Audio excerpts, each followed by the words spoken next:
Inside Jiangxing Second High School, the air was heavy. On the blackboard, bold letters spelled it out. Only one day left before the unified exam. At the front, teacher Chen Fan gave his final instructions. He told the liberal arts students to prepare their stationery. Then his tone hardened as he faced the martial arts candidates. Get your combat gear ready. Bring your weapon. The martial arts exam isn't just difficult, it's deadly. Anyone with an awakened ability below D rank, think carefully before signing up. From his seat, Su Jingming allowed himself a faint smirk. The warning was aimed at him. So, this is the world I've crossed into. Blue Star. Technology here looked almost the same as in his old world, but savage, man-eating beasts roamed freely. To fight back, people relied on awakened powers, gifts that appeared at 16, ranked from F all the way to S. Most people never awakened beyond F rank. Su Jingming's own power flickered weakly across his palm, a thin spark of lightning. E rank. Weak electricity, no stronger than a cheap gadget. He brooded in silence until a sharp tap sounded on his desk. Huang Tian, blonde hair catching the light, leaned in with a sneer. So, Su Jingming, you still dare take the martial arts exam?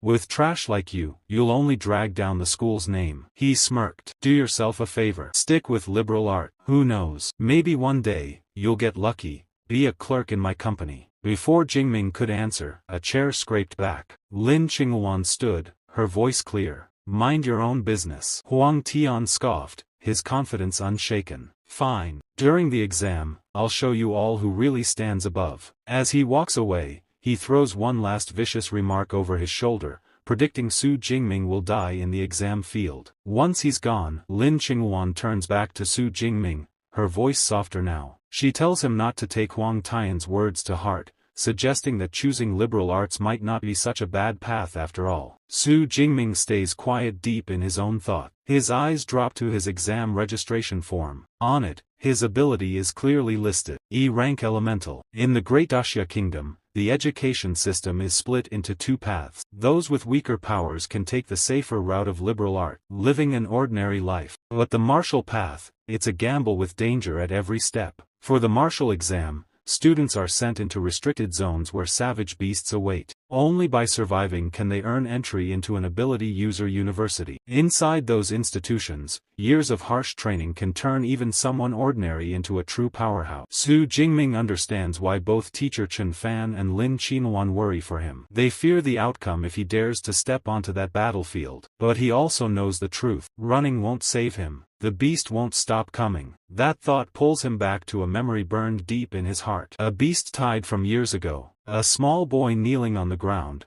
crying over the lifeless forms of his parents. Powerless, broken. That pain fuels him even now. He refuses to be that helpless child ever again. Gripping his registration form, his eyes harden with resolve. No matter what, he will face the martial arts exam as the sun dips below the horizon. Su Jingming is inside a training hall. His hands tighten around a long spear as arcs of faint blue electricity crawl across its shaft. With a loud shout, he swings hard, lightning bursting along the weapon's edge. Again and again, he repeats, pouring everything into his strikes until his body gives out. Exhaustion hits. He yawns wide, then slumps onto the floor, the spear clattering beside him. Staring at the ceiling, he mutters about his fatigue. For 2.5 years, he has trained with this spear. Yet, his mastery is still stuck at the beginner stage. He remembers the technique he bought. Lightning Gale Break.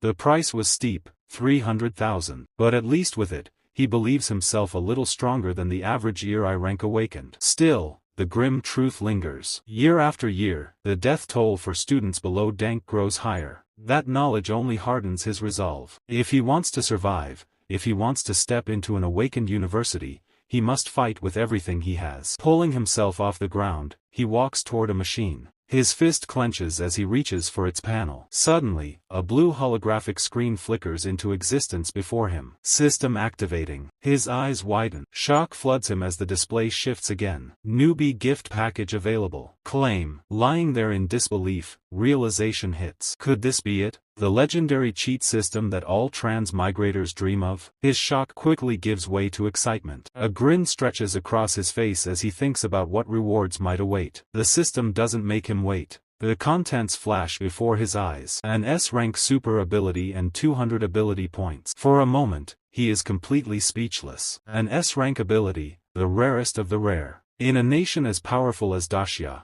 possessing an S-rank ability means immediate recruitment by the top universities and cultivation into a true powerhouse. Su Jingming is left stunned by the revelation. His heart pounds with disbelief, but also with hope. All his life, he carried the label of E-rank trash. Yet now this system had handed him a chance to rewrite his fate. His lips curl into a determined smile as faint sparks of his old weak electricity flicker across his palm. Claim. He accepts the gift without hesitation. In the next instant, 3 system windows unfold before him. Newbie package claimed. 200 ability points credited. S-rank ability. Purple Cloud Thunder God Lightning now distributing. The surge begins at his core. Energy floods directly into his heart. The sensation is unbearable, like being ripped apart from the inside. Violent purple lightning bursts through his body, shredding his shirt as if paper. A progress bar flickers in his vision, crawling upward as the storm within him grows wilder. The room cannot withstand the eruption. Windows shatter outward, walls crack, and debris scatters. Outside on the street, passers-by freeze at the sight of the explosion of light. A woman points upward in shock while her child tugs at her sleeve, asking what's happening. A young man fumbles with his phone,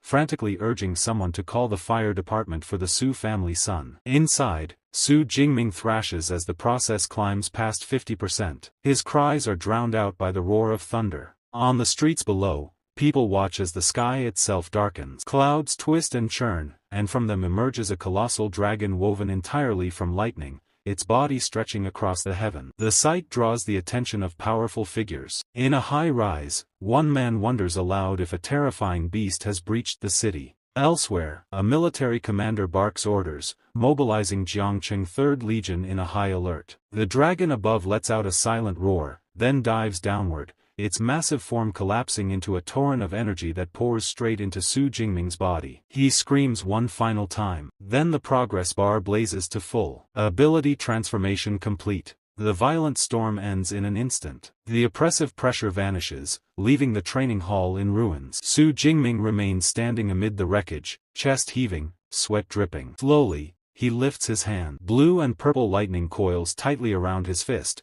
sparking with destructive intent. A confident grin forms. This was no longer the feeble current of a stun baton. This was raw power, enough to obliterate with a single strike. But as his gaze shifts around the room, his excitement dims. The windows are gone. The walls fractured, the floor scorched. The commotion had been far greater than he intended. Relief flickers in him at the thought that he managed to suppress part of it. Then his eyes return to the floating system screen. The reminder of the second reward remains. 200 ability points. What are these used for? He mutters, reaching out to touch the interface once more. The system's voice explains. Ability points are earned by slaying fierce beasts. They can be spent to strengthen his body, his spirit, and his skills. A sly grin spreads across Su Jing's face. A cheat system this straightforward was everything he could have hoped for. Open system panel. At once, a detailed status screen unfolds before him. Name, Su Jingming. Level unranked awakened. Ability,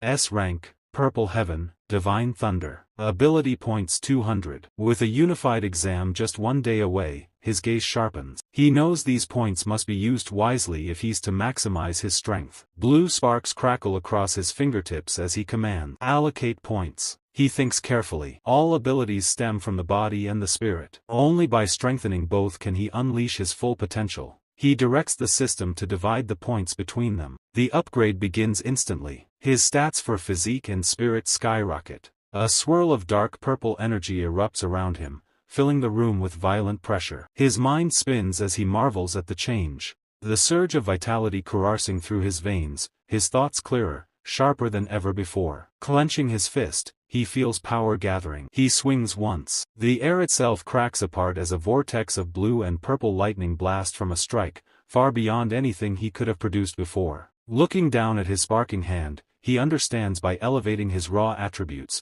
his control over every technique, every spark of lightning has reached a higher level. The panel updates again. Physique 141, Spirit 160. The system notes that each ability point translates into 0.2 units of vital or spirit energy. Su Jing grins wide. With this strength, stepping into an awakened university no longer feels like a dream. It feels inevitable. But his thoughts drift across the province. More than 700,000 candidates will enter the same exam. Many of them geniuses groomed from childhood. Where does he now stand among them? He doesn't intend to wait for an answer. With a flick of his foot, he kicks his spear from the rubble, catches it, and slings it onto his shoulder. His decision is clear. He will head to the martial arts hall and measure his new power. But before he can take a step, his apartment door slams open. 3 firefighters rush inside, hoses and gear at the ready. Su Jingming freezes in surprise. The lead firefighter pauses, scanning the devastated room, and frowns. "We got a call about a fire here." Standing amid the wreckage, lightning still faintly sparking around him,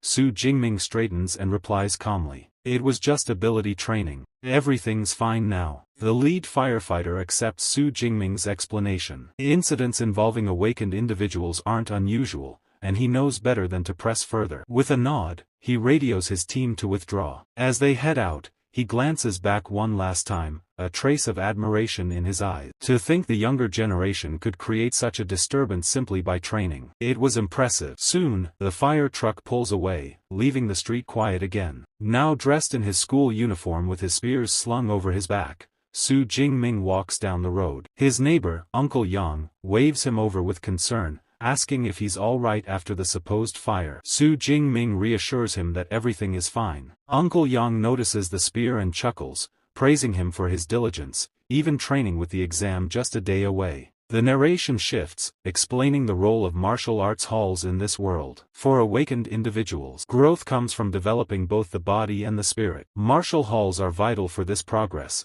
offering facilities most families could never afford on their own. Among them, 2 chains dominate: Thunder Martial Arts Hall and Brutal Bear Martial Arts Hall. Brutal Bear is luxurious, but its prices ensure it's a playground only for the wealthy. Thunder, on the other hand, opens its doors to all high school students for free, making it the most popular choice across the nation. It's at Thunder Hall that Su Jingming soon arrives. Inside, the place is bustling with students training, chatting, and preparing for the coming exam. Among them, he spots a familiar figure, a girl with long black hair and striking red eyes. His cousin, Tang Qi, approaching, Su Jing asks casually why she's here. Tang Qi blinks in surprise at the sight of him before replying that she's just accompanying a friend. Su Jingming doesn't linger. With a polite nod, he tells her to enjoy her visit with her friends and then makes his way toward the training rooms. As his figure retreats, Tang Qi watches thoughtfully. Something about him feels different. Her cheerful friend Xiao has her eyes locked on Su Jingming as well. She lets out a sigh, whispering how handsome he looks,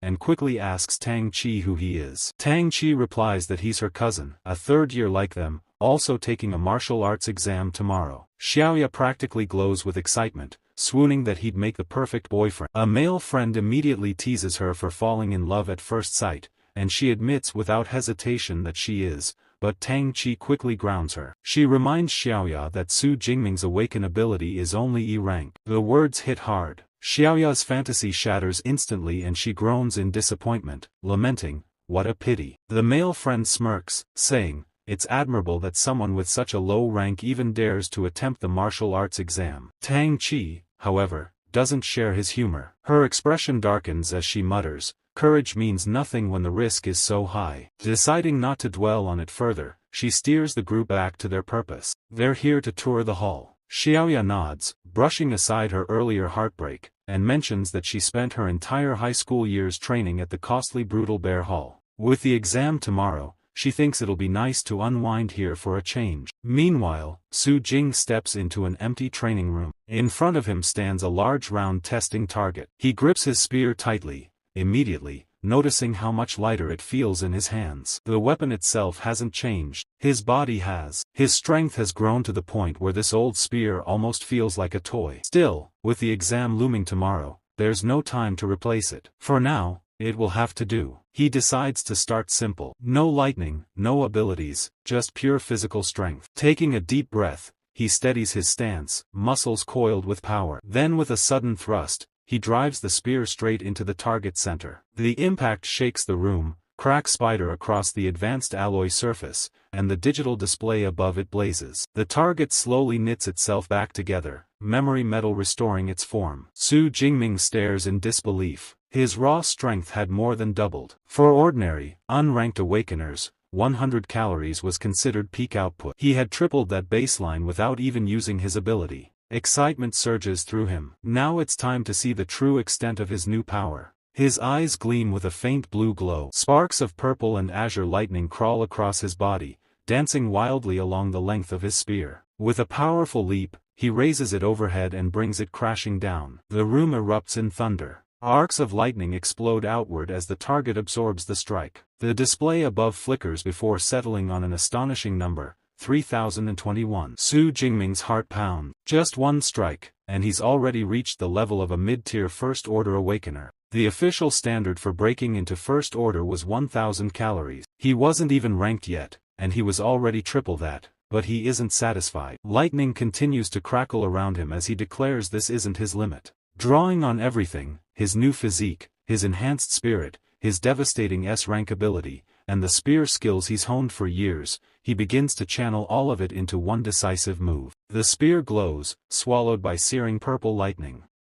As he swings in a wide arc, the energy condenses at the spearhead into a blazing sphere of raw destruction. Break. The strike detonates against the target. A massive blast of purple light floods the room. A shock wave tearing through the hall. In the main stadium, students stumble as the ground quakes. One panicked voice shouts, asking if it's an earthquake. On the training floor, Tang Qi, Xiao, and their friends are nearly knocked off their feet, struggling to steady themselves as the tremors ripple through the building. The brown-haired boy in the group frowns, his expression turning serious as he senses the lingering pressure in the air. He mutters that the energy feels like something only a true awakener could release. The group begins to wonder aloud. Could a brand new awaken-level student have just appeared? But all the known ones in the city were supposed to be training at the other hall. Curiosity gets the better of Tang Qi. She insists they go see for themselves. The group follows the trail of residual energy down the corridor. As they round the corner, they nearly collide with Su Jingming, who is just leaving, his spearhead carefully wrapped in cloth. Jingming. Tang Qi calls out, startled to see him. He doesn't break stride, answering calmly that he's heading home to prepare for tomorrow's exam. His face shows nothing of the storm he just unleashed. One of the boys waves him off, telling the group not to bother with him. Instead, he points toward the training room Su Jingming just walked out of. That, he says, is where the energy had come from. Driven by curiosity, they push the door open and peer inside only to freeze in stunned silence. The once sturdy training room is completely destroyed. The advanced alloy target made of high-grade memory metal has been obliterated. Even the reinforced wall behind it is shattered into a gaping crater of rubble. The entire room looks like a battlefield. Xiao gasps, her voice trembling with disbelief. She exclaims that even memory metal was torn apart. That level of destructive force should have been impossible in a high school training room. She wonders aloud if any student in Jiangcheng could possibly be that strong. But the brown-haired boy quickly shakes his head,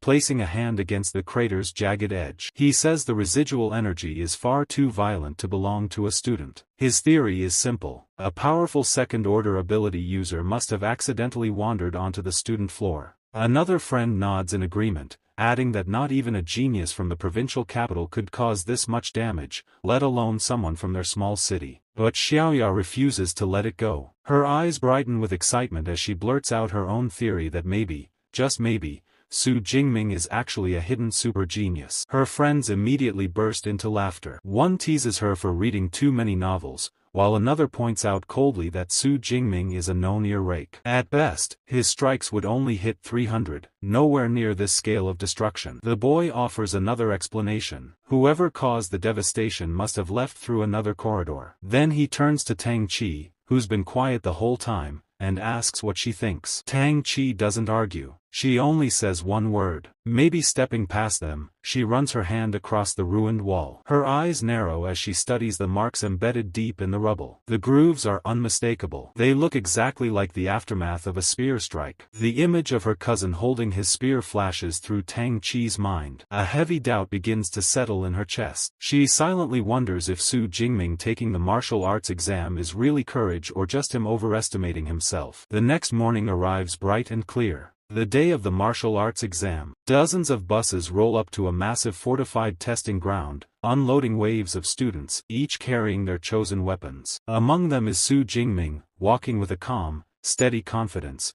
his spear resting casually on his shoulder. Ahead of them, a towering fence separates the students from the exam grounds. Through it, they can see the ruins of a vast beast-infested town. The air is thick with tension. Some students stare with awe, others with fear. One voice breaks the silence. A nervous student complaining that this year's exam is unfair. The beasts look far stronger than before. Murmurs spread, many agreeing that the difficulty seems to have risen sharply. Then, cutting across the chatter comes a sharp, arrogant laugh. A tall youth with long hair and a massive sword slung across his back sneers at the group. He mocks their fear, declaring that anyone who can't handle a mere unicorn rhinoceros has no right to be here. His scorn leaves the crowd speechless. Nearby, Su Jingming's best friend, Lu Jie, frowns and leans closer. "Who's that loudmouth?" he asks. Lu Jie checks his ID, reading the name. Zhou Miyang. Lu Jie's expression shifts. Migyang, the genius. He's B rank, already stepped into first order.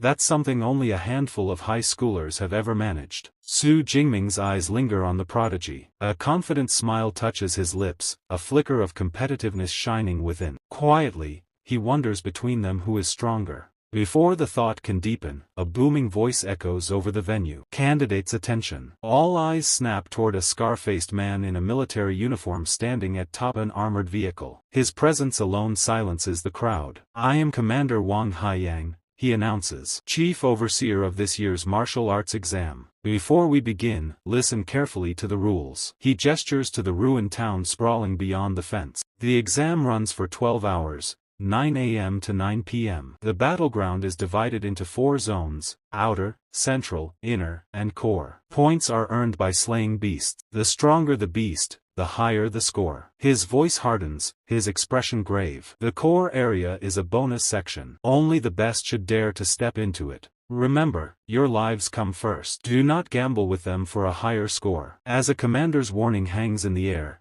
Su Jingming closes his eyes briefly, reflecting. Before the system, before his newfound strength, he would have been confined to the outer zone, scraping by on the weakest prey. But now his body thrums with power, his spirit brims with energy, and his ambition burns hot. When the gates open, he intends not just to survive, but to push deep into the inner circle and maybe, if fate allows, even challenge the core. An announcement echoes across the grounds, instructing students to collect their exam supplies. Su Jingming and his friend make their way to teacher Chen Fan, who is distributing tactical backpacks. Inside each pack are the essentials: a smartwatch to track points, a few energy bars, a hydration bottle, a medical kit, and most importantly, a safety ball. The sphere can unleash a high-voltage barrier, enough to repel beasts, but activating it will end the exam immediately. As Chen Fan hands the pack to Su Jingming, his voice softens. "Remember, your life matters more than your score. If it comes to it, don't hesitate to use the safety ball." Su Jingming bows his head slightly. "Thank you, teacher." Just then, a familiar voice calls his name. He turns to see Lin Qingwan running toward him, her expression warm as she invites him to join her team. At her side stands C Rank, who confidently assures Su Jingming that he'll keep him safe in the exam. But before Su Jingming can answer, another student cuts in sharply. He protests that this is a competition, not charity, and claims that dragging along an E rank will only lower their score. Another teammate quickly joins in, glaring at Lu for changing their plan without consent. The two of them make it clear they don't want Dead Wei holding them back. Lu bristles with anger, ready to defend his friend, but Su Jing calmly raises a hand to stop him. Smiling faintly, he declines the offer. "I appreciate your kindness, but I'll be going in alone." Lin Qingwan hesitates, worry written in her eyes, but eventually nods. "Then at least be careful." The complaining student scoffs, muttering that they should just find Huang Tian to team up with instead. He laughs mockingly as the group turns and walks away. Su Jingming watches them leave, his lips curling into a confident smirk. He knows better than anyone. He's more than capable of achieving a high score on his own. Moments later, the loudspeakers blare again. The martial arts exam is officially beginning. Drones rise into the air by the hundreds, their cameras locking on, ready to broadcast every moment to the watching world. With a deafening groan, the massive gates swing open. Like a flood, thousands of students surge forward, shouting their goals and rallying cries as they charge into the ruined city. Tang Qi and her friends push ahead with determination. A girl with a massive sword strides into the fray. At the very front, Zhao Mingyang leaps forward, his wind ability propelling him above the pack. In contrast, Su Jingming doesn't rush. He steps calmly across the threshold, then breaks into a steady run, spear gripped firmly in his hand. His eyes sharpen. The time has finally come. As he moves through the gate, he taps the smartwatch on his wrist. A holographic panel flickers to life, verifying his identity and displaying the real-time ranking. The leaderboard has already taken shape. At the very top sits with 7 points, 2 others trailing just behind him. Standing before the ranking board, Su Jingming takes it all in with quiet confidence. Xiao may have begun his hunt early, but instead of discouraging him, it only sharpens his own determination. While the rest scatter across the outskirts, fighting weaker prey, Su Jingming chooses a different path. He wastes no time. Heading directly into the heart of danger, the core area where the rewards are greatest, but so are the risks. The ruined city grows darker and heavier as he ventures deeper. Suddenly, he halts. Before him lies a chilling sight, a student sprawled lifeless in a pool of blood. A green safety ball untouched at his side. The attack had been so swift the boy never had a chance to activate it. For the first time, the brutal truth of the exam sinks in. The warnings from his teachers and the commander echo in his mind. Without the S-class ability he had received only yesterday,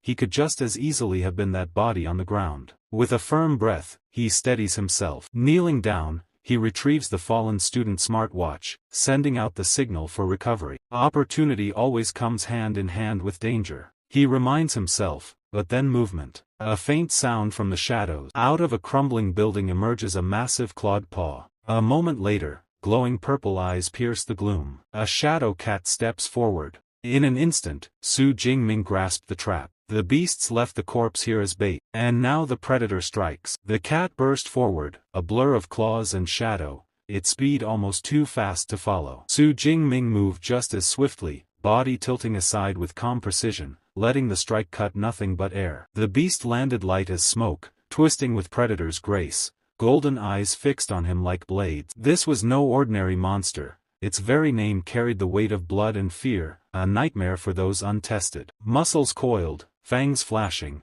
its roar cracked the silence like thunder, a reminder that one bite could shatter bone. Su Jingming felt the weight of its presence pressing down, an aura meant to paralyze weaker souls. But instead of fear, his mind sharpened. He understood why others fell, yet he refused to let his spirit waver. Many young awakeners fall victim before even lifting a weapon. He remembers how the children of wealthy families train under protection, shielded by guards as they face this crushing aura from an early age. That privilege was never his. Now here he stands facing his first real battle with a fierce beast. His grip tightens around the spear. The shadow cat lunges again. The shadow cat closes in jaws wide. But Su Jingming doesn't even flinch. He plants his feet firmly, raising his spear. Purple lightning dances across the weapon, sparking wildly as he channels his strength. In a blur, the spear thrusts forward, the crackling tip tearing straight through the beast's head. The shadow cat crumpled to the ground, its lifeless form sprawled at Su Jingming's feet. He stared at it, a flicker of unease running through him. That crushing aura, the suffocating pressure meant to freeze prey,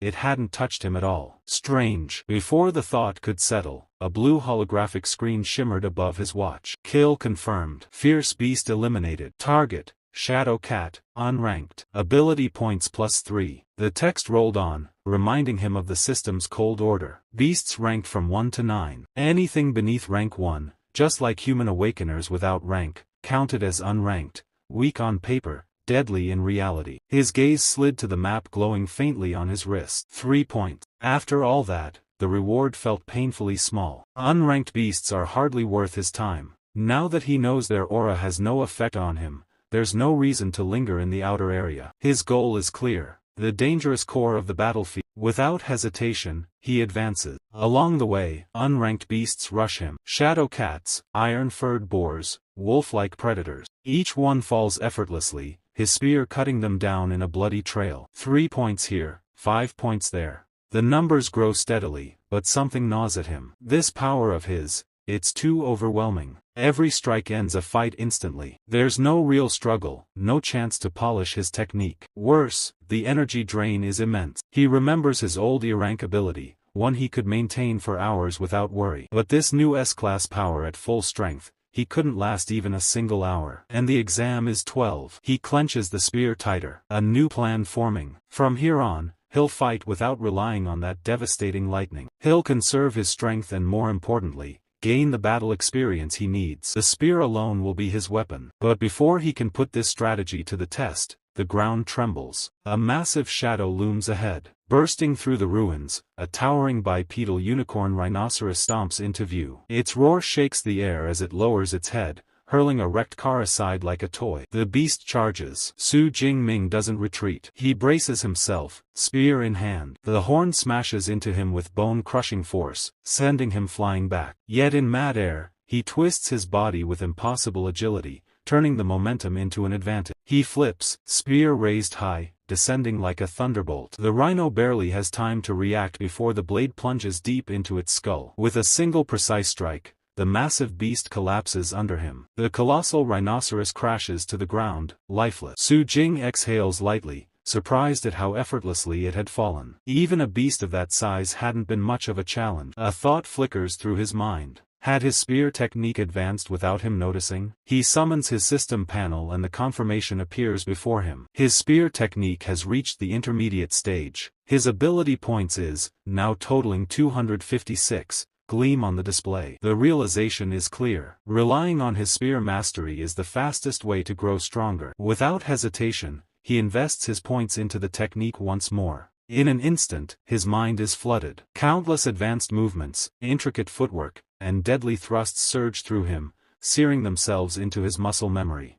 The weight of so much knowledge leaves him clutching his head. But when it settles, he feels reborn with a spear firmly in hand. Confidence radiates from him. He straightens, standing tall among the ruins, a predator awaiting his next prey. A grin plays on his lips as he whispers his anticipation. He can't wait to test these new skills against a ranked beast. In another corner of the outer zone, Lin Qinghuan moved with her team through the ruins, boots crunching over broken stone. She stopped suddenly, breath-catching, eyes narrowing at a fleeting silhouette in the haze. Was that Su Jingming? The thought slipped out in a whisper. One of her teammates scoffed, brushing it aside. Impossible. He's just rankless. Coming this deep would be suicide. The words made sense, yet doubt gnawed at her chest, a quiet weight of worry for the classmate she couldn't quite forget. Before the feeling could root itself, a sharp call snapped through the air. The team rushed forward, and when they saw what awaited them, every step froze. A massive unicorn rhinoceros lying dead in the street. Its wounds are still fresh, the blood not yet dry. They study the killing strike. A single clean wound to the head delivered with perfect precision. The kind of mark only a long-handle weapon could leave. That's a spear wound. One of them blurts out. The pieces align in Lin Qinghuan's mind. The silhouette she saw. The spear wound. The fresh kill. Her suspicion hardens. Could it really have been Su Jingming? She murmurs. Her skeptical teammate scoffs again. Don't be ridiculous. A unicorn rhinoceros. Only someone at C rank could take down a beast like this alone. Su Jingming doesn't stand chance. To settle the argument, one of the students muttered about checking the ranking. Lin Qinghuan didn't hesitate. Her fingers brushed the smartwatch, and the leaderboard lit up in cold blue light. She froze. There it was, 46th place. 256 points. Su Jingming, second high school. The name burned against her eyes. Her breath caught as the words spilled out before she could stop them. It's him. The others leaned in, their expressions twisting from doubt to disbelief. Faces drained pale, the weight of truth pressing down hard. Su Jingming,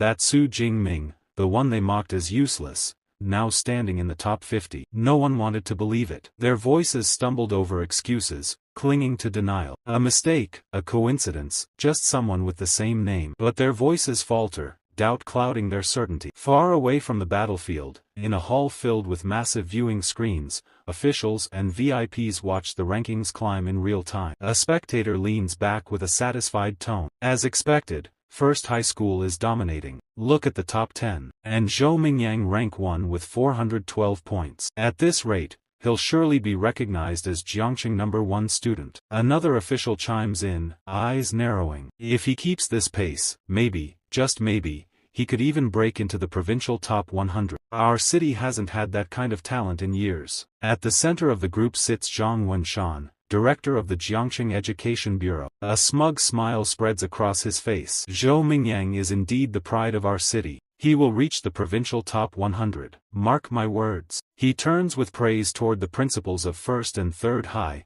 complimenting their school's excellence. The two men bow politely, thanking him with practiced humility. But then, when Zhou Mingyang's gaze shifts, landing on Principal Zhao Yao of 2nd High, his smile turns cold, his words sharp. Principal Zhao, your school needs to work harder. Your so-called best student is only 18th, hardly worth mentioning. Zhao forces a nervous laugh, sweat trickling as he bows deeply. Yes, director, you are right. We will strive harder. Inside, however, he burns with silent rage. He knows 2nd High is struggling. Only 8 of their students made into the top 50. He ticks through their names one by one in his mind. Then he stops. Su Jingming. The name catches him off guard. He doesn't recall ever hearing it. Frowning, he mutters aloud. Who is this student? Why haven't I heard of him before? He turns to the teacher beside him. Chen Fan. Teacher Chen, do you know this Su Jingming? The reaction is instant. Chen Fan's jaw drops, his face stiffening in shock. He wipes the sweat from his brow, stumbling over his words. Su Jingming,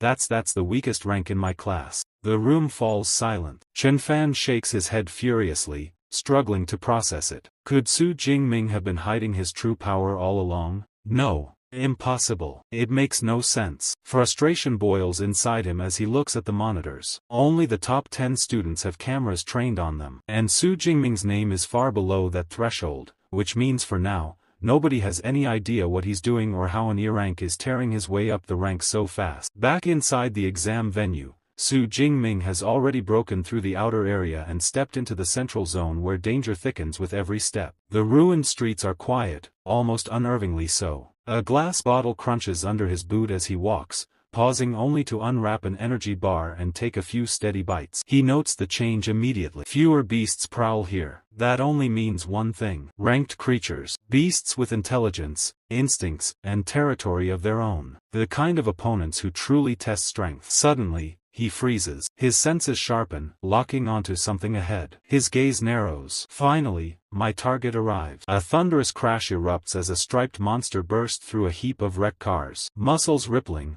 blades of bone jutting from its forelimbs. It's a first-rank fierce beast, the armed blade tiger. Su Jingming doesn't back away. Instead, he lifts his spear and chuckles softly. What luck! A first-rank beast already. Perfect. The tiger snarled, its roar shaking the ruins as it lunged, claws cutting through the air. Su Jingming stayed still, spear steady in his hands. At the last moment, he shifted, weapon spinning to meet the strike. The shaft caught the claws, turning the blow aside and driving the beast back a step. It felt effortless. He tilted his head, almost bored. So this is the strength of a first-rank beast.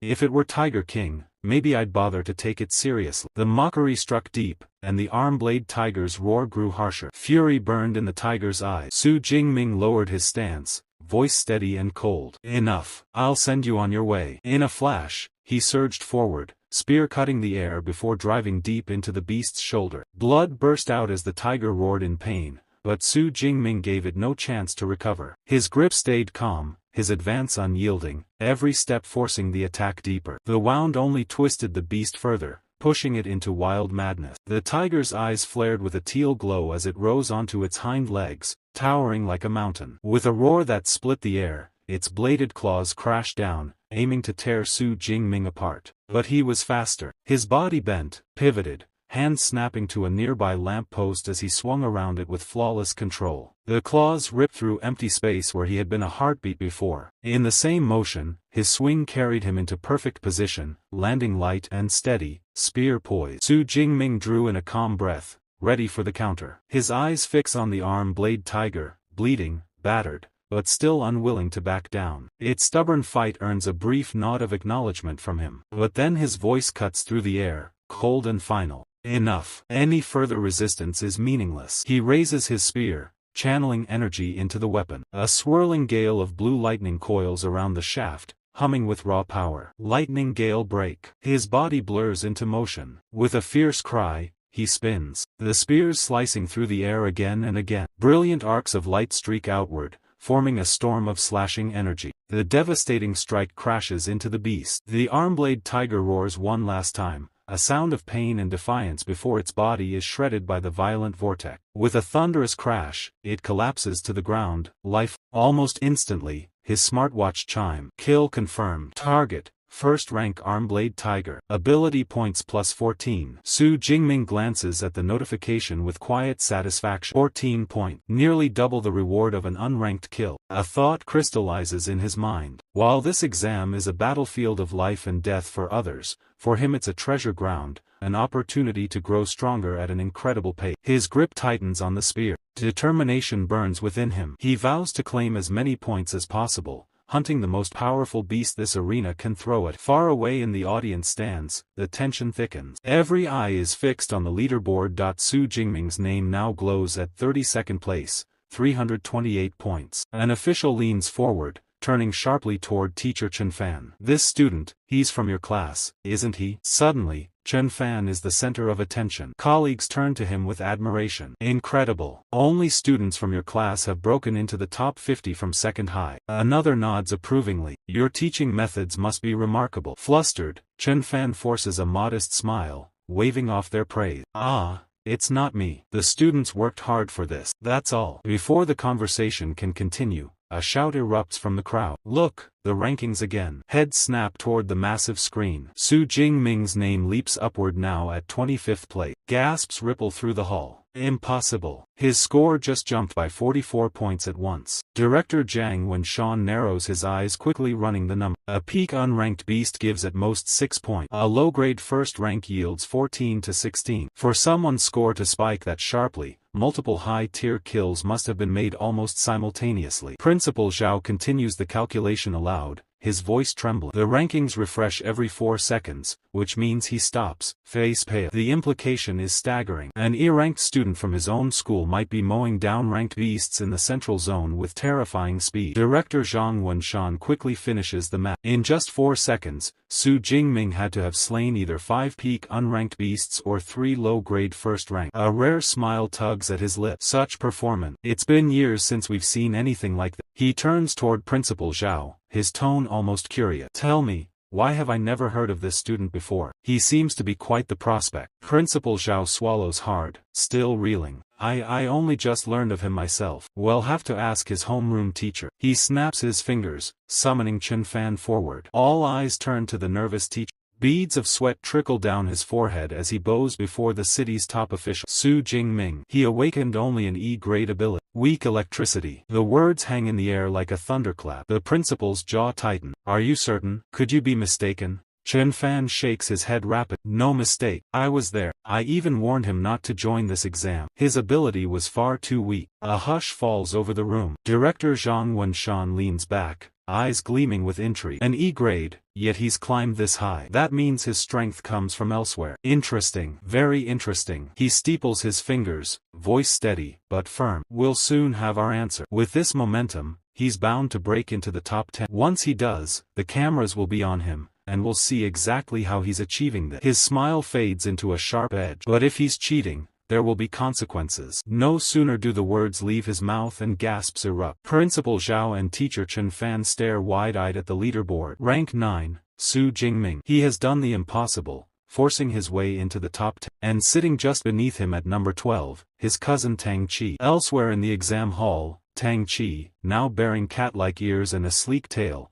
perches atop a freshly slain beast. A faint smile crosses her lip. She no longer has any doubt. The destruction at the martial arts hall that day. Of course, it had been her cousin. High above, another figure notices the shift. Mingyang, the reigning number 1, glances at the updated leaderboard. With 6 hours still left, a new unfamiliar name has entered the arena of elite. His brow furrows. Su Jingming. Never heard of him. Moments later, a camera drone buzzes to life, assigned to track the newcomer. The live feed projects across the massive screens for all to see. And there he is, Su Jingming, standing calmly as his spear flashes once more. In a single precise strike, another first-rank beast falls at his feet. His smartwatch flashes the result, plus 14 points. Su Jingming glances at the notification and murmurs to himself. The efficiency of hunting beasts in the central zone far higher than outside. Su Jingming notices the drone hovering overhead.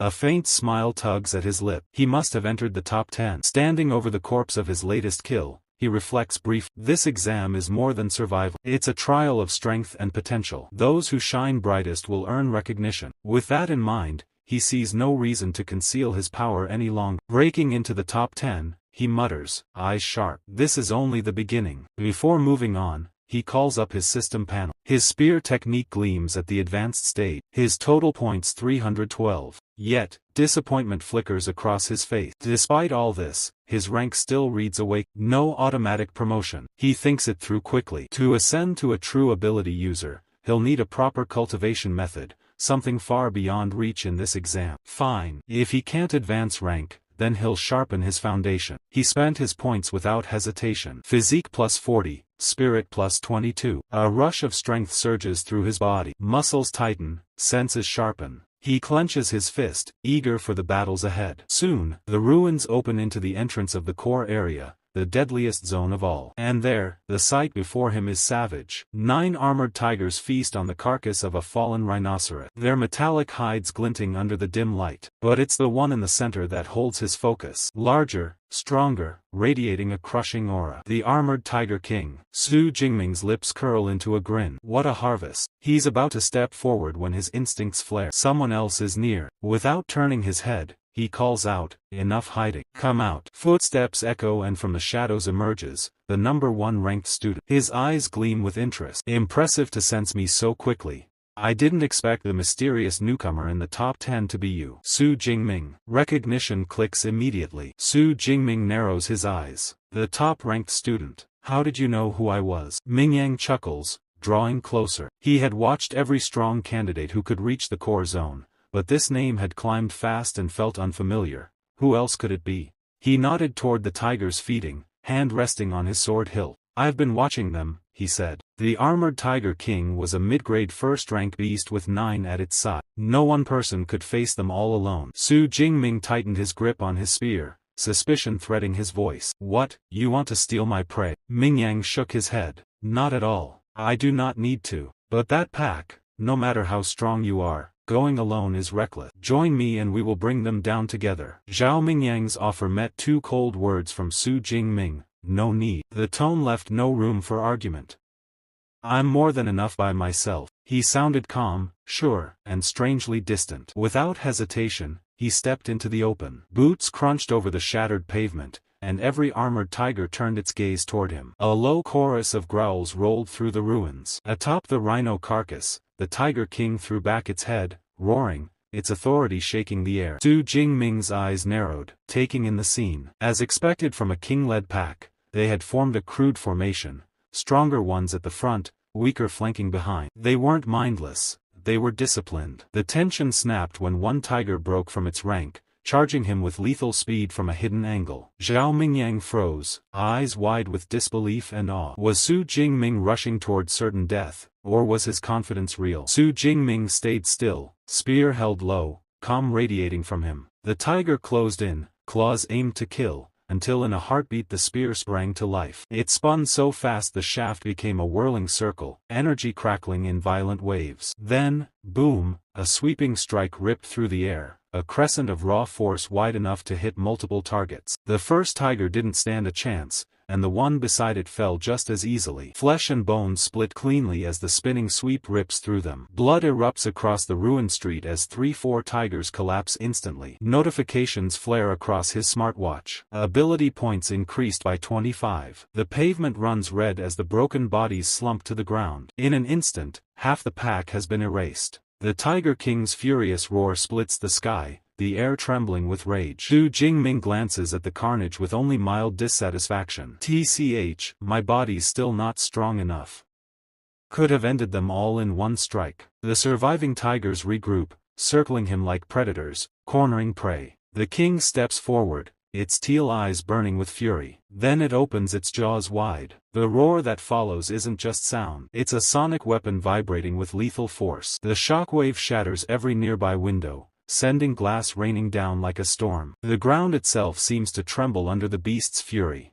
Even from a safe vantage point, Zhao Mingyang winces, clutching his head as pain rings through his skull. That roar alone, it could tear apart most challengers. Yet in the eye of the storm, Su Jingming stands alone, spear in hand, his expression unshaken. Su Jingming stands tall in the storm of broken glass, unfazed by the Tiger King's deafening roar. The sonic blast that could finish most fighters is nothing to him. His voice cuts through the chaos, steady and defiant. You might terrify others, but you can't scare me. The pack responds with violence. The surviving tigers leap in from every direction, claws flashing, fangs snapping. Su Jingming meets their charge head-on. His spear flows like water, deflecting one strike then another. With fluid precision, he twists, planting the shaft against the ground and vaulting upward. His feet kick off a tiger's back, sending him soaring above the snapping jaws of another. The Tiger King sees its chance and lunges. But Su Jingming is already in position. Still midair, he channels his full strength into a single decisive blow. His spear arcs down like a guillotine, splitting the air with unstoppable force. Crack! The weapon slams into the bee's skull, cleaving it open in one brutal strike. The king crumples where it stands, dead before it even hits the ground. Su Jingming lands lightly, spear in hand, as his smartwatch flashes. Kill confirmed. Upper rank first order arm blade tiger plus 20 ability points. From the shadows, can only stare. His body stiffens, sweat sliding down his face. Wide-eyed, he mutters under his breath.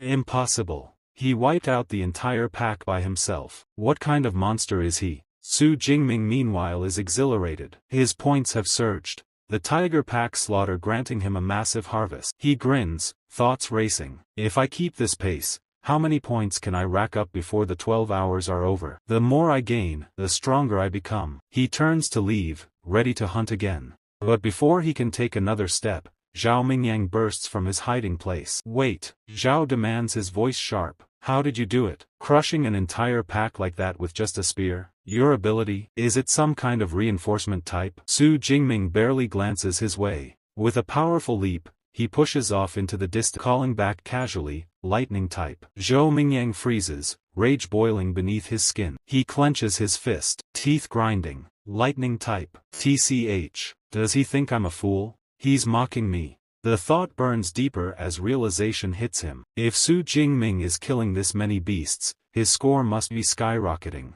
Hastily, he checks his smartwatch. The sight nearly makes his heart stop. Rank 1, Su Jingming, 1122 points. Rank 2, Zhou Mingyang, 985 points. Su Jingming hasn't just caught up. He surpassed him. No, no, no. Zhou's roar of frustration echoes across the ruined city. A cry of disbelief and fury as his number one position slips away. Back in the stands, the audience erupts into cheers. Officials are on their feet, voices buzzing with excitement. Director Zhang Wenshan himself rises, his face glowing with pride. Magnificent. That level of spearmanship. This confirms it. Su Jingming is a true genius. He clasps Principal Zhao's shoulder with both hands, his voice booming across the room. With Su Jingming representing us, Jiangqing will finally break into the provincial top 100. The declaration draws thunderous applause. Jiang Wan goes further, promising that Second High will receive special accommodations once the exam is over. Tears well in Zhao's eyes as he bows repeatedly, overwhelmed. At last Second High has its day shine. He thinks his chest swelling with pride, and it's all because of Su Jingming. 3 hours later, deep within the core zone, the mood is very different. Xiaoing trudges through the deserted streets, his brows furrowed in frustration. He mutters under his breath, "Where have all the beasts gone?" A voice answers from behind. "Why don't you ask the number 1 ranked student?" He spins around. His cousin Tang Qi stands there, flanked by other top-ranked fighters, Wu Hao and Meng Di. Tang Qi gestures at the empty ruins. "It's simple. Su Jingming already killed them all. We searched everywhere. Nothing left." Zhou Mingyang jaw tightened. Impossible. One person couldn't clear out the entire core zone. But Tang Qi's gaze is cool. "Unwavering cousin, it's obvious you've only recently become a ranked ability user. Otherwise, you'd understand." She lifts her smartwatch and activates the leaderboard. "Look for yourself." Zhou's eyes lock onto the glowing numbers. His face drains of color. Rank 1, Su Jingming, 3,435 points. Rank 2, Zhou Mingyang, barely a third of that total. He stammers, unable to find the words. The sheer gap is suffocating. Tang Qi explains calmly, almost coldly. "Do the math. In the central zone, he earned about 700 points. That means here in the core zone, he collected more than 2,500. Almost 200 fierce beasts slaughtered single-handedly. A bead of sweat slides down Hoang Temple as realization dawned. Su Jingming hadn't been protecting his kills. He had planned from the start to monopolize the entire core zone. One steps forward, his tone serious. That's why we're here. The innermost core zone is all that's left. It's crawling with high-rank beasts and even a second-order beast king. Charging in alone is suicide. Meng Di nods firmly, then turns to mining. That's why we've united. Join us. Together, we might survive what waits inside. With no other choice, Zhao Mingyang clenches his fists and shouts, "Count me in." The uneasy alliance is sealed. The scene shifts under the pale glow of the moon. Su Jingming sits silently atop a mountain of beast corpses. His spear is planted firmly at his side, its blade glinting in the faint light. Around him, the air reeks of blood and steel. His rations are gone, his supplies completely drained. Yet his pursuit of power was far from over. Big Gem was nearing its end, but Su Jingming felt no satisfaction. Not yet. If he wanted more strength, he had to go deeper, into the innermost core zone where second-order beasts prowled. The thought tugged a faint grin to his lips. Calmly, he summoned his system panel. The number staring back made his heart quicken. 2,413 ability points. Time for one last upgrade. A mischievous grin spread across his face as he poured in his point, power surging through every muscle, every nerve, aura blazing like fire beneath his skin. He exhaled sharply, the ground cracking beneath him from the sheer force of his energy. Standing over the massive corpse of a bear-like beast, he finally let himself draw a steady breath. Yes, with this, I can face the exam's finale head-on. Around him, the top students charged toward the final battlefield, their boots hammering broken stone, and the last sprint of the combat exam roared to life. Deep within the innermost zone, something moved. From the ruins, a nightmare took form, a massive, wolf-like creature. Its ghostly white fur shimmered under the moon, eyes glowing a fierce crimson. Red crystalline spines jutted from its back, pulsing with lethal energy, the air around it trembling with menace. The final trial had arrived. The wolf's howl ripped through the battlefield, yet Su Jingming stood calm, spear in hand, gaze locked unwavering on the beast. Confidence radiated from him as he murmured under his breath, "So this is the second-order beast they prepared, let's see what you're really worth." As Su Jingming stepped onto the final stage, the top-ranked students also reached the deepest part of the core zone. Their eyes fell on the colossal, crystal-backed monster, and recognition hit instantly, a bloodthirsty, savage bear. With a single swipe of its massive paw, it crushed a wrecked car into scrap, its raw strength undeniable. The group stiffened, hearts racing. Yang muttered a warning, they were in serious danger.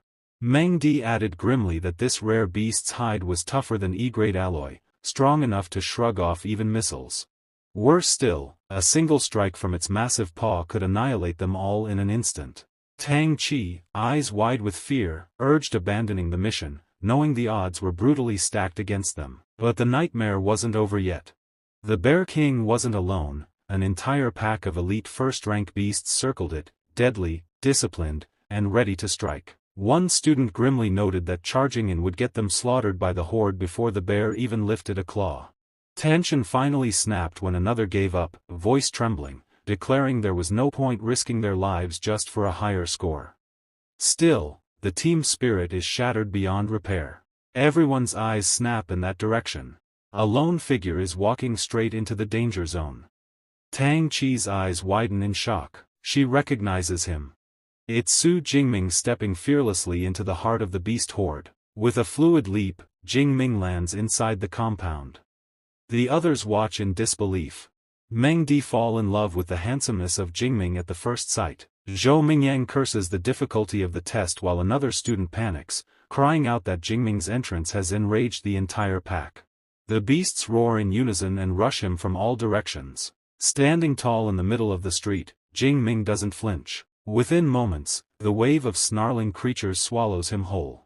From the rooftop, the students can only watch in horror. Tang Chi's face tightens with worry for her cousin, but Mingyang shakes his head, saying Jingming was reckless. Tang Chi insists she has to go help. Meng Di grabs her arm to hold her back, and Wu Hao calls her insane, arguing it would only mean a useless death.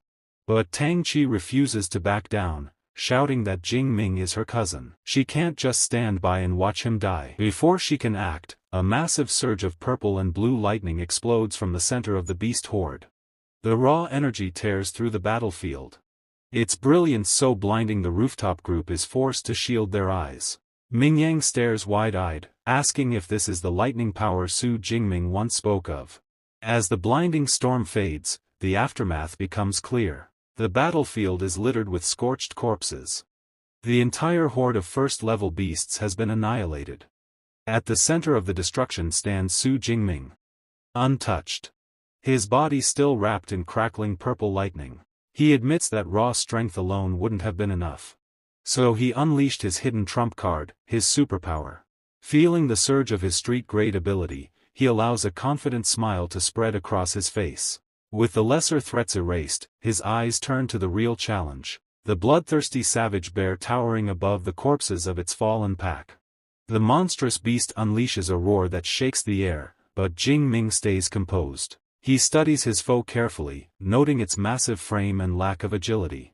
Against his thunder ability, this could still be manageable. But then he notices the beast isn't standing alone. Several dangerous minions remain at its side. Knowing they'll only interfere, he makes his decision. His gaze sharpens, his eyes glowing with fierce determination as he declares he will clear the battlefield first. In a flash, he bursts in emotion, lightning coursing through his body. His speed is blinding as he tears through the beasts. A high-rank shadow cat leaps at him, but he cuts it down instantly. His smartwatch chimes 13 points. Grinning, he marvels at how his thunder power amplifies his body, though he knows he can't maintain this heightened state for long. Still, it's more than enough to wipe out the stragglers. One by one, the lesser creatures fall beneath his spear. With a single sweeping strike, he cuts down a unicorn rhino, earning another 15 points as his watch flashes the confirmation. With the field finally cleared, the real battle begins. The savage bear bellows in rage, slamming its massive paws into the ground. The impact sends a shock wave ripping through the pavement, shaking the earth itself. Then it charges, every step, rattling the ground beneath it. Su Jingming, cloaked in his lightning aura, doesn't retreat. He launches forward to meet the beast head-on. At the last moment, he springs upward in a powerful leap, narrowly dodging the beast's crushing advance. His spear whirls in a deadly arc, smashing one of the large red crystals embedded in its back. The fight blurs into a furious clash. Jingming twists and dodges with precision. His counterattack striking true. One crystal after another shatters beneath his spear. Blood spilling as the savage bear's defenses crumble. His smartwatch keeps flashing, updating his points as he relentlessly dismantles the king of beasts piece by piece. The savage bear bellows furiously as its underlings fall one after another. Cloaked in lightning, Su Jingming sneers at the beast, asking if it's angry. He promises it'll be next. As he rushes toward the final rhino, the beast king's sharp eyes gleam with cunning just as Su Jingming prepares to strike. The massive bear lunged with terrifying speed. With a savage swing, it crushed its own minion into pieces, stopping the attack before it could connect. Su Jingming's eyes narrowed in shock. The creature had actually predicted his move. Then the bear king slammed its massive paws together, and the last minion was obliterated instantly. The impact sent a thunderous shockwave roaring across the battlefield, tearing the ground apart and shattering nearby vehicles. The rhino was caught in the blast, shredded completely, reduced to nothing, but the deadly blast missed its true target. Su Jingming, body crackling with lightning, twisted through the air with effortless grace, landing smoothly, untouched. The storm still hummed and sparked around him. The battlefield was cleared, no beasts remained, only the two rulers facing each other.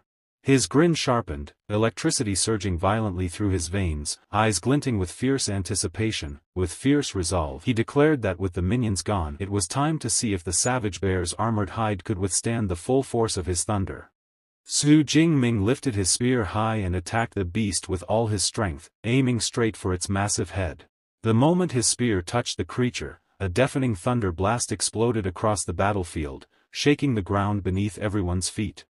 The drone camera hovering above captured every detail of the strike, and the people nearby felt a crushing pressure rolling out from that direction, almost as if a giant storm had descended upon them. The people watching the fight on the giant screen gasped in disbelief as the impact lit up the entire area like lightning flashing across a night sky. Among them, a fatty man could not contain himself and exclaimed to Principal Xiao, questioning if this was really just an E-class ability and accusing the principal of joking with them. Another person in the crowd pointed out that even by merely activating his ability, Su Jingming had instantly killed beasts before and could already fight on equal ground with rank 2 bosses, something even an A-class ability would find difficult to accomplish. An old man rubbed his chin and wondered aloud if what they were witnessing could be the result of an ability mutation, something rare and unheard of, but no matter the truth, everyone agreed that after this day, the entire Great Xia would be shaken by Su Jingming's performance. The crowd broke into laughter and chatter, but suddenly the scene shifted back to the beast on the battlefield. The mighty creature was not dead yet, only injured, and its glowing eyes filled with rage as it rolled across the ground and launched itself toward Su Jingming once more. Su Jingming stepped back, quickly realizing that his earlier attack had only left a superficial wound, and he landed lightly on the ground as his mind raced with thoughts. He assessed the beast, recognizing it as a rare species among rank 2 ferocious beasts, and he noted that its tough bristles made it impervious to ordinary blades and spears. Even more troubling was that its bristles did not conduct electricity, which meant that with his current strength it would be extremely difficult to kill this bloodthirsty violent bear in a single blow while crossing 2 whole tiers of power. The beast glared at him with fury, its body trembling with the release of an enormous amount of power that shook the surrounding air.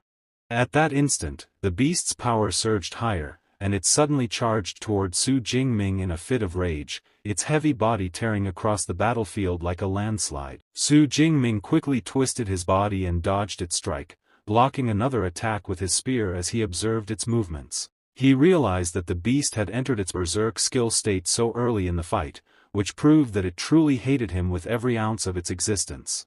The beast's eyes glowed with red fury as it smashed objects in its path, roaring so loudly that it seemed the sky itself trembled, and then it lunged forward again. Su Jingming dodged swiftly, his body flowing like water, and he thought with awe about how astonishing the physical strength of the beast had become now that it was in berserk state. He also realized that while its strength was terrifying, the cost was that its already limited intelligence had now been completely destroyed, leaving it nothing more than a mindless killing machine acting only on raw instinct. Su Jingming turned in his movements and decided that he could not face the beast head-on, and for now, the safest strategy was to avoid its sharp edges and use his superior agility to keep it at bay. He ducked low and dodged again as the beast's massive claws struck the ground with a booming sound that shook dirt and rocks into the air. His eyes scanned for the right moment, and he reminded himself to wait patiently for the perfect opportunity to temporarily incapacitate the monster. That chance came when the beast stumbled slightly, exposing its back, and Su Jingming immediately seized the moment by charging an energy ball onto the tip of his spear. With one swift motion, he thrust the spear forward, the glowing energy bursting from it, and the attack struck the beast from behind, sending it tumbling heavily to the floor. Not wasting a breath, Su Jingming raised his weapon high and invoked his 9 heavens divine lightning, shouting the command for the heavens to blast down. A violent surge of purple lightning descended from above, crackling in the air before crashing directly onto the ferocious beast with unimaginable force. The power was so overwhelming that the entire battlefield was bathed in dazzling purple light, and a massive shockwave spread outward, shaking everyone watching. For a moment, the beast lay motionless on the ground, and Su Jingming exhaled as he thought the fight might finally be over. He muttered to himself that half a minute of purple divine lightning was enough to break even the toughest defenses, but before he could finish, the beast stirred again. Its bloodshot eyes opened wide, and with a furious roar, it dragged itself up and launched a desperate attack toward Su Jingming, refusing to die. But suddenly, its movements faltered, and the beast realized too late that paralysis from the lightning had finally taken hold of its body. Seeing this chance, Su Jingming declared that the time had come, and he unleashed his lightning gale technique, his body surging forward with electrifying speed. He struck the beast again with all his might, sending it flying high into the air before another explosive blast rang out as it slammed back to the ground. The creature's massive body shook violently, its skin scorched, and its chest bore a gaping hole from the lightning-charged strike, and at last, it was finally killed. Su Jingming heard the system notification in his mind, informing him that he had defeated a rank 2 low-tier bloodthirsty violent bear and had gained 24 ability points. Exhausted, he sat down on the ground with relief washing over him, muttering that it was finally over and that upgrading Lightning Gale for this fight had been the right decision. He acknowledged that the power had not disappointed him and admitted that although the battle lasted only 2 minutes, it had been the most exhilarating fight of his life. As he thought about the future, he wondered how many points he would gain if he cleared all the ferocious beasts in the core area. When the results were finally announced, the crowd was stunned to see Su Jingming sitting comfortably in first place with a staggering total of 10,835 points. Gasps and murmurs filled the air as people tried to process the unbelievable number, for the second and third places had barely crossed 1,000 points each. The fatty man shouted in disbelief that Su Jingming had broken not just their school record but the entire province record with this score. He declared that Su Jingming was not merely a genius but a genius among geniuses, far surpassing anyone they had seen before. Another person added that last year's provincial champion had only managed a little over 8,000 points, while Su Jingming had practically pre-booked this year's provincial champion title by reaching more than 10,000. The crowd erupted in cheers and awe, their eyes fixed on Su Jingming as the boy who had once been underestimated now stood as the undeniable champion whose name would echo throughout Great Xia. Su Jingming stood amidst the battlefield where the bloodthirsty violent bear's charred corpse still lay, burned from his lightning. He breathed heavily but did not rest, for little time remained before the exam ended. He had slain 2 beasts of great power, and as he glanced at the corpses around him, he thought about how he had cleared the inner and even the core area. Now his gaze turned to the central region, where countless ferocious beasts remained, and determination sharpened his mind. He told himself that even the smallest prey was worth collecting, for even a mosquito's leg was still meat. As he prepared to move forward, a group emerged from the shadows, their eyes wide as they stared at him. A girl stepped ahead with 2 boys, her trembling voice admitting that Su Jingming had slain a Tier 2 Beast King, something they could never imagine. Another girl joined them, her gaze fixed on Su Jingming in disbelief. One boy clenched his fists, wondering aloud why Su Jingming still pressed forward when he already held first place by a vast margin. He could not understand why he did not simply end the exam early and enjoy his victory. The second girl squinted and gasped when she realized Su Jingming was heading for the central area, certain he meant to wipe out all remaining beasts. The boy gritted his teeth and admitted with frustration that Su Jingming's speed made such a sweep possible. The girl beside him panicked and ran, shouting for the others to hurry.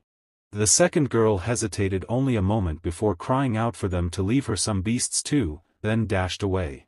In a blink, all scattered like frightened birds, desperate to hunt in their last hour. An hour later, the announcement rang from drones in the sky. The commentator's voice echoed across the field, declaring that the martial arts college entrance exam had ended. From now, killing more beasts would not count, and all students must cease fighting and return to the gathering point. Somewhere, the first girl dropped to her knees, whispering in relief that it was over. Far away, Su Jingming stood among countless beast corpses, their blood staining the earth. He still held one in his hand, looking at the carnage with mild disappointment. He sighed that the exam had ended too soon, for his hunger for battle was not yet satisfied. As candidates returned, chatter filled the air. Some were happy, some crushed, but all carried the weight of the struggle. Among them, a girl approached Chi, whispering if Su Jingming was truly her cousin. Chi sighed, reminding her that she had asked 3 times already. The girl clasped her hands like a beggar, pleading that if true, Chi should give her his contact. She admitted shamelessly she had changed her mind because Su Jingming was now the champion, and she could not miss the chance. Chi mocked her, reminding her that just yesterday she claimed no interest, and now she suddenly wanted him. The younger girl lowered her head, confessing that things had changed, insisting she could no longer hold back her feelings. Before Chi could respond, commotion rose at the gates. Students rushed forward in excitement, shouting to make way because Su Jingming was coming. Eyes widened, heads lifted, voices cried out asking where he was, some demanding no one block their view. Finally Su Jingming emerged calmly, his figure strong and commanding. The crowd erupted in cheers, shouting his name, offering congratulations, even jokingly asking him to spare them points. Su Jingmeng simply waved with a calm smile and walked past without lingering. A bald student muttered bitterly that someone else should have been champion, but fate gave it to Su Jingmeng. A long-haired boy admitted his own score was decent, but compared to a monster like Su Jingmeng he was content. Su Jingmeng approached the waiting director bowing respectfully. The director congratulated him and introduced him to the Education Bureau's director who had come personally. He assured Su Jingmeng he need not take a noisy bus for the bureau's vehicle was ready. Su Jingmeng was relieved knowing a bus ride would mean endless chatter from peers. As he entered the sleek car he glanced back once at the students still watching with awe and envy. On the road the director asked whether he had decided on a superpower university. Su Jingmeng admitted he had not, for he had focused only on growing stronger. The director nodded and explained. He said that though hundreds of universities existed, the overwhelming majority of top superpower users came from the three great schools. First was Qingjing Superpower University, the pride of Great Xia, tied to the national system where graduates entered directly. Even the current Tier 9 National Guardian had come from Qingjing. Next was Moda Superpower University in the bustling port city rich in resources and competition. Finally Jiancheng Superpower University, over 2 centuries old, filled with heritage and powerful faculty. He emphasized that these three had top cultivation methods and guarded secrets not shared publicly, making them sacred to all students. Su Jingmeng asked curiously what top cultivation methods meant. The director explained that weaker methods required years for awakeners to advance, but with top methods one could reach superpower level in half a year. He assured Su Jingmeng that with his results he would certainly receive special admission offers from the top 3. Su Jingmeng nodded politely, thanking him, though his mind raced with possibilities. The car stopped and he finally reached home. The next morning steam filled the bathroom as Su Jingmeng finished bathing. He opened his status window, studying carefully. He muttered that 2,534 ability points were enough for any university.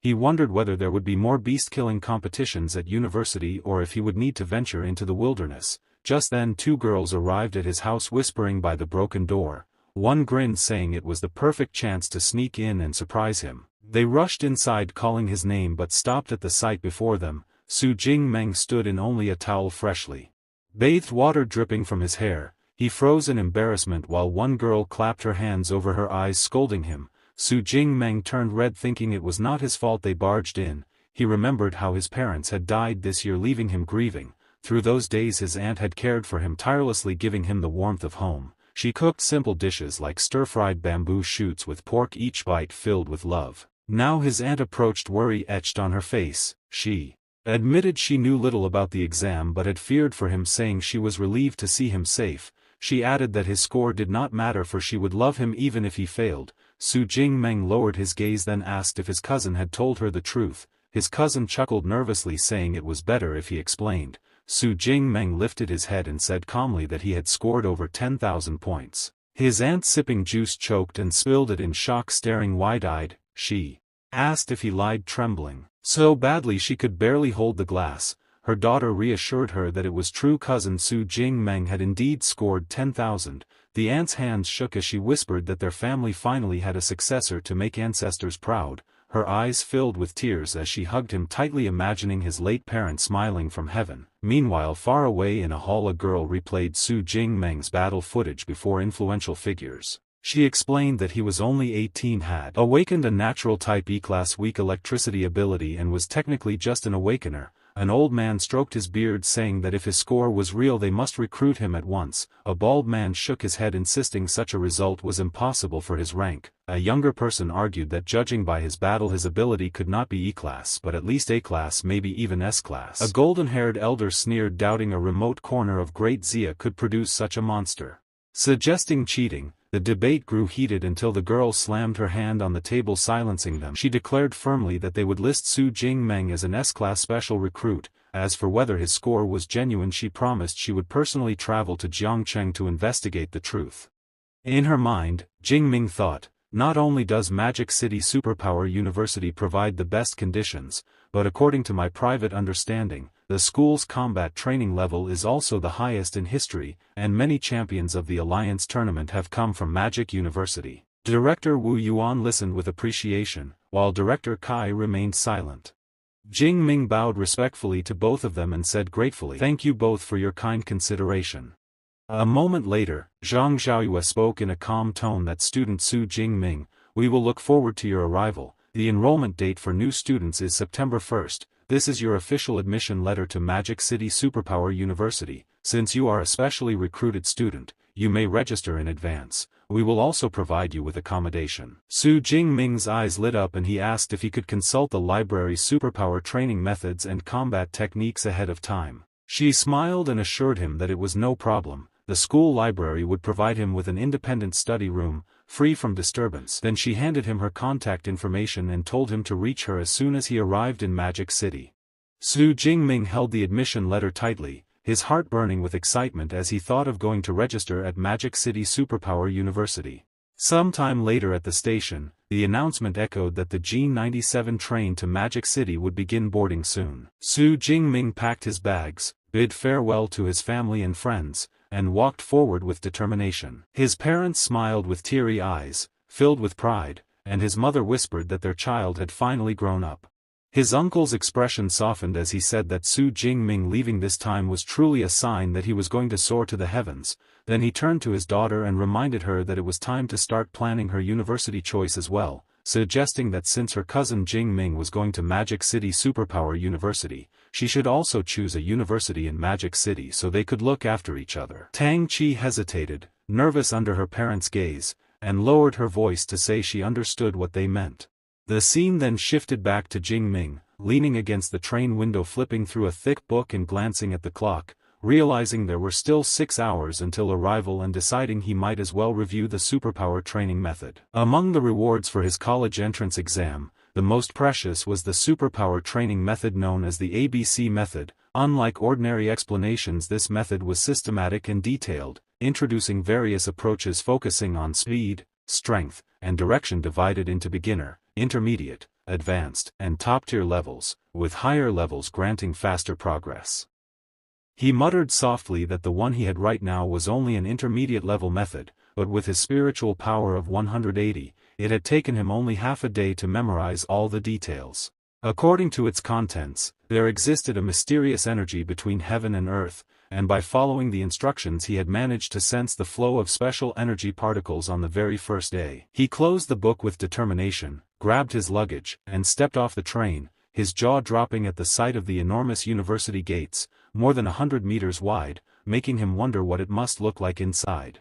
Before he could finish his thought, a sleek sports car rolled up and a woman stepped out, greeting him with a calm smile as Jiang Yi, the director's assistant. Jingming respectfully greeted her as teacher Jiang Yi, and she invited him into the car, saying she would take him to handle the admission procedures first, then asked casually what he thought of the university. Jingming gazed across the enormous campus, noting that it covered more than 40,000 mu, a total of 26 square kilometers, with an average of 2,600 square meters per student, and explained that visitors could not even finish touring it in a single day, admitting that seeing it himself was truly better than hearing about it 100 times. Jiang Yi smiled at his composure and handed him a card, explaining it was his student ID and all-in-one card for dorm, library, and campus facilities.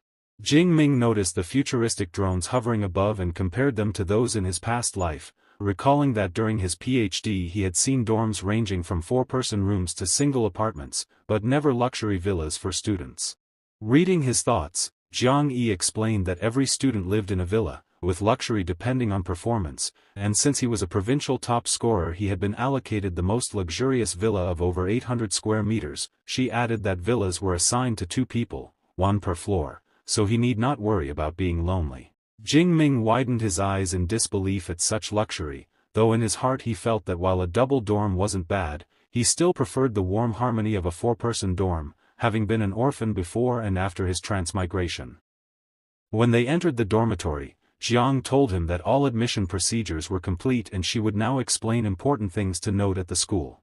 Jingming calmly asked her to continue, and she explained that there were 2 main points, the credit system and the exclusive mentor system. First was the credit system, where credits were everything, required for meals, purchases, equipment, and treasures, with each credit worth about 10,000 deoxy currency. Credits could be obtained in many ways, one being fixed distribution based on rating each academic year, so if his admission rating was S-class, he would receive 100 credits this year. She clapped her hands and summoned a small gadget, surprising Jing Ming, and explained it was the artificial intelligence equipment provided in every dorm, called Aliva, a subunit of the school's advanced AI department, though still a level 4 AI capable of assisting daily life. Jing Ming thought to himself that the AI technology on Blue Star was far more advanced than in his previous life. Jiang then described the exclusive mentor system, where every student could request a mentor they admired, though the mentor had to agree, and explained that the school's mentors were all high-level superpowered individuals with their own original combat techniques and methods, not shared with outsiders, which could only be learned as disciples. Jing Ming asked if even freshmen could get one-on-one guidance, and she confirmed they could. She then recommended the dean of the Weaponry Academy, Yang Jingtian, as her top suggestion, describing him as 52 years old, a Tier 7 high-rank superpower with the A-rank lightning element and the wind-fire true thunder power, proficient with fists, spears, and swords but best with the spear, known as Thunder Spear, who had even slain the earth-shaken demonic veil. Su Jingming was amazed at this information, and Jiang added that aside from him, other lightning element mentors existed in the elemental and weaponry academies, but the choice rested with him. Jingming's eyes brightened with excitement, deciding Dean Yang was the best choice. Sometime later, as he approached Dean Yang's residence, Jingming noted its higher class compared to student housing, and suddenly a senior called from behind asking if he was here to seek mentorship. Su Jingming turned to see a senior student who looked annoyed and asked if he was really just an awakened, specially recruited student. Jingming calmly replied yes, and the senior frowned, explaining that usually specially recruited students were already Tier 1 high rank or mid rank, not awakened. He introduced himself as Ming Yan of the Weaponry Academy and asked Jingming's name, who answered calmly that he was Su Jingming, a freshman who had just registered. Ming Yan raised his brows at how fast he was seeking mentorship, saying most freshmen only learned of it after the freshman competition. Jingming asked what that was, and Ming Yan explained it was a tradition held a few days after registration, attended by all teachers, where freshmen who performed well could be courted by different academies and sometimes accepted as disciples. He added that though it wasn't impossible for a specially recruited student to seek mentorship early, trying to become the dean's disciple right after enrolling was as difficult as winning the lottery, so Jingming was most likely making the trip for nothing. Jingming did not act arrogant but thanked him for the explanation and casually mentioned that Senior Tang was also here to seek mentorship from Teacher Yang. At that, Tang Chi nodded, explaining she had made the trip several times in the past 6 months but was always turned away, and though she was about to give up she still felt unwilling to let go of the chance. Just then, the doors to the dean's residence opened and a man appeared, calmly inviting both of them in, saying Teacher Yang was already waiting. Tang Chi was startled, remarking that the butler had never been this enthusiastic before and wondering if she truly had a chance today. Moments later, they stepped into the hall where Dean Yang sat coldly, his overwhelming presence filling the room, with his senior disciples behind him steady and imposing. Su Jingming's heart tightened as he realized the vast power of the Tier 7 Thunder Spear, Dean Yang Jingtian. Breaking the silence, Dean Yang spoke firmly that Su Jingming must be the one, explaining that Director Jiang Chao had already told him about the student, then commanded him to follow so he could be taken to the training room. After a few moments, Dean Yang spoke with a calm but serious tone. He said that he had already watched Su Jingming's martial arts college entrance exam video and acknowledged that his combat skills were indeed very strong, and that his marksmanship had reached an advanced level. However, before anything else, he wanted to see Su Jingming's S-rank ability, the Purple Heaven Divine Thunder, with his own eyes. Su Jingming replied calmly, agreeing to demonstrate his ability. The next moment, he released his Purple Thunder energy, and instantly, a massive surge of power spread through the room, completely filling the space with crackling thunder. Dean Yang's eyes lit up with excitement as he observed the sheer scale and intensity of the power.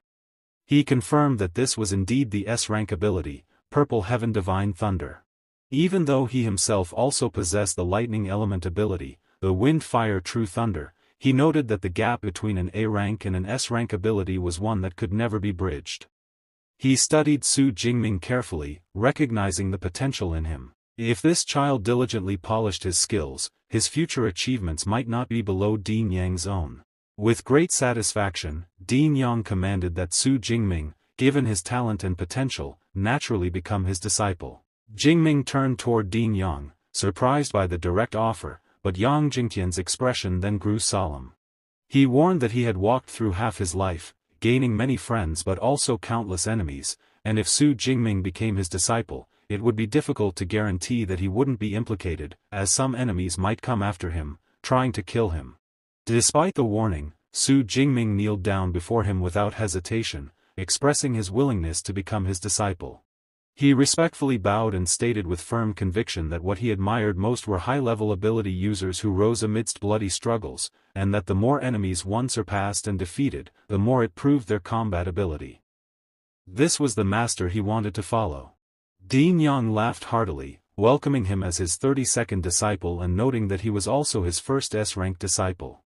He handed Jingming a jade booklet, explaining that it contained the top-tier ability training method, the extreme ability training method, along with a body-tempering combat technique, the Thunder Indestructible Body, personally created by him. Su Jingming's eyes widened as he carefully received the compilation, understanding that a body-tempering combat technique compared to ordinary techniques like Lightning Gale Break was far too precious.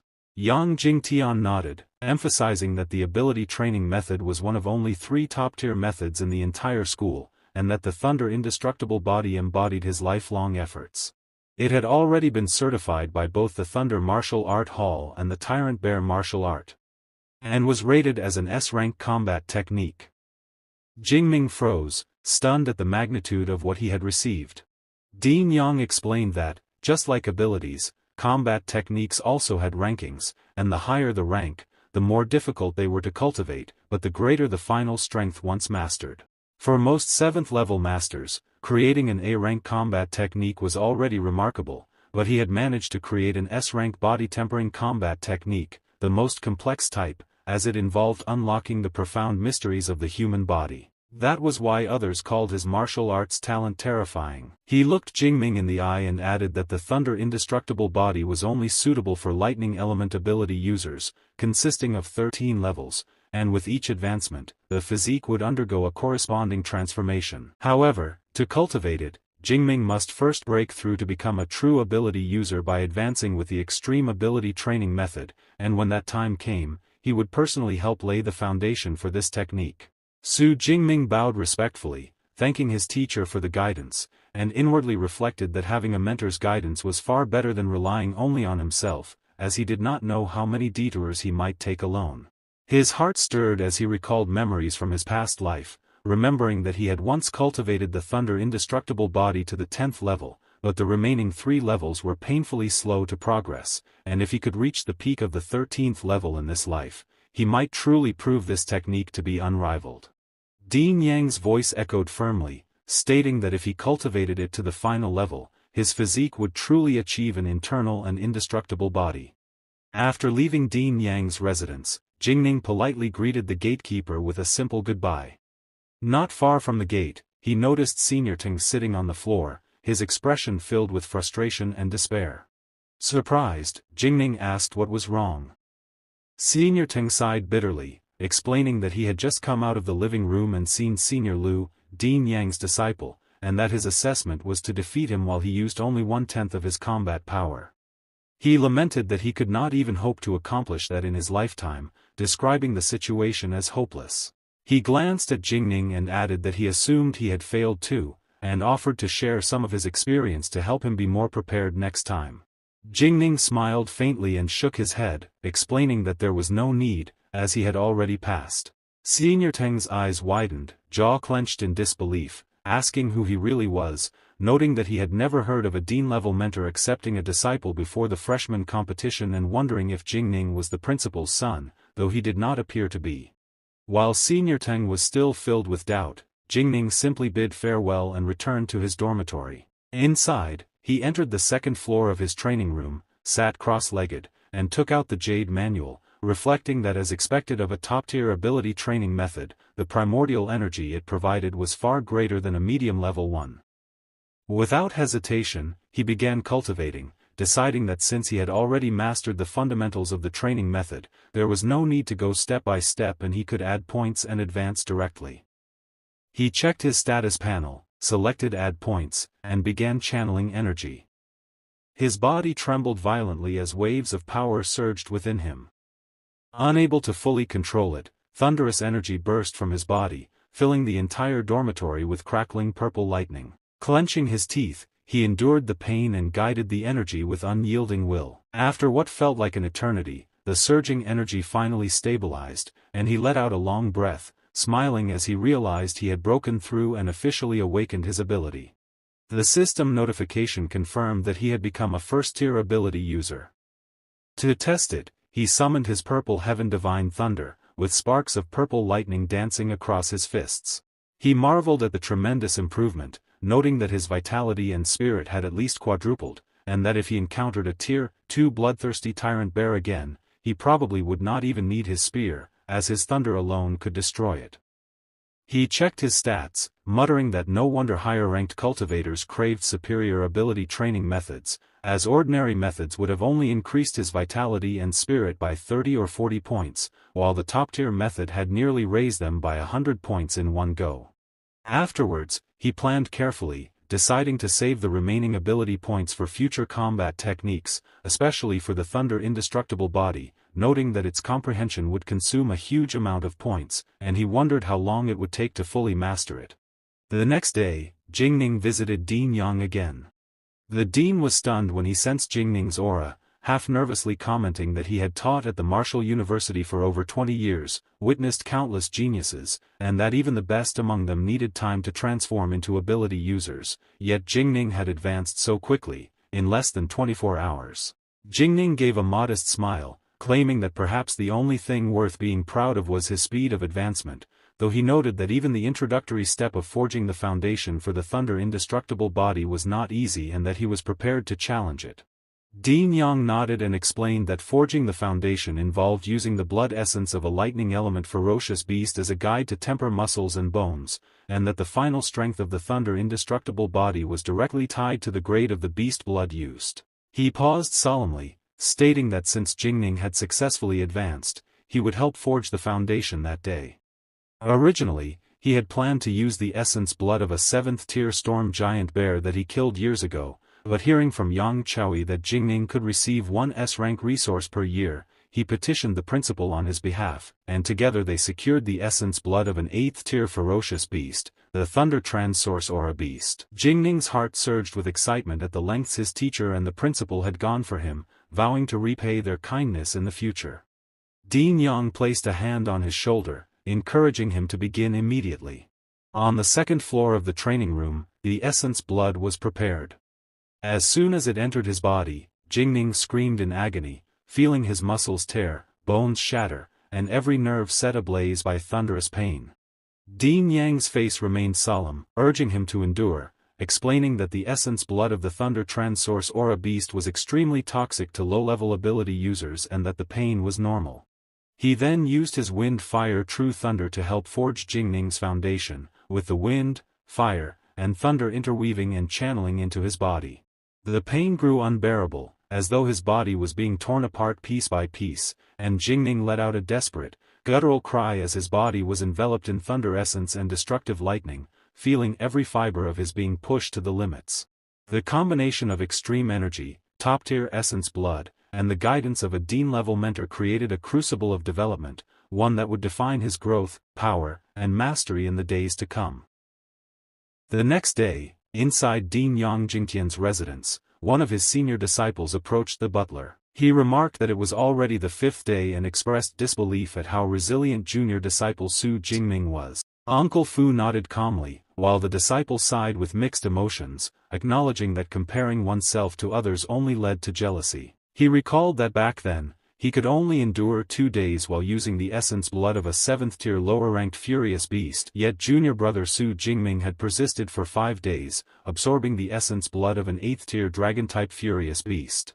His performance, he noted thoughtfully, truly matched his qualifications. He especially highlighted that Su Jingming possessed the S-rank lightning element ability and that he was looking forward to witnessing the results of the Thunder Indestructible body.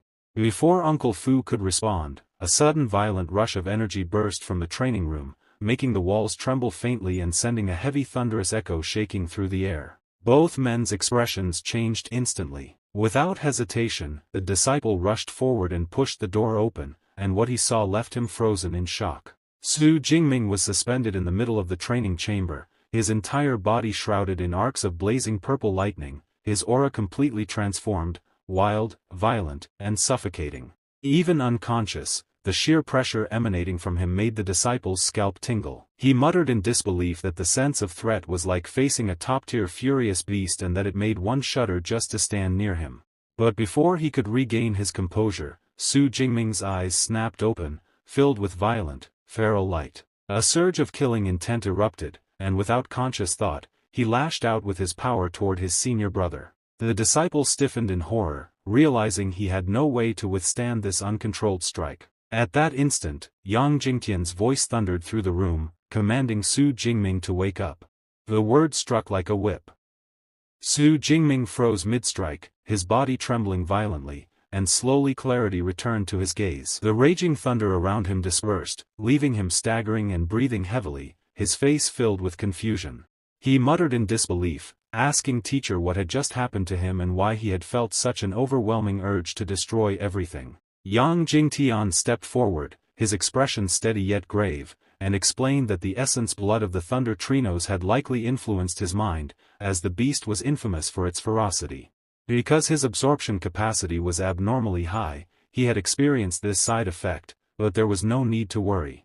As long as his emotions remained stable and did not fluctuate too intensely, the influence would gradually fade as his strength increased. Su Jingming lowered his gaze, studying his hands, and calmed his breathing, but his heart carried a heavy weight. He murmured softly that he did not ever want to be controlled by his emotions or end up doing something he would regret in the future.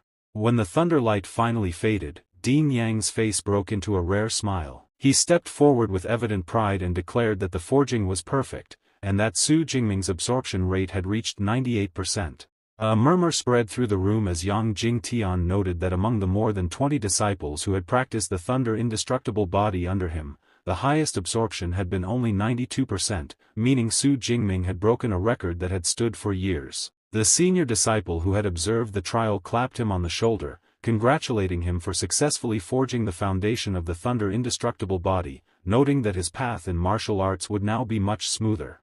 Jingming glanced toward the senior, asking who he was. Yang Jingtian replied that he was Senior Lu, a peak third-tier ability user, and if he had questions about cultivation, he should ask him. Senior Lu stepped forward with a faint grin, stating that he had not prepared anything special, but as a greeting gift to his junior brother, he would transfer some credits to him. Jingming protested in surprise, claiming 200 credits were too much, but Lu waved his hand, insisting it was a welcome and that a senior should look after his juniors. Yang chuckled, adding that 200 credits were nothing and that a senior brother ought to care for his juniors, and that when Jingming had juniors in the future, he would understand the importance of preparing a greeting gift. Jingming bowed politely, expressing his gratitude and understanding.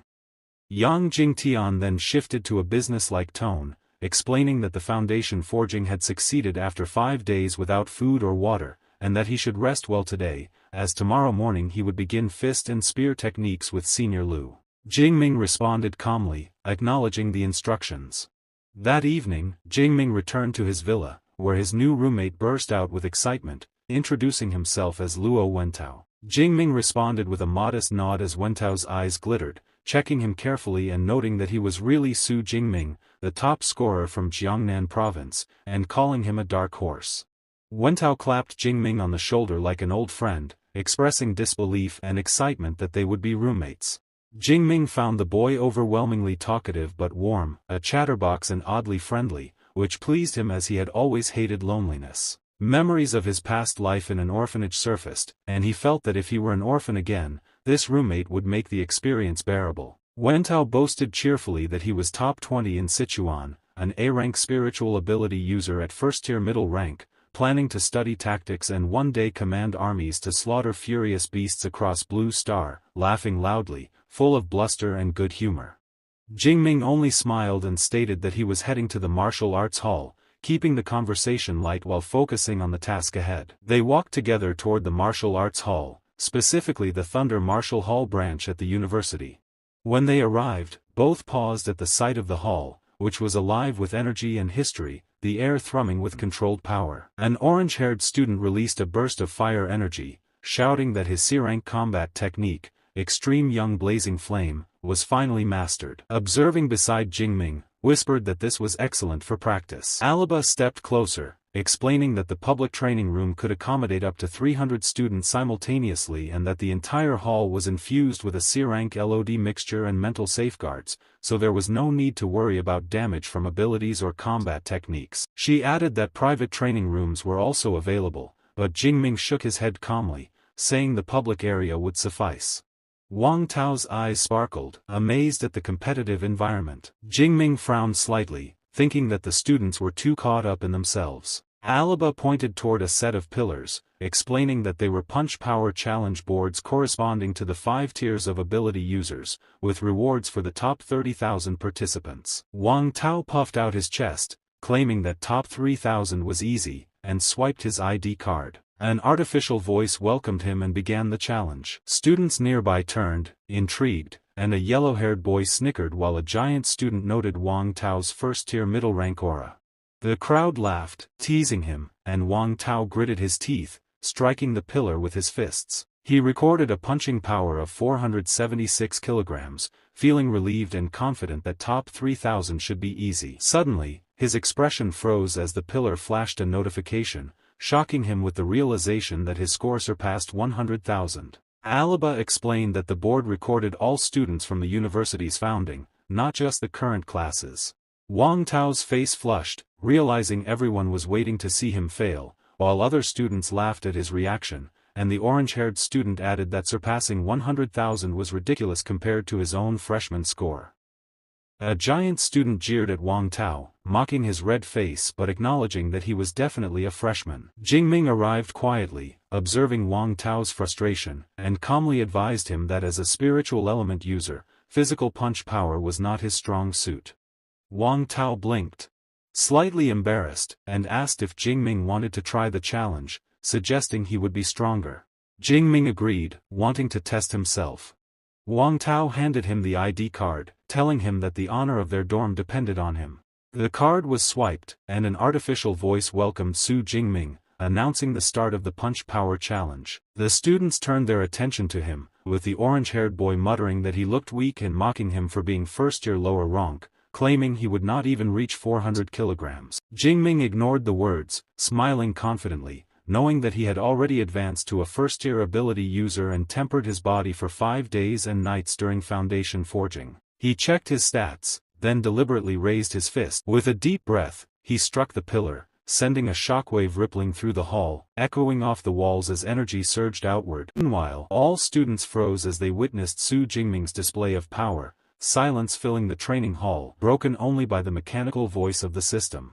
Punch power, 4,589 kilograms. Peak fist power. Congratulations. You broke the record. The system notified Jingming of his first-place ranking. His punch power stood at 4,518 kilograms. Second place was Liu Yang with 4,321 kilograms, followed by Cheng Dai at 4,122 kilograms. Murmurs of disbelief and awe echoed across the room. The orange-haired student exclaimed that the fist power record had actually been broken, while a giant boy questioned whether a first-year lower-rank freshman could really hit over 4,500 kilograms. Another boy muttered that he could be punched into meat paste with one hit, and this was just a freshman. A wide-eyed girl remarked that the top 1,000 on the leaderboard were all prodigies leading their era, imagining how far this #1 record would take him. Another girl added that the record for this first pillar had held for over 10 years and that she must record this historic moment. Wang Tao jumped with excitement, calling out that Jingming was truly his bro and that he would follow him from now on wherever he went.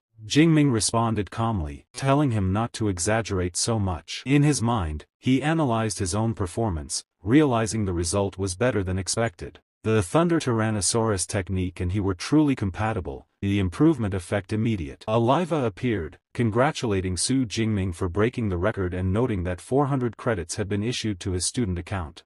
Jingming's eyes brightened, wondering if he could earn more credits by breaking the record again next time. Aliva clarified that credits were only awarded the first time he broke the record at the same level, but he could challenge other tiers for additional rewards. He glanced at the other 4 pillars, corresponding to 2nd through 5th tier superpower users, and decided he would break those later. His roommate Wang Tao excitedly shared the news with the girls, but a pink-haired girl nudged him aside and offered to teach Su Jingming how to use the equipment. Another girl joined, trying to impress him, but Jingming, annoyed, insisted on going to the single training room. Wang Tao looked on in surprise. The scene shifted to Teacher Yang's residence, where a disciple reported that junior brother Su had become a hot topic on campus, breaking the first pillar record with over 4,500 kilograms, and his physical strength was truly extraordinary. Yang Jingtian calmly sipped his tea, questioning why Su Jingming didn't simply go to the boxing gym to break records and suggesting he should rest properly. The disciple hesitated, recalling that when he was a first-tier upper with a thunder indestructible body, his first fist power test barely reached 3,500 kilograms, and now junior brother Su was far stronger than he had been at that stage. The scene shifted again to a boy standing with fiery anger, aura blazing like molten fire, vowing to reclaim all the honor stolen by Su Jingming, who had come to Magic City and taken the Jiangnan province top scorer title, exuding the presence of a future rival. Back with Su Jingming, he examined his body, noting that after refining the thunder indestructible body he remained full of energy despite 5 days and nights without food or rest.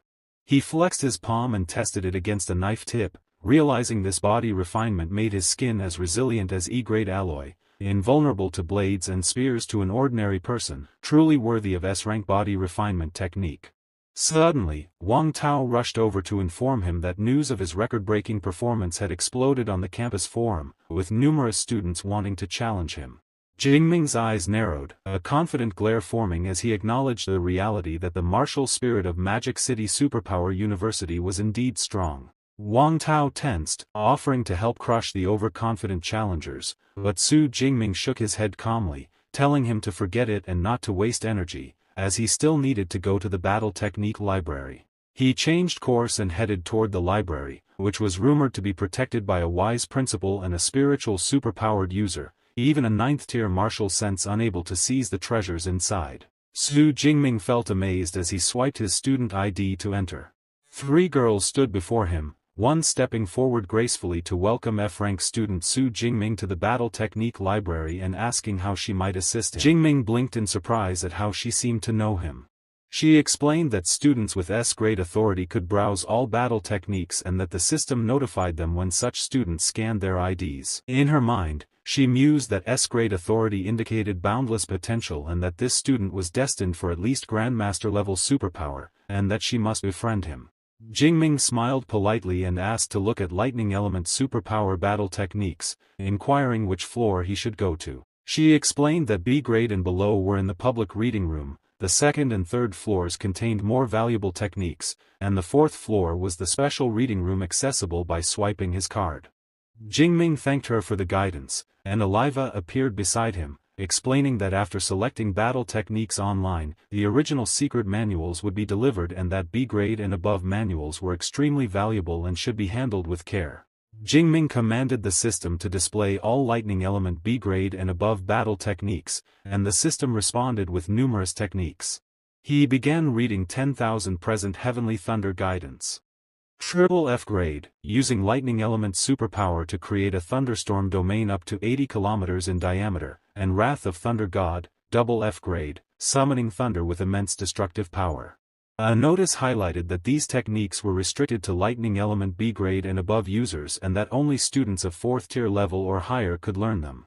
Jingming was shocked that F grade and even triple F grade manuals were available in a top university and wondered if he could study them freely. He realized that learning required meeting cultivation requirements for both superpower and tier and so could only select the most suitable battle techniques at the moment. Considering offensive, defensive, movement, elixir, and body refinement techniques, he found the selection overwhelming, but Teacher Yang's prior recommendations saved him time. He instructed Aliva to provide more details, and additional screens appeared showing Chain Thunder, Thunder Prison, Thunder Flash, and Thunder Spear. All were A-grade techniques, each highly useful. Jingming decided to choose these 4, analyzing them carefully: Thunder Spear as a Rage Strike type, Chain Thunder as a Long Attack type, Thunder Flash as a Movement type, and Thunder Prison for crowd control. Combined with the Thunder Indestructible body, he had almost no weaknesses. Aliva detected the selection and indicated that the average duration to learn each technique to elementary level was 6 months and asked if he wished to mix in lower-level techniques. Jingming replied calmly that these would suffice. A junior teacher then arrived carrying the original manuals, and Jingming's eyes gleamed, knowing that C-grade and B-grade techniques cost millions while A-grade was priceless, and having 4 at once was luxurious. He began practicing, absorbing the profound artistic concept and aura embedded in each technique, knowing that copies could never replicate the true manual's power. Time passed as he diligently studied and refined the techniques. Finally, Jingming completed a first pass through all 4, and notifications appeared. Thunder Spear consumed 200 superpower points and learned to elementary level. Thunder Prison consumed 200 points. Thunder Flash consumed 200 points, and Chain Thunder consumed 200 points. Checking his stats, his physique had risen to 391, strength to 289, and his body integrated the new combat skills. Jingming's eyes gleamed with excitement, marveling at so many battle techniques and wondering which lucky person would first experience the power of this set of techniques. Completed this. Some time later, the scene shifted to the residential area. Inside, Venta asked Su Jingming, "Brother Ming, Eva just came to notify us. The freshman assembly is tomorrow at 9 a.m. on Training Ground 1. Also, they created a large freshman group that you should join." Su Jingming nodded. "Of course. By the way, this is just for a rank combat technique, right?" he asked. Venta's eyes widened. "Brother Ming, what level of combat technique did you choose?" "I chose an A-rank combat technique," Ming replied calmly. Venta was surprised. A-rank, the 4th level techniques alone would take until sophomore or junior year to master. As expected of Brother Ming, you never follow the usual route. "But, are you really able to browse A-rank combat techniques? Does that mean you have A-rank permission?" Ming smirked. "Not A-rank, it's S-rank." Venta's jaw dropped. "S-rank? Our school actually has higher permission than A-rank." "How do you have S-rank permission? Could it be, are you not the A-rank rumored online but with S-rank power?" Ming chuckled lightly. "I guess you'll find out soon. Just remember one more thing." Venta, still in shock, muttered. "I thought I could guess your rating or permission level, but I never expected there really to be an S-rank. The top scorers from other provinces only reach A-rank. Investing to become your fan was definitely the right choice. I'll be an old fan now." Later, the team moved to the second-floor training room. Ming grabbed a long arrow in his hand. "I have the combat technique now. I need to get my equipment up to speed as well. My original F-rank obsidian gun is already scrapped. I didn't even bring it." Even if it weren't scrapped, it couldn't keep up with the current intensity. He instructed Aliva to open the school mall and search for gun-type weapons. She obeyed and displayed all available equipment. Ming leaned in, reading the details carefully. F-rank, E-rank, D-rank, so many options. I can even customize the length and weight. But the higher the rank, the heavier and more expensive it is.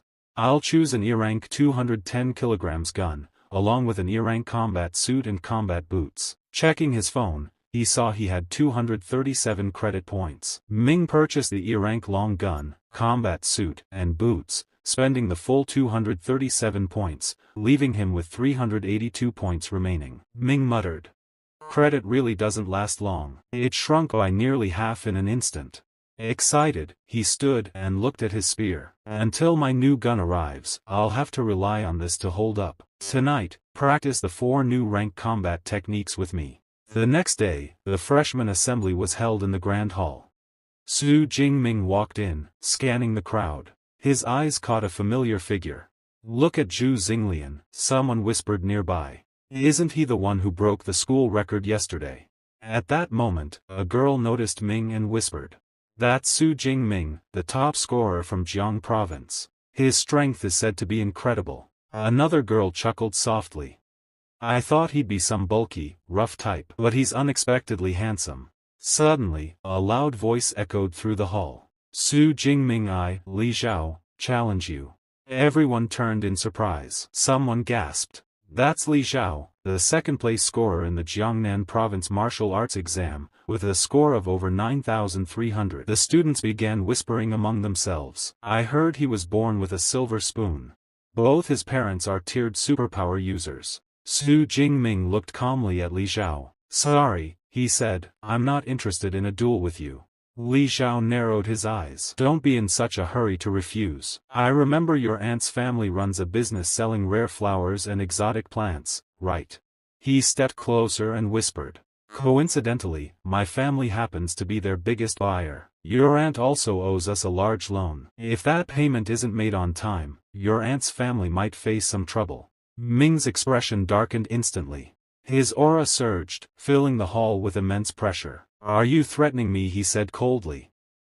Li Xiao flinched under the overwhelming force radiating from him. What is this monstrous aura? He thought, frozen in disbelief. With a strained smile, Li Xiao muttered. No, not a threat, just a friendly heads-up. Ming's eyes glowed faintly. Time and place, he demanded. Li Xiao straightened. 7 days from now, at noon, on broadcast platform 3. Fine, Ming replied. I'll be there. Let's hope you don't regret it. Whispers erupted around them. The top scorer versus the second place. This is going to be exciting. Yeah, we should go early that day to get a good spot. Just then, an old man stepped onto the stage.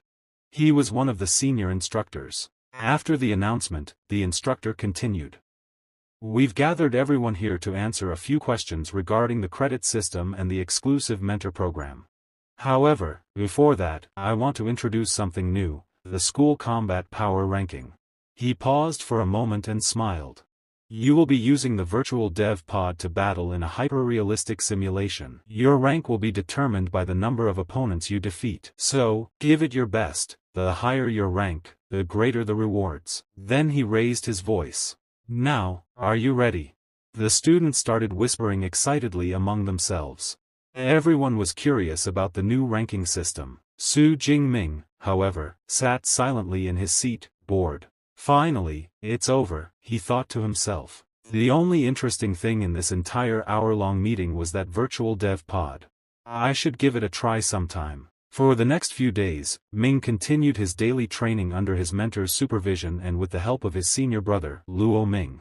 Day after day, his mastery with the long spear grew sharper.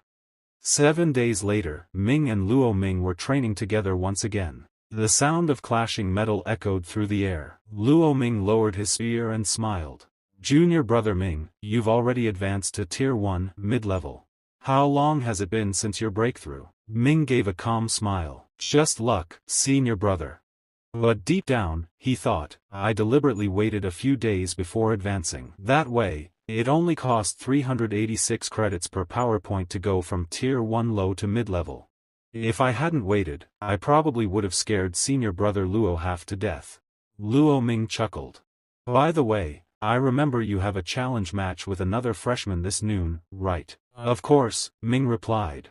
Luo Ming laughed and said, all right then, I'll observe 3 minutes of silence for your opponent. I'll go with you later. I'd like to see what my junior brother's full strength looks like when he's serious. The scene shifted to the battle arena, already packed with curious students. A blue-haired student muttered. The freshman tournament is still over a month away, but this is a good chance to see the strength of the province's top scorer. Another replied. I checked the data. Su Jingming only got that title because of a remote exam location. I bet Li Xiao will definitely win. But someone else disagreed. Not necessarily. Su Ming recently broke our school's punch power record. A confused boy frowned. What's a punch power record? We're superpower users. In real battles, it's our abilities that matter, not punching. Just then, murmurs spread through the crowd. Hey, look! He's here. Su Jingming entered the arena, spear in hand, his calm presence drawing every gaze toward him. A senior whispered with a grin. Once my junior brother Ming achieves a bit more fame, he's going to charm every senior sister and junior sister in this place. Across the field, Li Xiao glared at Ming, a confident smirk on his face. His rank has gone up, Xiao thought, but that's fine. I came prepared. Xiao spoke loudly. Su Jingming, deciding the winner alone sounds too boring. How about we add a little stake all your credits, do you dare? Ming replied evenly. Sure. I have 370 credits. The referee for the match stepped forward, Instructor Zhao Yan, a Tier 6 mid-level healing-type superpowered being. Su Jingming glanced at her and thought, a Tier 6 healer, the school must have brought her to prevent any casualties. Battles between superpowered beings are too dangerous to risk a student's life. He checked his phone and muttered quietly, I'll definitely start this fight. Meanwhile, the crowd around the arena erupted with excitement. Wow, a gambling match worth 3.7 million credits, someone shouted. What a generous showdown, another yelled. Instructor Zhao Yan raised her hand for silence. I've received both sides' credit transfers, she announced. Prepare yourselves. Remember, once one party admits defeat or loses consciousness, the other must immediately stop attacking. Violating this rule will result in severe punishment. Do you both understand? Su Jingming gave a calm smile. Understood. He lowered into position, spear leveled before him, his expression sharp and focused. Across the arena, Li Xiao gripped his sword tightly, a twisted grin forming on his face. I understand too, he said coldly. Su Jingming, I'll take back all the honor you stole from me today. His body erupted with blazing red energy, a dense, scorching aura of fire surrounded him, the air rippling with heat. Element type, fire, someone in the crowd gasped. As expected of an A-rank superpower, so terrifying, another whispered. Even from here, I can feel like I'm burning alive. The entire arena shimmered under the heat as Li Xiao launched his fiery assault, a blazing slash tearing through the air toward Su Jingming. But Ming didn't flinch. He swung his spear in a swift, clean motion, a single normal strike, and the fire wave shattered like glass. The spectators stared in disbelief. Wait, he didn't even use a combat technique, the blue-haired boy exclaimed. Holy crap, a normal attack just broke an A-rank move, another shouted. Across the arena, Li Xiao gritted his teeth, eyes wide with rage. How is that possible? Ming's gaze hardened. Nothing's impossible, he said coldly. You're just too weak. He thrust forward, his spear piercing through the air and slamming into Li Xiao's chest. Xiao staggered backward, blood surging in his throat as Ming smoothly shifted his stance, ready to strike again. That moment Xiao coughed the blood of powerful attack of Ming. His strike so insane and powerful Xiao completely airfly floated to the arena. At this moment some student are talk that is the end. Ming only attacked twins with his spear and he completely knocked down. Another boy say, who was the one saying Xiao's strength was even stronger than Zooming. Why was he instantly killed? Another boy say most of freshmen here probably could not even withstand the raging flame clash. Another boy say in this belief all we can say in that Xingming's strength is miles ahead of all other freshmen. At that point Sincere looked and thought this is too boring. He did not even force out 1/12 of his hit. My junior brother strength. At that moment teacher announced the winner of this match is. But suddenly Xiao coughed blood and wiped. Say teacher stopped. I did not admit defeat. The match isn't over yet. He just pull pill going to take enhance his power. But the teacher stopped there and say bloody fury pill. Are you throwing your life away? This is just a match. It's not life or death fight. At that point crowd shouted say holy cow. Li Xiao actually bought out a bloody pill. All thought this pill can increase your strength time over short period. The side effects are also very serious. You won't be able to get out bed for 1 or 2 months. Afterward, is it worth it? Another boy say exactly, the freshman tournament is in just over a month. It's not worthy the gain. But after listening that noise Xiao said doesn't matter. I will take that responsibility for my consequence myself. I will risk it all if I lose. I will accept the defeat.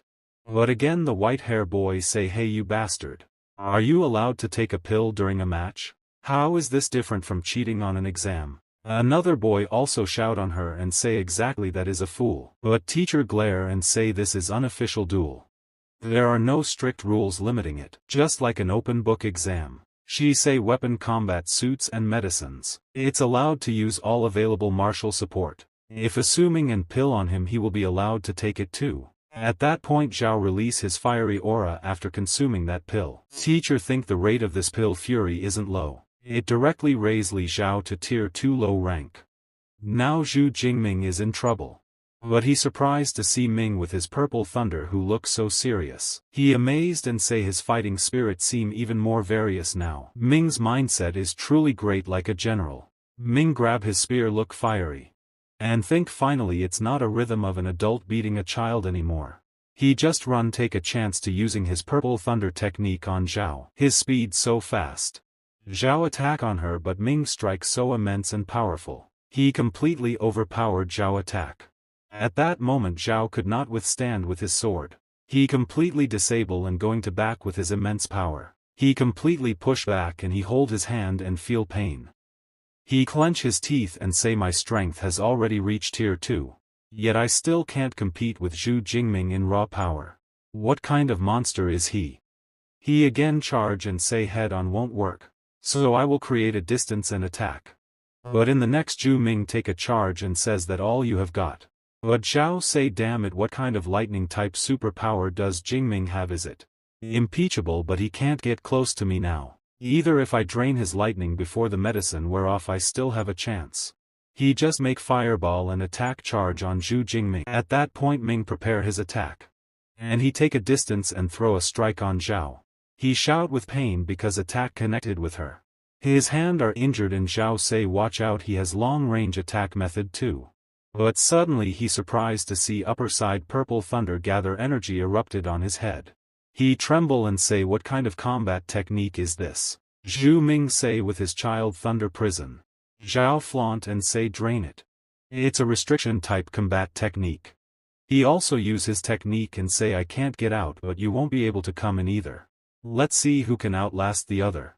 But Ming who is tapped forward to Xiao releasing his energy look so cool and say flame barrier it's a defense look descent. I wonder how many shot I can fire through it.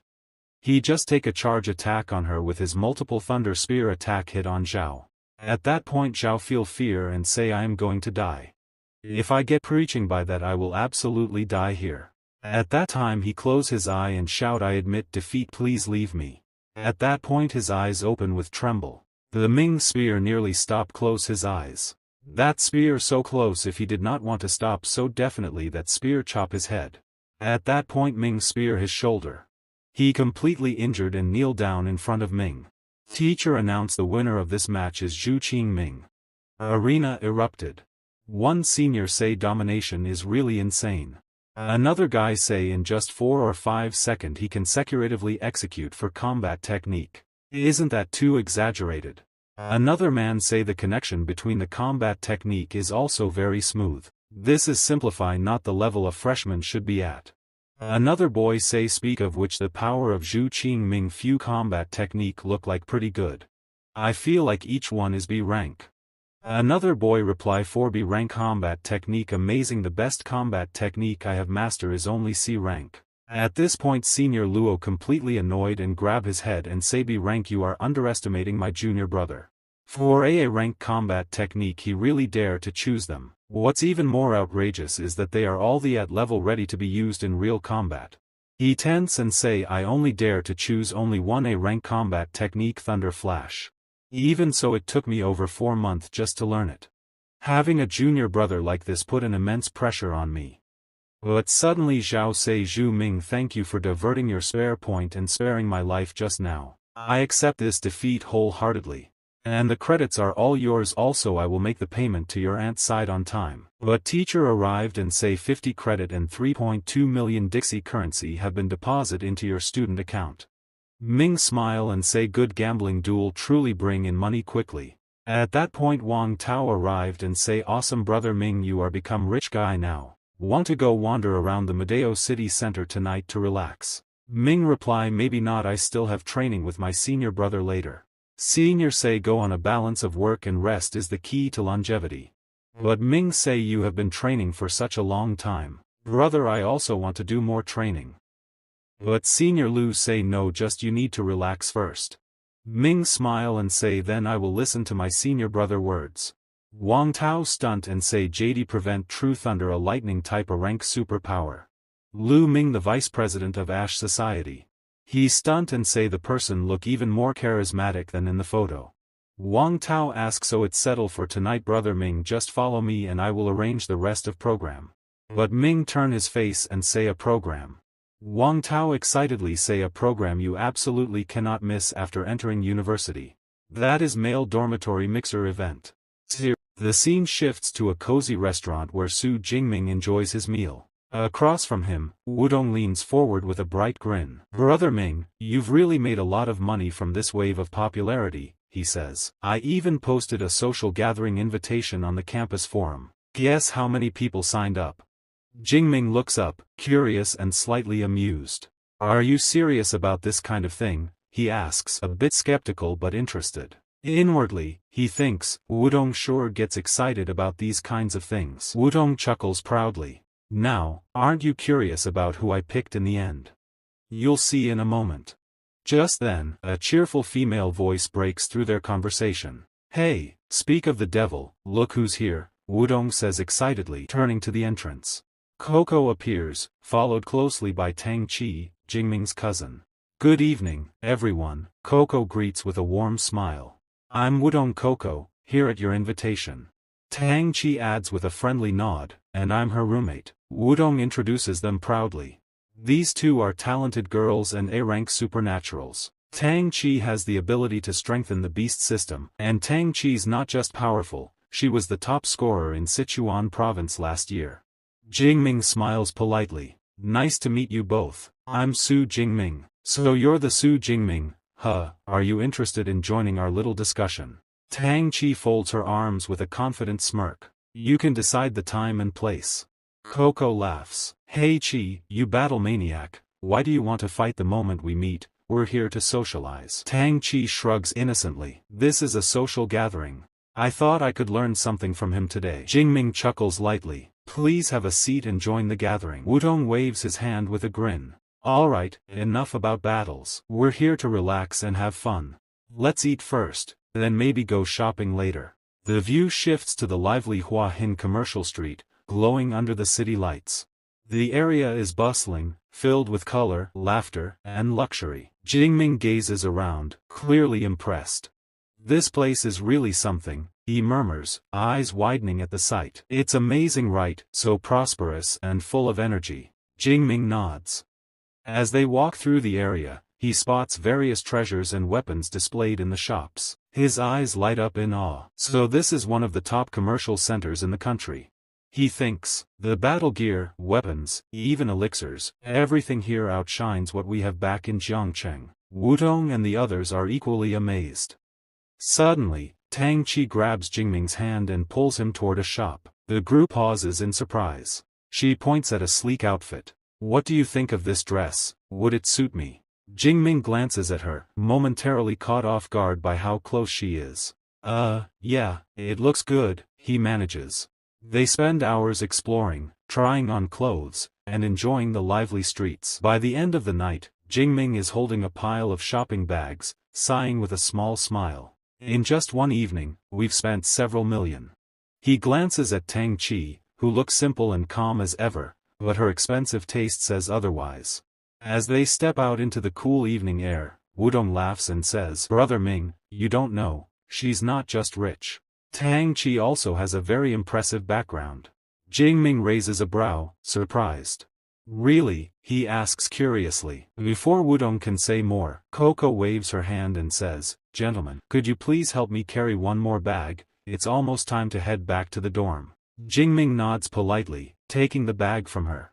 The group arrives at the dorm gates, the street lamps casting a warm glow around them. Coco turns to Jingming with a soft smile. You can leave the bags here. Thank you for today. Tang Qi adds, we had a lot of fun. Thank you, Jingming. He smiles gently. You're welcome. Have a good night. They start to part ways, but Tang Qi suddenly stops and calls out, Jingming. I was serious about what I said earlier, she continues. Someday in the future, I'll come to you for advice, to exchange ideas. Jingming looks a little surprised but quickly smiles. No problem. I'll be looking forward to it. Tang Qi's lips curve into a small, genuine smile. Standing beside her, Coco teases with a playful grin. Autumn Rhythm, ever since you enrolled, I've never seen you treat a boy so nicely. You're usually polite but distant. Looks like inviting you to this social gathering was the right call. Tang Qi blushes slightly but remains calm. She's wrong, she thinks to herself. My A-level ability, Dawn Light, can sense when a boy has impure thoughts toward me, but Su Jingming, he's different. Out loud, she says softly, Coco, you're mistaken. Su Jingming isn't like the others. When he looks at me, there's no ill intent. He simply appreciates, without a single impure thought. At that moment, Coco thought to herself, it really seems like she likes that boy. The scene shifted to Jingming, walking alongside Wudong. Wudong smiled and said, it's nice to go out for a walk once in a while. Jingming nodded slightly, thinking how refreshing it felt. Reaching the first level isn't enough, he murmured. I still need to push myself harder. 15 days later, Jingming was deep in training. His purple thunder roared and crackled around him as he focused on his breakthrough. Almost there, he said, his voice steady with determination. Moments later, a surge of energy burst from his body. His power points rose to 56, marking his advancement from first order middle to upper order. His body index reached 354, a sign of tremendous physical improvement. The purple thunder surrounding him became even denser and more powerful, radiating with fierce energy. After completing the process, Jingming took a deep breath and whispered, as always, class improvement enhances overall strength. He flipped through his manual, reading aloud, the second level of body strengthening focuses on reinforcing bones and muscles. Once someone breaks through to the third level, they can enter a special phase, the Thunder Stage. It temporarily boosts strength and speed to their extreme limits. Closing the book, Jingming smiled faintly. Li Jingtian, I'm really looking forward to it. Then, glancing at his nearly depleted ability points, he muttered, looks like it's time to take a short leave from the teacher and head into the wilderness. I need to hunt some fierce beasts to replenish my power points. The scene shifted to the teacher's dormitory, where Teacher Yang sat in disbelief after hearing the news. He looked at Jingming with wide eyes and said, what, you broke through again? Jingming nodded calmly and replied, yes teacher, I was just about to inform you that I had a breakthrough last night. Also, my thunder indestructible body has advanced to the second level. Teacher Yang froze for a moment, struggling to believe what he'd just heard. Both a level breakthrough and a body forging breakthrough. He thought to himself, that's something even talented students can't achieve easily. Yet this boy, he makes it sound as simple as drinking water. With just an F-rank ability, his progress is insane. Just then, Senior Luo entered the room, chuckling. Teacher, I told you, didn't I, junior brother Jingming is completely insane, a real monster. It took me more than half a year to advance from the middle stage of first rank to the upper stage, but he's doing it in weeks. Teacher Yang composed himself and said seriously, Ming, class advancement is important, but you must not neglect practical combat. Have a sparring match with senior brother Luo. I'd like to see how much stronger you've become after this breakthrough. Jingming smiled and replied confidently, that's a great idea. Senior Luo grinned, rolling his shoulders. All right junior brother, I'll suppress my strength to the lower second level. Use your full power against me. Both of them took their stances. The room filled with pressure as purple lightning danced across Jingming's spear. In the next instant, he dashed forward, his thunder force bursting outward like a storm. The shockwave made Luo take a step back. His eyes widened slightly. What a powerful force, he's actually accumulated this much strength already. His energy output rivals mine. Meanwhile, Jingming focused sharply, thinking, this is the first time I've faced someone equal to my power since obtaining the system.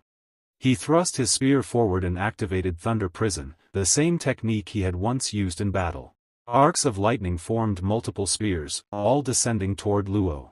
But Luo quickly countered, summoning his own lightning. Impressive, but unfortunately for you, I'm not one of those freshmen you beat so easily, he shouted, unleashing his ability, Yunsha True Thunder. A massive explosion of energy engulfed the entire training ground. Jingming's thunder spears were obliterated by the overwhelming surge. 20 minutes later, both of them stood exhausted, the air around them still crackling. Jingming took a deep breath and admitted, Teacher, senior brother, my divine thunder is completely depleted. I've lost this match. Senior Luo smiled and shook his head. You didn't lose in skill, Jingming. You only lost because your energy ran out. Teacher Yang nodded in agreement, clearly impressed. Excellent, that was a remarkable fight. Jingming, your performance has far exceeded my expectations. I thought Luo would win easily, but you two were evenly matched until the very end. Luo turned to him with a proud grin. Junior brother, do you realize what level your strength reached just now? Jingming frowned slightly. What level? Luo crossed his arms and replied, second level, invincible. Hearing that, Jingming stood frozen, completely stunned. Teacher Yang announced, the practice training is over. Let's take a short break. He smiled and added, this refreshing and nourishing food can help dispel fatigue. It's perfect after an intense session like this. Su Jingming stepped forward and said respectfully, Teacher, I have something I'd like to ask. Yang looked at him curiously. What is it you want to know from me? Ming's expression turned serious. I'm planning to leave school and go into the wilderness. Yang's eyes widened slightly. The wilderness area? How long do you plan to stay there? Ming replied firmly, about a month. I came back from the freshman competition recently, and I want to continue improving. Yang's face darkened. The wilderness is nothing like the college examination hall. There are no guards, no army patrols, no safety measures. Furious beasts roam freely, and their locations are unpredictable. If you're not careful, you could easily encounter high-level ones. Staying there for over a month is extremely dangerous. After a pause, Yang placed a steady hand on Ming's shoulder and said calmly, never mind. Since you've made up your mind, go ahead. But remember, if things start to look bad, don't hesitate. Run. The path to becoming strong always passes through life and death trials. Since my disciple seeks progress, I won't stop him. Ming bowed deeply. Thank you very much, teacher. Yang nodded. By the way, which wilderness area are you heading to? Ming replied, a wilderness area near the outskirts of Yunchak City. Yang thought for a moment, then said, that's not too bad. It's close to the Magic City, and the highest ranked beasts there are usually around level 4 or 5, not too dangerous if you're careful. I'll ask Lu Ming to share some of his field experience with you. He then waved his hand, and a surge of energy rippled from the spatial ring on his finger. Since you'll be away from school, I can't offer much direct help, but I've prepared a weapon for you.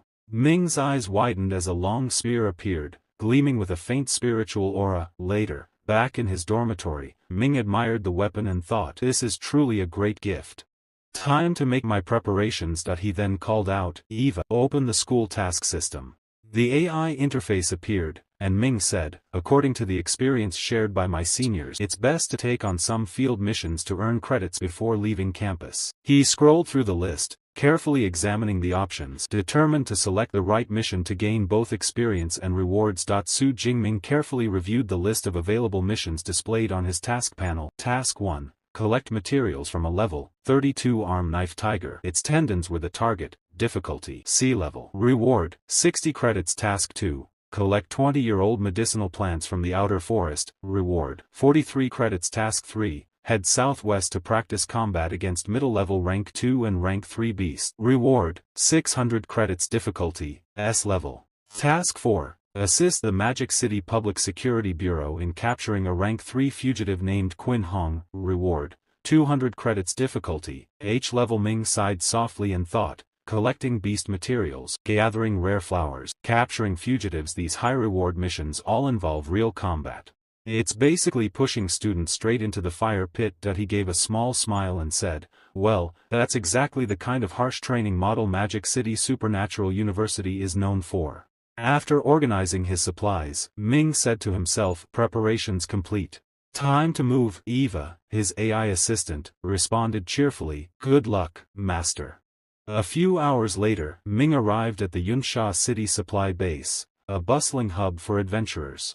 Around him, hunting teams loaded with weapons and supplies were gathering. There were even a few elite C-rank squads, fully armed and ready for missions. Stalls selling elixirs, energy capsules, and beast materials lined the streets. Looking around, Ming smiled faintly. So this is the source water supply base. I finally made it. Time to begin. Inside the main supply building, a beautiful receptionist greeted him with a warm smile. Welcome, sir. Is there anything I can help you with today? Ming took out his student card. I'd like to register for the Heaven Adventurer ID. She blinked in surprise. You're a student of Magic City University of Supernatural Power, right? It's rare to see someone at your level entering the wilderness so early. Yes, Ming replied calmly. She nodded and began typing. It'll take a little while to prepare your adventurer certificate. Please take a seat and rest for now. While waiting, Ming glanced around the lobby. The area was crowded and lively, full of mercenaries, students, and adventurers. Suddenly, a loud voice broke the noise. Whoa! It's Goddess Jiang Chuan, a yellow-haired boy exclaimed, his eyes sparkling. Another chubby guy gawked. Oh my god, she's stunning. And that figure, unreal. A third one chuckled. As expected of a student from the Demon University, the aura she gives off is powerful and refined. Everyone turned to look.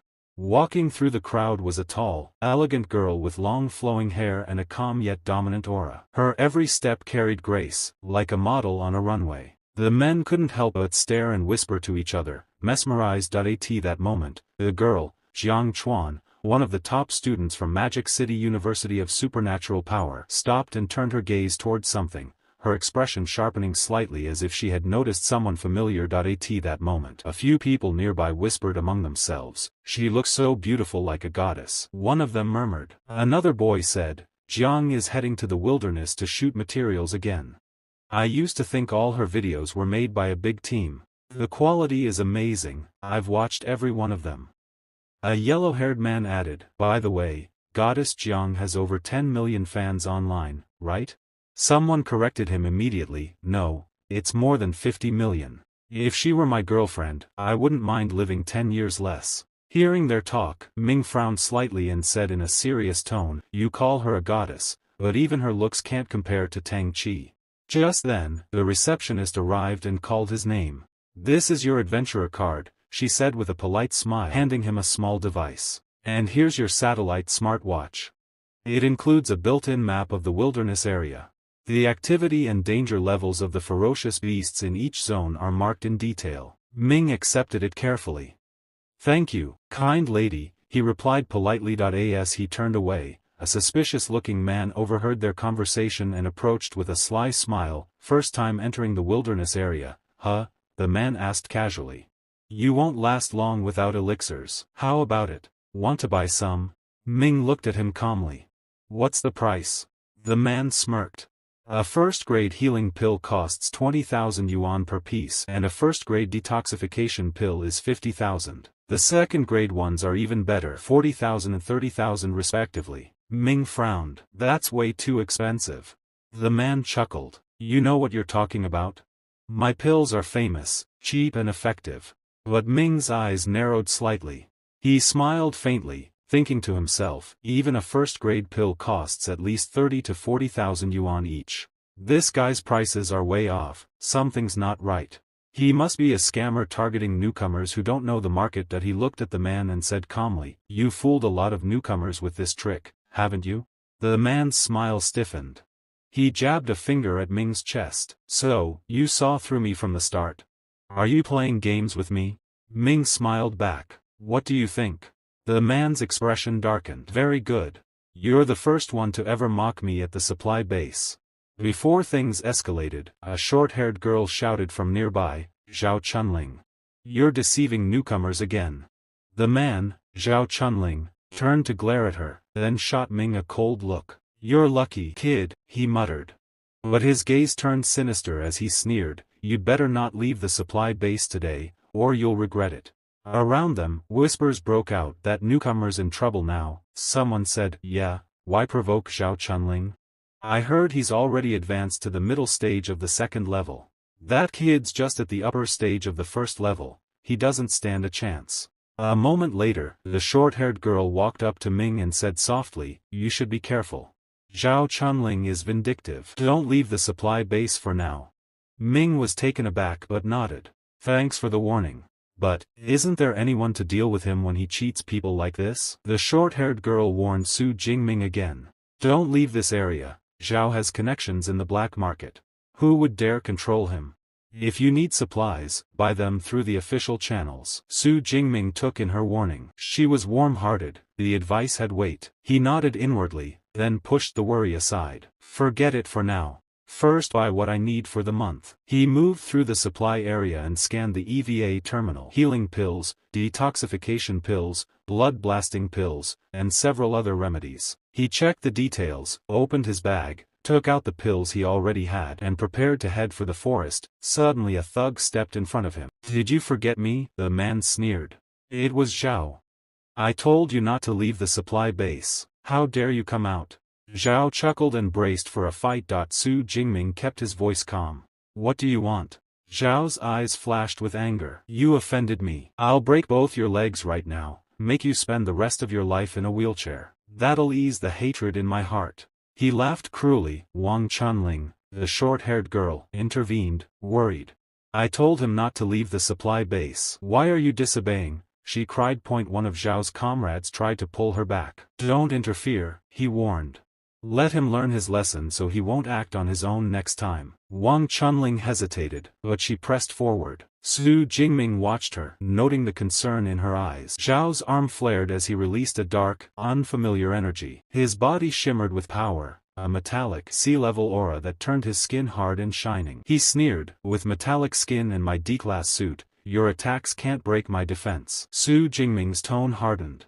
"Unless you pay 1 million yuan in compensation and kneel to me, I won't let you harm anyone." For a moment Xiao was stunned. Su Jingming felt his own heart rate rise. His eyes widened as he prepared to act. He called upon his technique, the purple tender body, and let its energy flow through him. Su Jingming unleashed his thunder ability with a brutal kick that struck Brad Scammer. The man rolled across the ground and slammed into the earth, digging into the dirt. Every pupil around them gasped at the display of Ming's power. The girls' eyes widened in shock. Ming paid them no mind. He moved forward like a thunder dragon god, his steps calm and inexorable as he left the area. Whispers rippled through the crowd. "Instant kill." Terrifying, one boy breathed. "How did he do that? I could not even see it clearly," another muttered. A girl watching Xiao Chunling nodded grimly. "He has hit a wall this time." Someone else admitted they had underestimated him. "I did not expect him to be this strong," they said. Nearby a girl fretted. "How did he do that? I did not see the move." Her friend answered. "It was a whip kick." Xiao Chunling did not stand a chance. "Even if he survives, he will be disabled." The girl added. As expected of a graduate from the Magic City, University of Supernatural Power. Ruthless and powerful. The shock and awe spread through the crowd as every person began whispering to one another about the overwhelming strength that Su Jingming had displayed in such a decisive moment. Some of the boys exchanged glances uncertainly while the girls could not hide their wide-eyed amazement at the incredible display of power. The air seemed to vibrate from the impact of the thunder ability, and the remnants of energy still lingered in the area, creating a palpable tension as Ming moved past everyone, leaving them in awe and disbelief. Each observer tried to process what they had just witnessed and how quickly and effortlessly Ming had dispatched Brad Scammer, a feat that left everyone questioning their assumptions about strength, skill, and the limits of a first-level hunter facing such a formidable force. The collective murmurs of astonishment and speculation filled the space as people struggled to articulate the impossible scene they had just witnessed, realizing that Su Jingming was not merely strong but possessed a level of ruthless precision and supernatural ability that few could imagine or match in their lifetime. Wang Xiaoquan, the short-haired girl, blinked in surprise. "Demon University Captain, how do you know that?" she asked. It became clear the yellow-haired girl belonged to Demon University.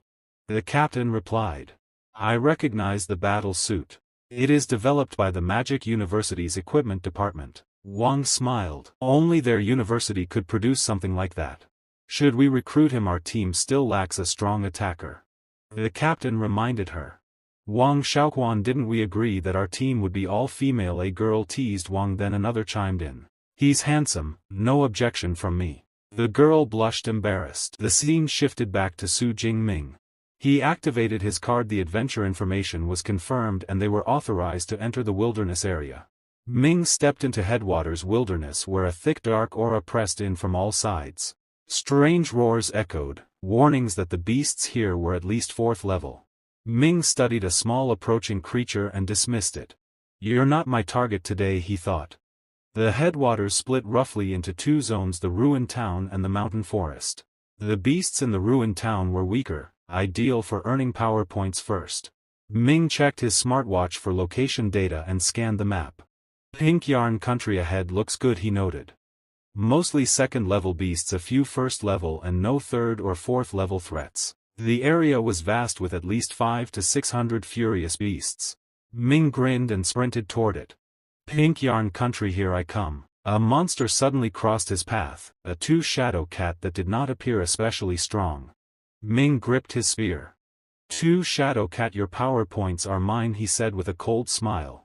He admitted to himself that the thunder's negative influence had stirred something dangerous inside him. The more he suppressed the urge to kill, the stronger the impulse grew. Now that restraint was breaking. His expression hardened and the creature trembled at the sight of him. The forest around them seemed to react to the tension and the immense energy emanating from Ming as every leaf and shadow appeared to hold its breath in anticipation. A month later, two hunters emerged from the wilderness exhausted. A girl asked, "Captain, what's going on in Pingyuan country?" One of the men replied, "We've been wandering all day. How is it possible we haven't encountered a single furious beast? This was supposed to be a hunting expedition." Suddenly a bald man muttered irritably. "You ask me, who else should I ask?" Another hunter frowned. "There are at least 500 or 600 furious beasts in Pingyuan country.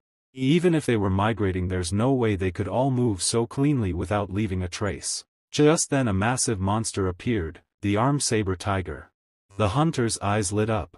"Finally a furious beast," someone exclaimed. "Let's take it down." Excitement and tension rippled through the group as they quickly readied their weapons and focused their senses on the monster, aware that this was the kind of encounter they had been searching for in the wilderness. The tiger's presence brought a surge of adrenaline to each hunter as they carefully assessed its movements while also scanning the surrounding terrain for any signs of additional beasts or unexpected danger. Each hunter knew that one misstep could be fatal, and the collective energy of the group rose as they prepared for a confrontation that could determine the success of their expedition and their survival in the dangerous and unpredictable Pingyuan country. They readied themselves for battle, but before they could strike, a surge of purple energy erupted across the area, accompanied by a deafening thunderclap. The powerful blast obliterated the tiger instantly. The hunters shielded their faces, staring at the immense explosion of purple thunder energy. One of them muttered, What was that just now? Some kind of new laser weapon?" The bald man shook his head. "No laser weapon could move that fast. It's some kind of lightning-based combat technique." None of them realized it was Su Jingming's thunder ability at work. Annoyed, the bald man said, "Let's go. Pingyuan country must already be occupied by a powerful individual. That attack was likely a warning." The hunters hurried away, one boy remarking, "No wonder we couldn't find any furious beasts. They were probably all killed by that lightning expert." Another added nervously, "The thunder spear just now, the power was terrifying. My legs are still shaking a little." Each hunter's heart pounded in their chest as they retreated cautiously through the wilderness, aware that they had just witnessed an overwhelming display of power beyond their comprehension and that any further confrontation could result in complete annihilation. Their captain scowled, "Stop talking nonsense, you fools. Hurry, move too slowly and you'll incur the wrath of that strong man, then you're in real trouble." Meanwhile, Su Jingming moved through the wilderness with precision. He released his purple thunder energy and struck down a second-level armed saber tiger, gaining 19 ability points. The attack range of the lightning spear has now reached over 1,000 meters. Not bad, he thought. Checking his stats, he calculated that in 1 month he could accumulate over 80,000 ability points. He had advanced from the first level to the second, and his thunder immortal body had broken through to the third level. His supreme power had enhanced significantly. "I've reached intermediate proficiency in multiple A-level combat skills," he said aloud, a faint smile crossing his face. "Who else could do this besides me?" Satisfied, Su Jingming surveyed the area. "We're done here. Pack up, return to the supply base tomorrow, and then we'll continue deeper into the wilderness." At the source water supply base, Su Jingming calmly carried his haul. "Did I really just bring back the entire unicorn's flesh and blood? That's insane." But he merely smiled, adjusting the straps of his backpack. "Fortunately, I bought the reinforced tactical backpack," he thought. "Otherwise there's no way I could have fit over 400 kilograms of furious beast materials." As he approached the receptionist area, the girl looked up calmly. "Sir, what materials would you like to sell? Please place them on the waiting plate first." Ming opened his backpack, revealing the massive haul. "These materials are from second-level furious beasts weighing about 400 kilograms. Let's see how much this can be sold for." The receptionist's eyes widened in shock. "Wow, this is incredible. Tiger tendons, arms, knees, rhinos. Every part is pure essence." She smiled and immediately contacted the execution department. Sir, please wait a moment, you have far too many materials, I'll need more people to help with inventory. At that moment the head of the execution department arrived. With a calm and gentle smile he approached Ming and extended his hand. Hello Su Jingming, did you really do this alone? Ming returned the handshake. Nice to meet you. The head nodded appreciatively. Mr. Su, you are truly a young and promising man. To hunt down so many furious beasts at such a young age is astonishing. I will arrange for staff to count your materials. Would you care to sit with me while we do this? He glanced at the artificial material checking device and asked, did you use this for all your materials? The head smiled. Here's a platinum membership card for the supply base. You'll receive a 5% discount on anything you buy. Please accept it, Mr. Su. Ming thought to himself, the base must really value connections with young powerful second-level supernaturals. He accepted the card politely. Thank you very much, Manager Xiao. The manager returned the smile. The total value of these beast materials comes to 24.764 million yuan. How about we round it up to 25 million? Ming was momentarily surprised. There are still people who want to come forward. Thank you very much, he said calmly. He checked his phone and saw a notification. His bank account had been credited with 29,012,300 yuan. He smiled satisfied. 29 million instant wealth. Su Jingming turned back once as he left and offered a casual nod. Mr. Xiao, see you next time. Manager Xiao smiled politely and handed him a card. This is my business card. If you're free, come by for tea. Inwardly Xiao thought the young hunter had a bright future. Su Jingming's calm buzzed. He checked the caller ID and frowned. Zhao Chunling, what does she want? On the other end Zhao Chunling's voice snapped with anger. Boss, the man who crippled me just returned to the supply base. You must make him pay. Manager Zhao listened then replied coolly, that little guy. He's only a first level. How do you intend to take revenge? Zhao Chunling snarled. Send the Tiger Shrek squad. I want him to suffer worse than death. He should be left crippled, hands and legs ruined. Zhao hesitated then sighed. Fine, I'll lend you the Tiger Shrek squad. After this we'll have no further connection. Don't worry, Zhao Chunling vowed. Once this is done, I'll leave Qinshu City for good. After the call ended, Manager Zhao rubbed his temple. Why do I feel uneasy? He wondered. Am I overthinking it? The Tiger Shrek squad was an elite second-level team. On paper this should be no problem for them to handle a first-level hunter. Still a tiny seed of doubt lingered. Across the plaza Su Jingming sneezed and rubbed his nose. Glancing around, what's going on? Is someone plotting against me? The scene opened with Manager Zhao smiling as he walked toward Manager Wang's office. Manager Wang, he said confidently, I just discovered a very promising young man named Su Jingming. He single-handedly brought back more loot than an entire dozen teams combined. Wang's expression shifted instantly to one of surprise. Su Jingming, he repeated, curiosity flickering across his face. Sitting down at his desk, he opened his laptop and began scrolling through the database. As he searched, his eyes suddenly widened. Something on the screen made his tone turn serious. Mr. Xiao, Wang said in a firm voice, this Su Jingming you mentioned, he's very important. If he comes to the base again, inform me immediately. Zhao straightened up nervously. Understood, Manager Wang, he said, though his voice trembled slightly. As Wang left, Zhao muttered under his breath, what kind of person is this Su Jingming? He can actually make old Wang so excited. It seems he's someone extremely important. I must not treat him lightly. Meanwhile, in his private office, Wang Qiao leaned back with a faint smile. So, another disciple of Yang Jingtian has appeared in my base, he murmured. Pulling up Jingming's record, he studied it closely. Second level already, and his talent even surpasses Luo Ming. He knew Luo Ming well, Yang Jingtian's senior disciple, a man who was already considered a monster in strength. For Jingming to be even stronger was astonishing. A terrifying talent like this must not be offended, Wang said to himself quietly. After a while, he noticed something else on the report, a space ring priced at over 10 million. He frowned. Over 10 million for something that holds only as much as a suitcase. Ridiculous, but still, so convenient. He tapped his fingers against the table, thinking. I wonder if a larger space ring, something that could hold a spear, would even be possible? Just as he was lost in thought, his phone buzzed suddenly. Wang glanced at the screen and raised an eyebrow. It was his old roommate calling. On the other side, Su Jingming picked up. Brother Ming, it's been ages, the man said cheerfully. When are you coming back to school? Jingming was taken aback for a moment. Probably in half a month, he replied. Why, is something wrong? Before his friend could answer, Jingming suddenly felt a strange tension in the air. Nearby, a group of martial artists were gathering, each one radiating killing intent. They weren't ordinary people. They had been sent by Manager Xiao under the secret orders of Wang Qianglin, the arrogant man Jingming had defeated earlier. Now crippled and confined to a wheelchair, Wang Qianglin was burning with humiliation and rage. He had sworn revenge no matter what it took. The arrogant Wang Qianglin sat in his wheelchair surrounded by several strong martial artists. His expression was twisted with hatred as he raised his hand and pointed toward the image of Su Jing. "That's him," he said darkly. "Your target is that bastard. Break his hands and feet, then bring him to me." The leader of the group bowed slightly. "Understood."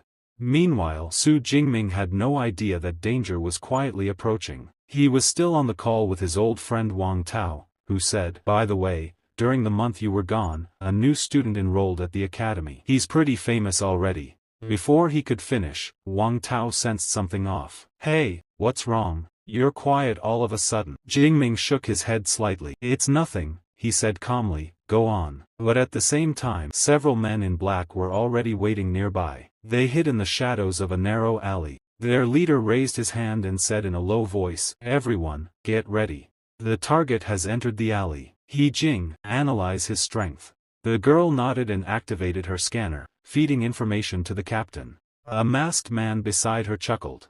"Captain, I don't mean to doubt you, but aren't you being too cautious? He's just a first-level ability user. What kind of threat could he?" Before he could finish, He Jing suddenly gasped. Her eyes widened in disbelief, and she clutched her head as if in pain. The captain frowned. "What's wrong?" She trembled as she shared her vision feed with the rest of the squad. "Captain, look at this for yourself." The entire team stared at the data being transmitted through their visors. A blinding light filled their view. Su Jingming's spiritual energy output was off the charts. The stronger the spiritual perception, the captain muttered, the brighter the light. But this light wasn't just bright, it was blinding. Everyone froze in shock. One of them shouted, "How is this possible? This energy, it's dozens of times stronger than a level 2 upper rank like me. A man like this could destroy our entire team." Terror swept through the squad. Around the alley, faint streaks of purple lightning began to flicker, Jingming's suppressed aura leaking into the air. Cold sweat rolled down the captain's face. "Damn it, Wang Qianglin tricked us. He sent us to die. The intelligence is wrong." He clenched his fists. "Abort the mission. We're pulling out. When we get back, we'll make Wang Qianglin pay for this." On the other side of the street, Su Jingming frowned as he felt several auras vanish. "What's going on?" he murmured. "They just ran away." A dark glint appeared in his eyes. "The only person in this base who holds a grudge against me is Zhao Qianglin. He must be unwilling to let it go and sent someone to take revenge." He smirked faintly. "He never learns. Next time, I'll make sure he remembers me properly." Elsewhere, Wang Qianglin was suddenly struck across the face. The impact sent him tumbling from his wheelchair onto the floor. "What are you doing?" he screamed. The squad captain glared down at him. "You dare ask? The target you gave us wasn't a level 1 beginner. It was someone at 2nd level with strength comparable to 3rd rank. Do you know what almost happened to us?" Blood dripped from Qionglin's mouth. What? That's impossible. It's only been a month. How could he advance so fast?" The captain didn't bother and turned around, and said coldly, "We're done with this. Let's go see Manager Xiao ourselves." A few minutes later, they stormed into Zhao's office. Manager Xiao looked up, surprised. "You're back already? Have you handled everything?" The captain's face darkened. "No. The mission's terminated. There's a problem with Zhao Qionglin's intelligence. The target isn't at level 1, he's already advanced to level 2, maybe even higher." Manager Zhao's expression stiffened. "Level 2? Yes," the captain continued grimly. "And according to He Jing's observations, his combat capability is comparable to level 3. We had no choice but to retreat." For a moment, Zhao said nothing. The pressure in the room grew heavy. He finally exhaled sharply and muttered, "A 2nd rank upper level, with strength comparable to 3rd rank." His face darkened. "What the hell is Zhao Qianglin thinking?" he whispered. "Can he even afford to offend someone like Su Jingming?" Manager Xiao froze the moment the captain finished speaking. 2nd level, upper tier, he repeated, swallowing. "Wait, what's the target's name again?" The captain gave a short, tight description. Tall, broad-shouldered, a long spear slung across his back. At Xiao's side, sweat broke out. His voice trembled. It can't be, not him.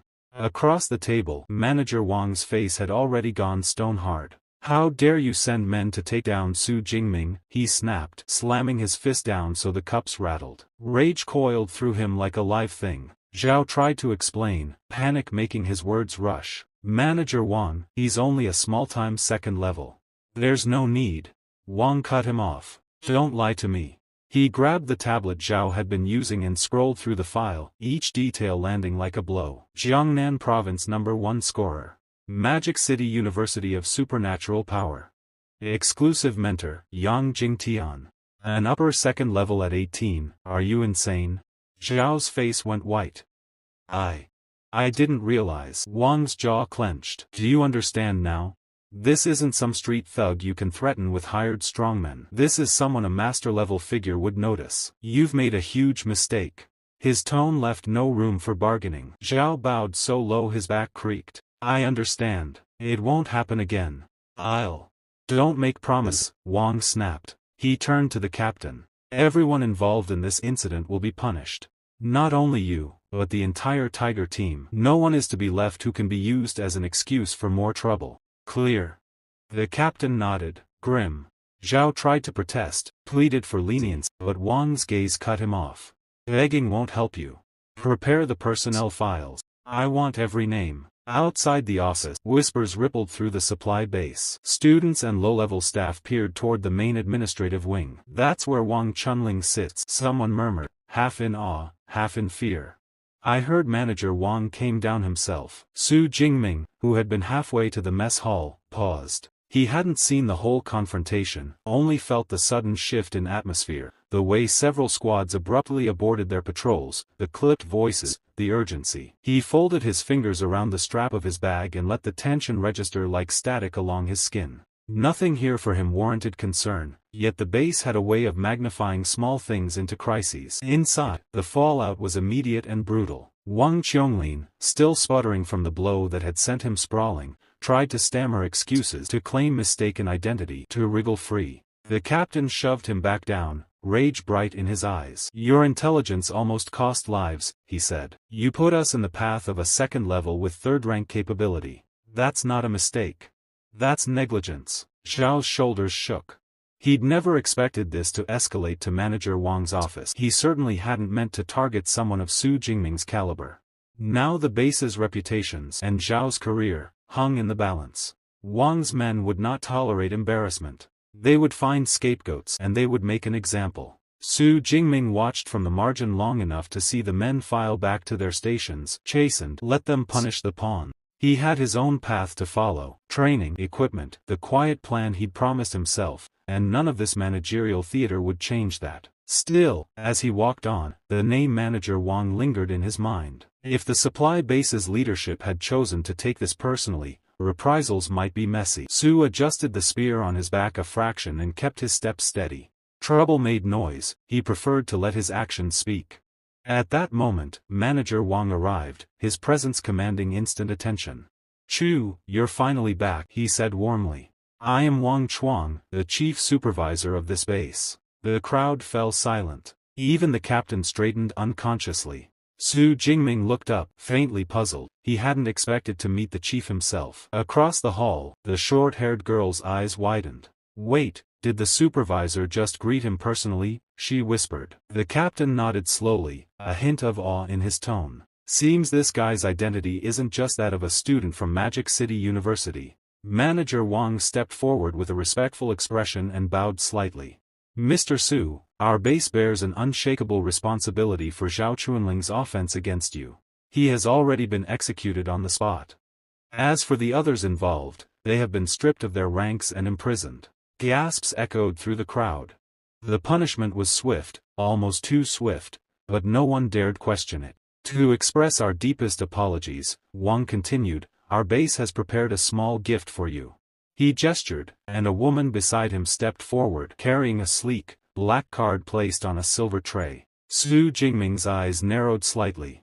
He's ruthless, Ming thought silently. A man who can sit in such a position wouldn't hesitate to sacrifice anyone to protect his power.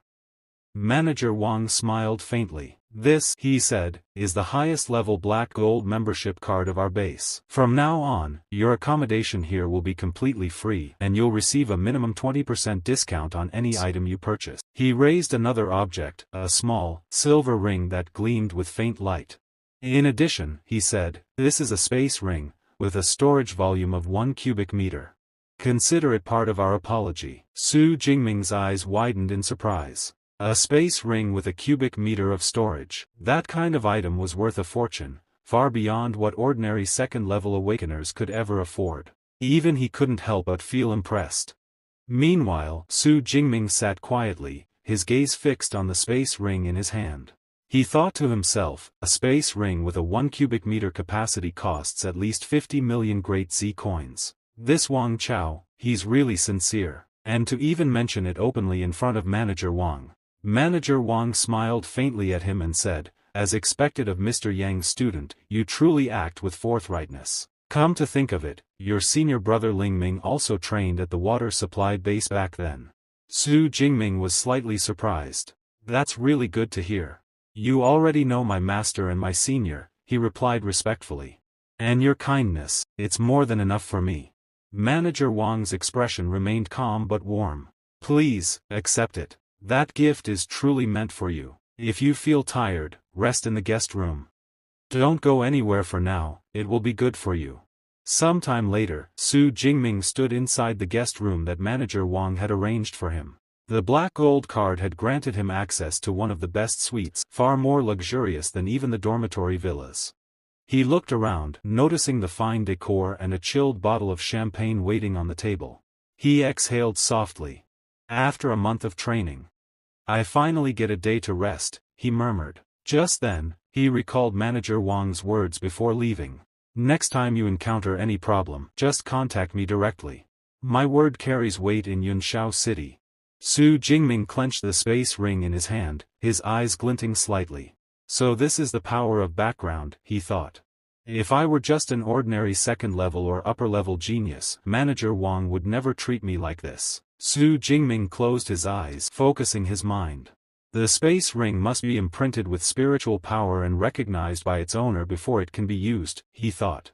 My current mental power is quite high, 972 Haze. That's far above the 600 to 700 of ordinary second-level superior ability users. This should be easy.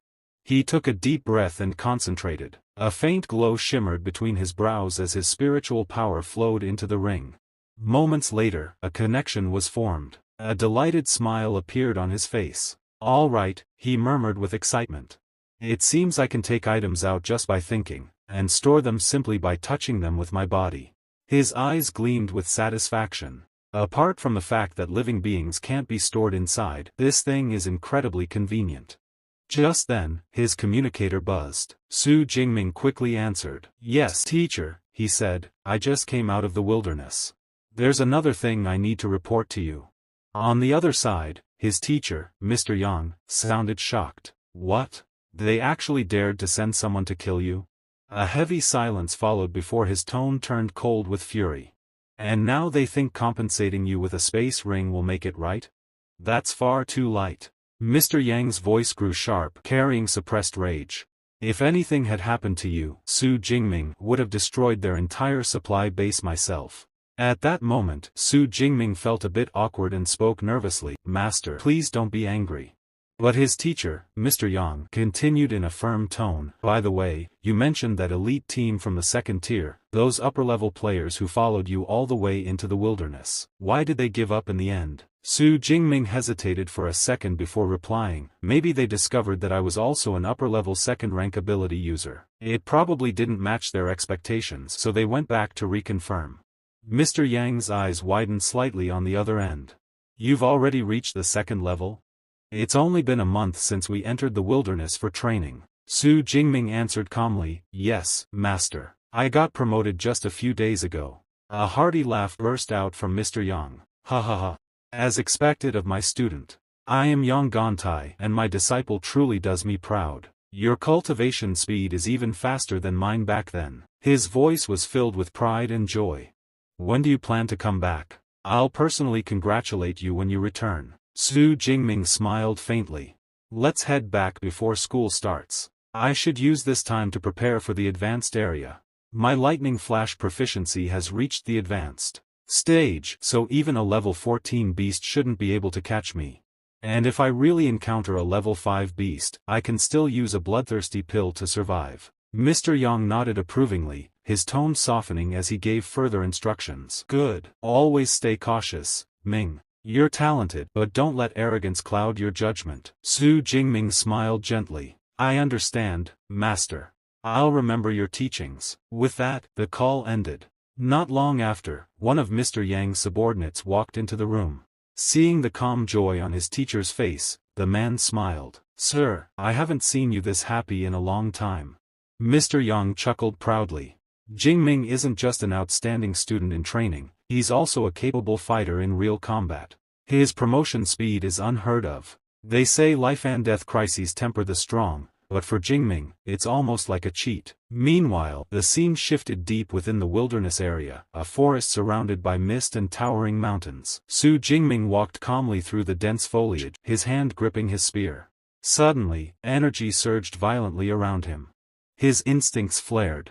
Without hesitation, he released a burst of purple thunder energy, thrusting his spear forward in a sharp arc. A streak of lightning tore through the air, splitting several trees cleanly in half. The next second, a powerful aura erupted from the front. A beast stepped out of the broken grove, a furious wind wolf. Su Jingming narrowed his eyes. A level 3 furious beast, he thought. These usually possess special abilities similar to elemental powers. Judging from that wind blade earlier, this one's definitely a wind-type beast. A mid-level 3rd rank. Let's see how many power points I can gain from killing it. He shifted into a ready stance, lightning flickering faintly across his arm. But before he could strike, voices echoed from the distance. Look, it's the wind wolf. Let's take it down, someone shouted. Su Jingming froze for a moment, turning toward the sound. A team of players emerged from the shadows, and among them was a woman who instantly drew attention. She was stunning, long hair flowing, her figure graceful and confident. Her face carried the kind of natural beauty that could rival an internet celebrity. Su Jingming recognized her immediately. Jiang Zhuan, from Demon University. In her team, one player observed the beast and said, "The wind around this swift wolf is quite strong. It should be a level 3 mid-tier beast." Another boy smirked. Perfect level for Miss Jiang. Good material for her usual hunt videos. Let's block its escape route first. Su Jingming's gaze hardened slightly. As expected of Jiang Zhuan, everyone in her team is at level 3. But are they trying to steal my prey? He knew the wilderness rules well. Resources like furious beasts belong to whoever discovers them first.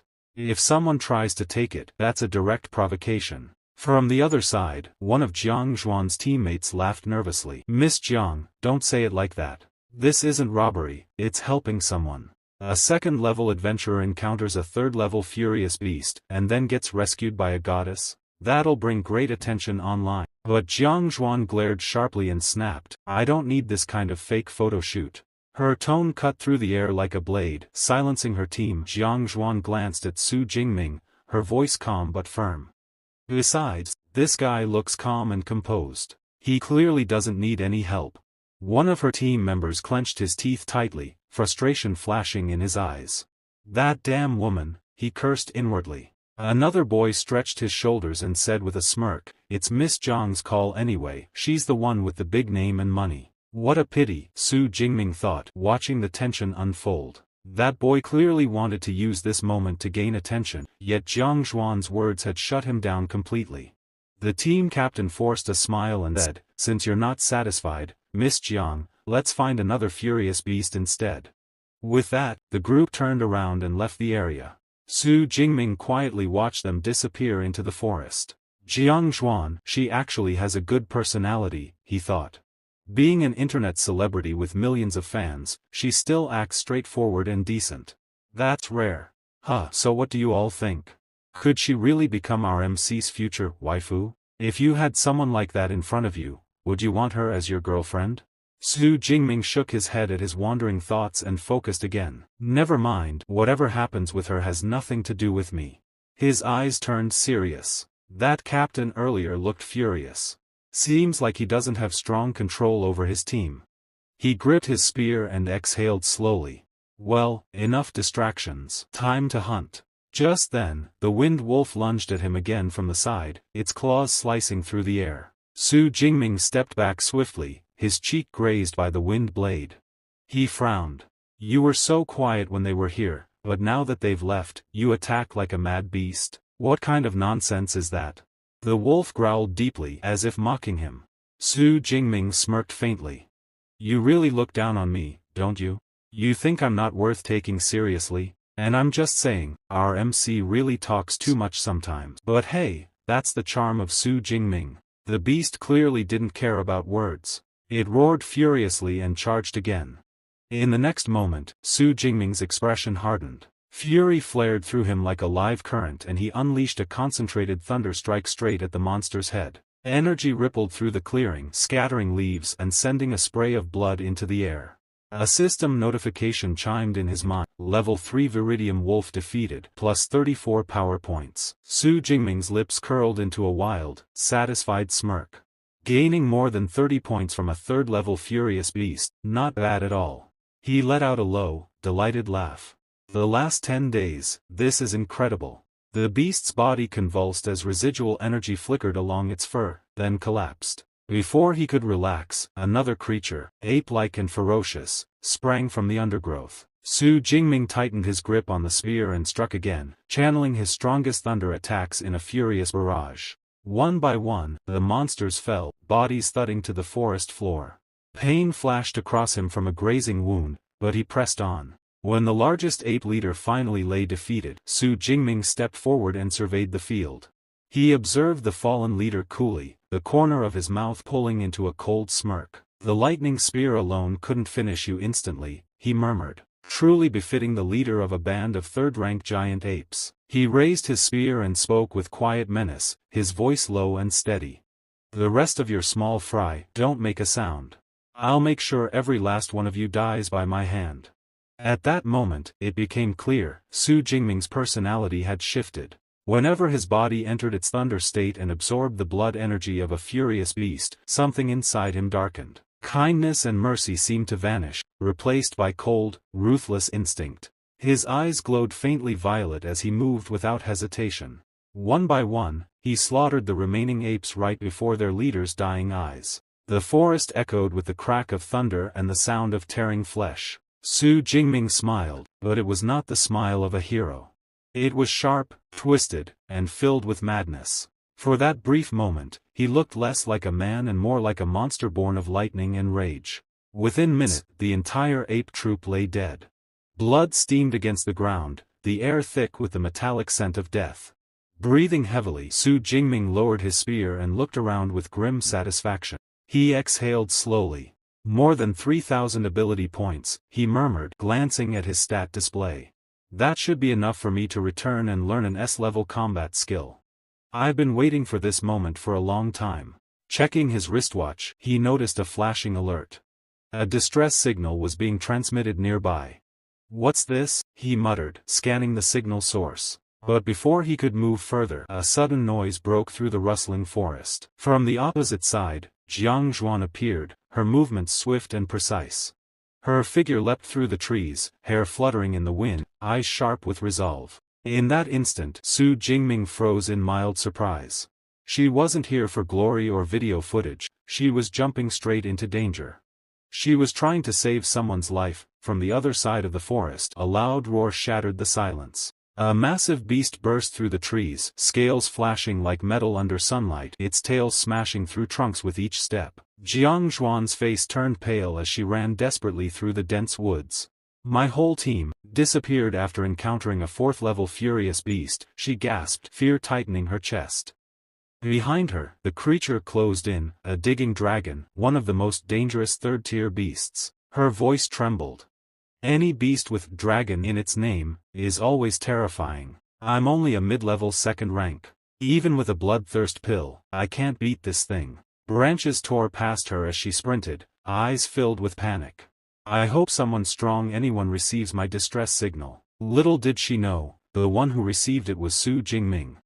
Meanwhile, he was already racing toward the signal's direction, lightning sparking faintly across his arms. Back in the forest, Jiangzhuan stumbled into an open area. Damn it, she gasped. Without trees to block it, I'll be caught for sure. The monster roared again, its claws slicing through the air as it lunged. The ground trembled under its weight. Jiangzhuan froze, fear gripping her completely. No, there's no escape now. And just as the beast's shadow fell over her. Boom! A flash of purple lightning split the air, striking down between her and the digging dragon.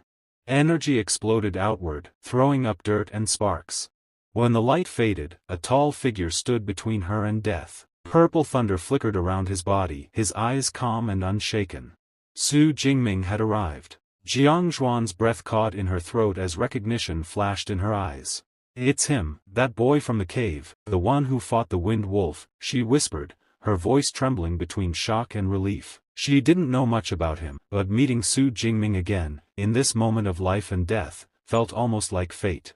After some time, Miss Jiang tried to stop Su Jingming, shouting anxiously, "Run! That's a Tier 3 lower-level burrowing dragon. You can't beat it." She wanted to stop him from doing something reckless, but Ming didn't even flinch. Calm and fearless, he dragged his lightning spear along the ground, sparks scattering as he faced the massive beast head-on. Miss Jiang's eyes widened in disbelief. Why won't he listen to me? She thought in panic. Does he really plan to fight that thing alone? She gritted her teeth, her voice trembling. It's okay if I die here, but I must not drag an innocent passerby into this. Like a true warrior, she stepped forward, positioning herself between Su Jingming and the furious dragon. Go, run. I'll hold it off for a few seconds. Please, save yourself. Her desperate courage stunned Ming for a moment. He hadn't expected her to risk her life for him. Before he could say anything, the dragon roared furiously, its deafening cry shaking the entire forest. Miss Jiang trembled, her body frozen as death loomed before her. She shut her eyes tightly, ready to face the end. But then, a violent surge of dark purple lightning erupted behind her. Su Jingming's power exploded like a thunderstorm from the heaven. In that instant, his entire body was wrapped in blinding arcs of electricity as he charged forward like a living lightning bolt. The next second, boom! His thunder spear pierced straight through the dragon's skull. The ground shook violently, and blood splattered across the forest floor as the beast collapsed with a thunderous crash. Miss Jiang fell to the ground,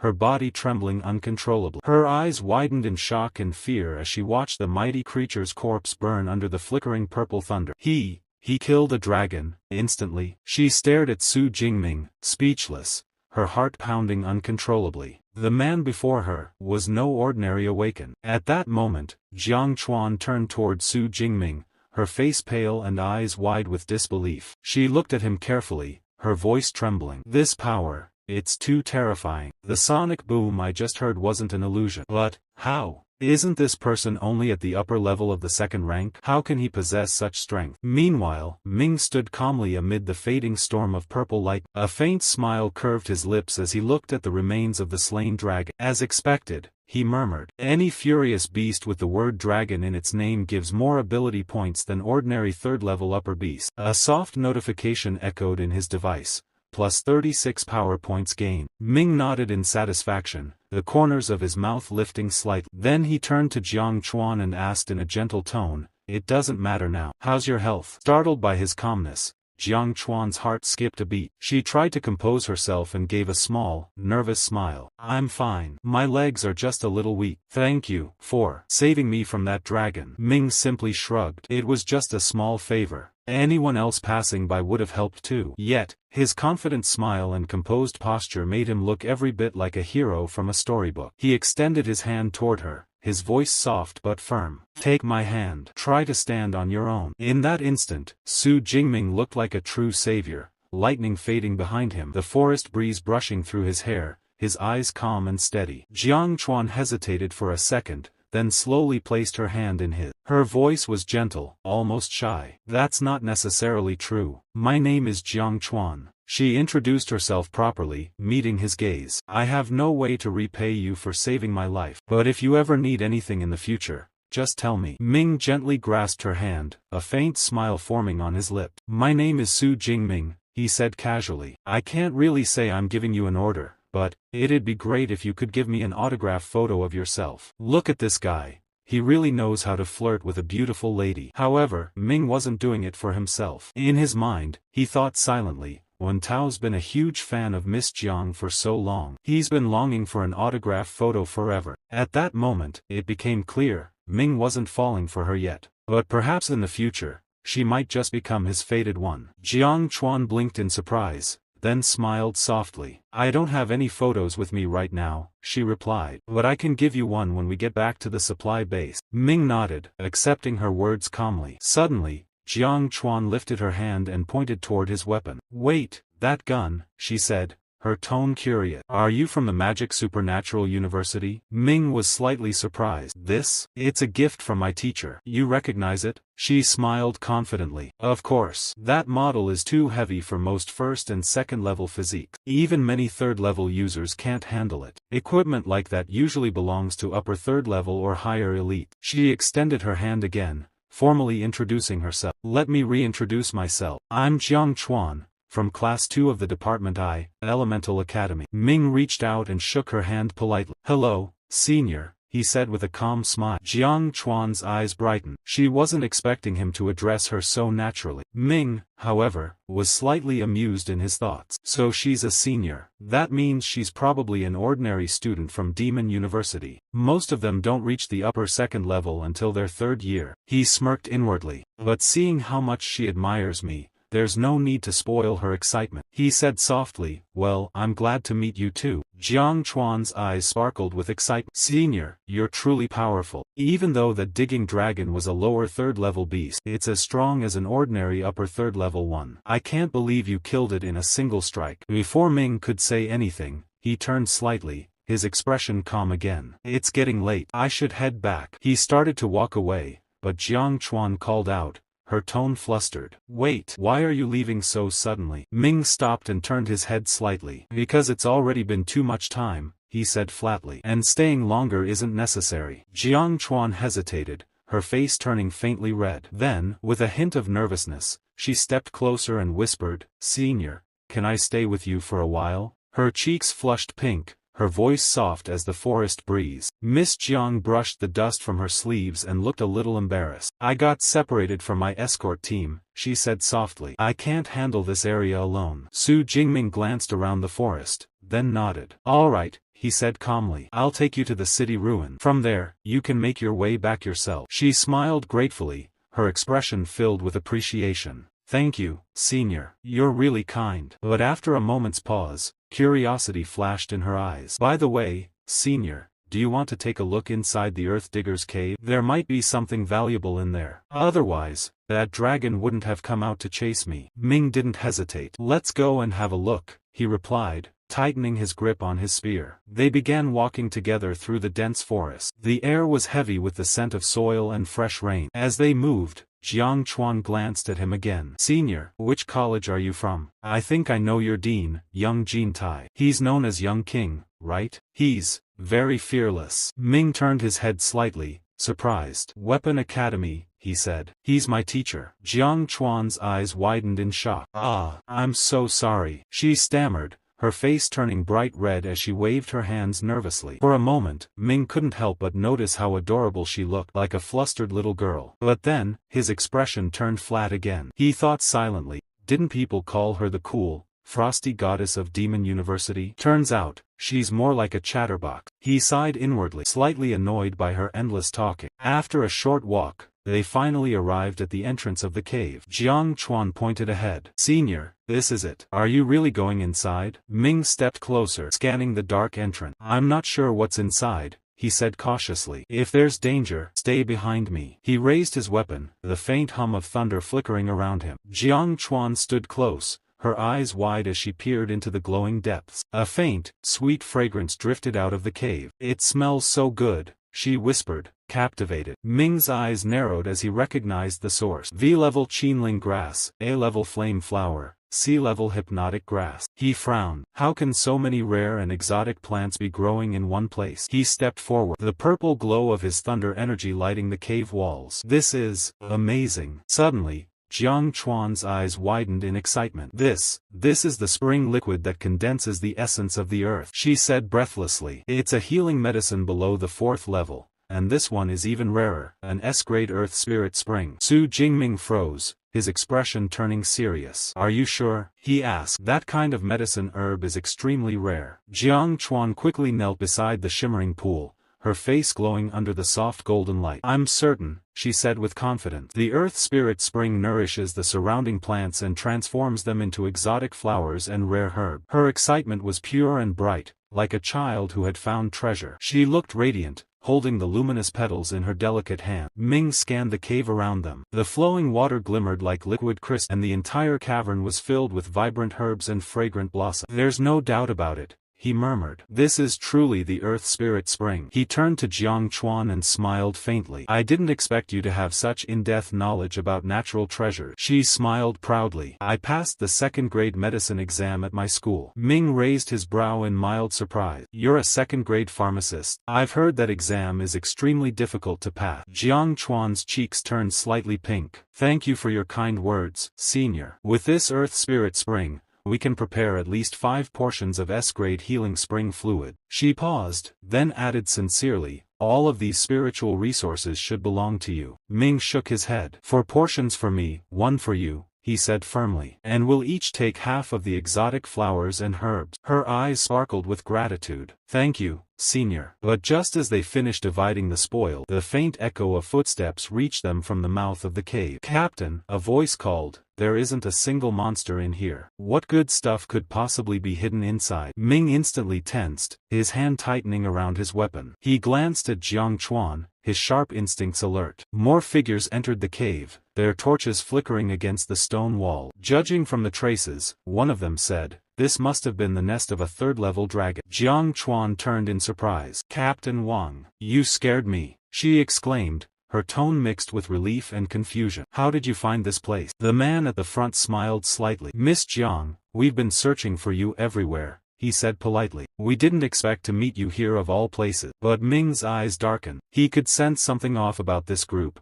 Their gazes lingered too long on the glowing spring, too covetous. He thought silently, if this so-called allied team discovers the Earth Spirit Spring, Jiang Chuan might be in real trouble. The captain's gaze shifted toward Ming. His expression hardened. "Miss Jiang," he said coldly, "the person beside you doesn't seem to be the same one from before. He looks unpleasant and dangerous." The cave fell silent for a moment, the soft sound of dripping water echoing through the air. The tension between Ming and the newcomers began to rise. Jiang Chuan smiled innocently, oblivious to the tension tightening around them. "This person is actually a senior from my school," she said brightly. "I met him by chance on the road and invited him to come see this place. These exotic plants are high quality, let's share them." The captain forced a polite smile. "Thank you, Miss Jiang." But one of the men beside him frowned and muttered, then looked toward the spring with narrowing eyes. "That water, it looks like an S-rank healing elixir," he said under his breath. At the word S-rank, something changed. Greed flashed across the faces of the newcomers, the air shifted,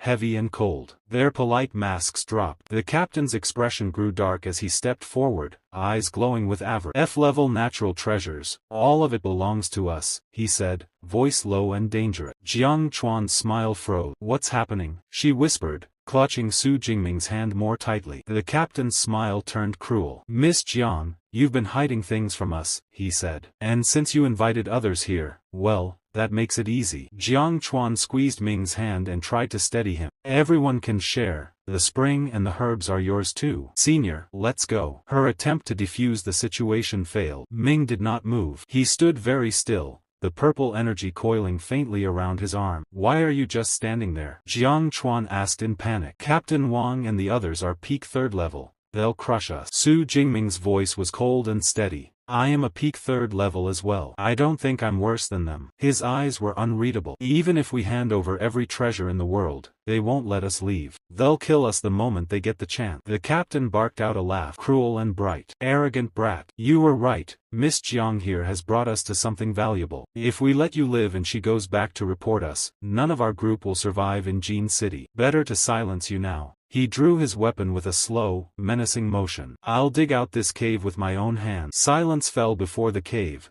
only the distant drip of water and the threat of steel slicing the air. Su Jingming's grip tightened around his spear. She looked Jingming say, "Senior, I can't wait for more than she takes." But on an object of profound and dangerous power, the blood-burst pill. On that moment Jiang Chuxian held that pill in her hand. A flash of crimson light erupted from Jiang Chuxuan's body, a visible surge of raw, temporary power. The ability was now active. The scene was set for a massacre. Deep within a secluded cave, the air grew thick with menace. Jiang Chuxuan's power, unlocked by the pill's desperate gamble, was revealed in a wave of chilling cold. A nature-type, ice-type ability, a formidable A-rank manifestation. Tension spiked, sharp as a blade. The enemy team fanned out, their intent to kill as tangible as the frost forming on the cave walls. The enemy captain, a man with a voice like grinding stone, gave his orders. Leave Jiang Chuxian to me. Zhou Chong, deal with her lover first. Everyone else, guard the cave entrance. Got it. Zhou Chong grinned, a predator eyeing easy prey. The captain turned his full attention to Jiang Chuxian, his gaze pitiless. Miss Jiang, sorry, but you'll have to leave your life here today. As if to emphasize the point, the captain activated his own ability. His body contorted, muscles bulging and coiling with feral strength. An enhancement type, beast system ability, a C-rank manifestation of a saber-toothed tiger. The other opponents revealed their vile nature, their taunts slithering through the cavern. Captain, take it easy, don't kill her too fast. We'll make sure to enjoy you thoroughly and record the whole thing while we're at it. Yeah, such a beauty, killing her right away would be a waste. Overwhelmed and cornered, despair washed over Jiang Chuxian. These beasts in human skin, she thought, her mind reeling. Am I really going to die here today? I can't accept this. Her thoughts, thick with guilt, turned to the man she had dragged into this nightmare. And I've dragged Senior down with me too. Wait, Senior. A blur of motion. A shockwave of displaced air. Ming moved. It was too fast for the eye to follow. Zhou Chong's predatory grin vanished, replaced by a choked gurgle as Ming's spearhead erupted from his back in a spray of crimson. His eyes bulged, incomprehension his final emotion. Ming stood over the collapsing form, his assessment calm, almost clinical. Looks like even a third-tier fighter isn't much after all. The remaining opponents stared, their bravado shattered. So fast, one stammered. The captain's eyes widened, his calculations upended. Zhou Chong was a mid-tier third rank. He shouldn't have been obliterated in a single move. His gaze snapped to Ming, the truth dawning. So you're the troublesome one after all. I really misjudged you. With a roar, the captain lunged, his weapon sheathed in devastating energy. Tiger roar slash. The attack met Ming's raised spear in a concussive blast of force. Judging by attack strength alone, Ming analyzed internally, his muscles straining. This third-tier peak captain is much stronger than me. The conclusion was instantaneous and absolute. Then I can't afford to hold back anymore. A decision was made. A seal, self-imposed, was broken. A surge of energy, raw and electric, erupted from Ming's core. It tore through him, a storm contained within flesh. Jiang Chuxian could only watch, her breath catching in her throat. Senior, she whispered. The enemy opponents recoiled in terror. What kind of monster is this? One shrieked.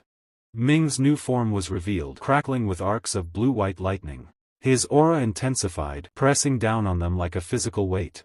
This feeling of power. Ming thought, the energy coursing through his veins like a drug. It's incredible. The enemy captain, trying to reclaim control, scoffed. Amazing. Acting all mysterious. Turns out it's just a special mode. Ming didn't respond with words. He moved, energy coalescing around his spear into a vortex of wind and lightning. The captain reacted instantly, earth energy solidifying around his body into a thick, stony carapace. Combat skill, stone armor. He boasted, confidence returning. Useless effort. Any attack below tier 4 can't break through my protective stone armor. Rah! Ming's battle cry was a thunderclap as he thrust forward. The two forces collided in a cataclysmic explosion of light, sound, and shattering stone. Ming thought, his enhanced senses tracking every fracture. My body is now 3 or 4 times stronger than before. Even your iron skin can't withstand me now. With a final, deafening crack, the captain's defense failed. He was hurled backward, his armor crumbling to dust, his body broken from the force. Ming's control was absolute, his power at its zenith. Seeing his captain fall, another opponent lunged from the shadows, claws wreathed in fire. Flame Demon Claw. But Ming, without even looking, swung his spear backhand, dissipating the attack effortlessly. My Flame Demon Claw got blocked? Impossible. The man thought, his mind screaming in denial. That's a B-rank combat skill, and I've mastered it at advanced level. What kind of monster is this? As expected of a third-tier peak, Ming acknowledged coolly. I'll finish it with one more shot. Realizing the end was upon him, the captain, broken and bleeding, began to beg. Don't kill me. He tried to bargain, a frantic gleam in his eyes. You can have the Earth Spirit Spring. And I've got over 100 million in savings, it's all yours. Ming looked down at him, his expression icy. Begging now? Too late. Jiang Chuxian watched the final act, unable to process the reality before her. Is this a dream? Her mind raced. Hiring this team cost 6 million per job, and their captain was said to be invincible among third tiers, yet he died just like that. She stared at Ming's lightning-wreathed form, a new, terrifying understanding dawning. Unbelievable. I've never heard of any student in the academy having a record like this. Stronger than even an A-rank ability. Could it be S-rank? As the adrenaline faded, Ming felt it, a familiar, violent thirst that he had subdued after his last evolution. It was rekindling, fed by the battle and the immense power he had unleashed. The violent, bloodthirsty urge that had faded after leveling up, seems to be rekindling again. His gaze, now tinged with a predatory light, swept over the remaining opponents. Now it's your turn. The terrified men saw not a man, but a demon. Demon, one choked out. Demon? Ming repeated, his voice cold and flat. He saw the bodies they had left in their wake, the cruelty in their eyes. Compared to scum like you, murderers and robbers, I think I'm still more human. In a final, desperate act, one of them screamed, everyone, take blood-burst pills. Fight to the death. They consumed the crimson pills, their bodies swelling with a last, suicidal burst of power. The final battle was not a fight, but a purge. Ming moved among them like the lightning he commanded, a force of nature. He was a whirlwind of overwhelming force, his spear a blur that ended each enhanced life with brutal efficiency. When the last body fell, silence returned to the cave, broken only by Ming's heavy breathing. The lightning around him flickered and died. Thunder Extreme Mode is powerful, but the drain is heavy, he thought, his body feeling leaden. Using it for just over 10 minutes is more exhausting than fighting beasts for hours. Senior, are you okay? Jiang Chuxian rushed to his side, her voice laced with concern. I'm fine, just tired, he reassured her, his voice rough with fatigue. Let's gather the Earth Spirit Spring and the rare herbs first, then rest for a bit. They approached the small, glowing spring at the back of the cave. Good thing, Ming observed, the Earth Spirit Spring wasn't tainted by blood. They worked quickly, filling their containers with the precious, earth-attuned liquid. Ming felt a flicker of satisfaction. Nice, there's even half a bottle more than expected. In a gesture of fairness that spoke of his character, he handed Jiang Chuxian a larger share. You get 1.5 bottles, after all, you fought hard too. Thank you, senior, she said, her gratitude profound. For a moment, they simply sat in the aftermath, the scene calm, the immediate danger past. It was a quiet moment of respite, the glittering spring the only light in the dark cavern. However, the price for Jiang Chuxuan's own desperate power was coming due.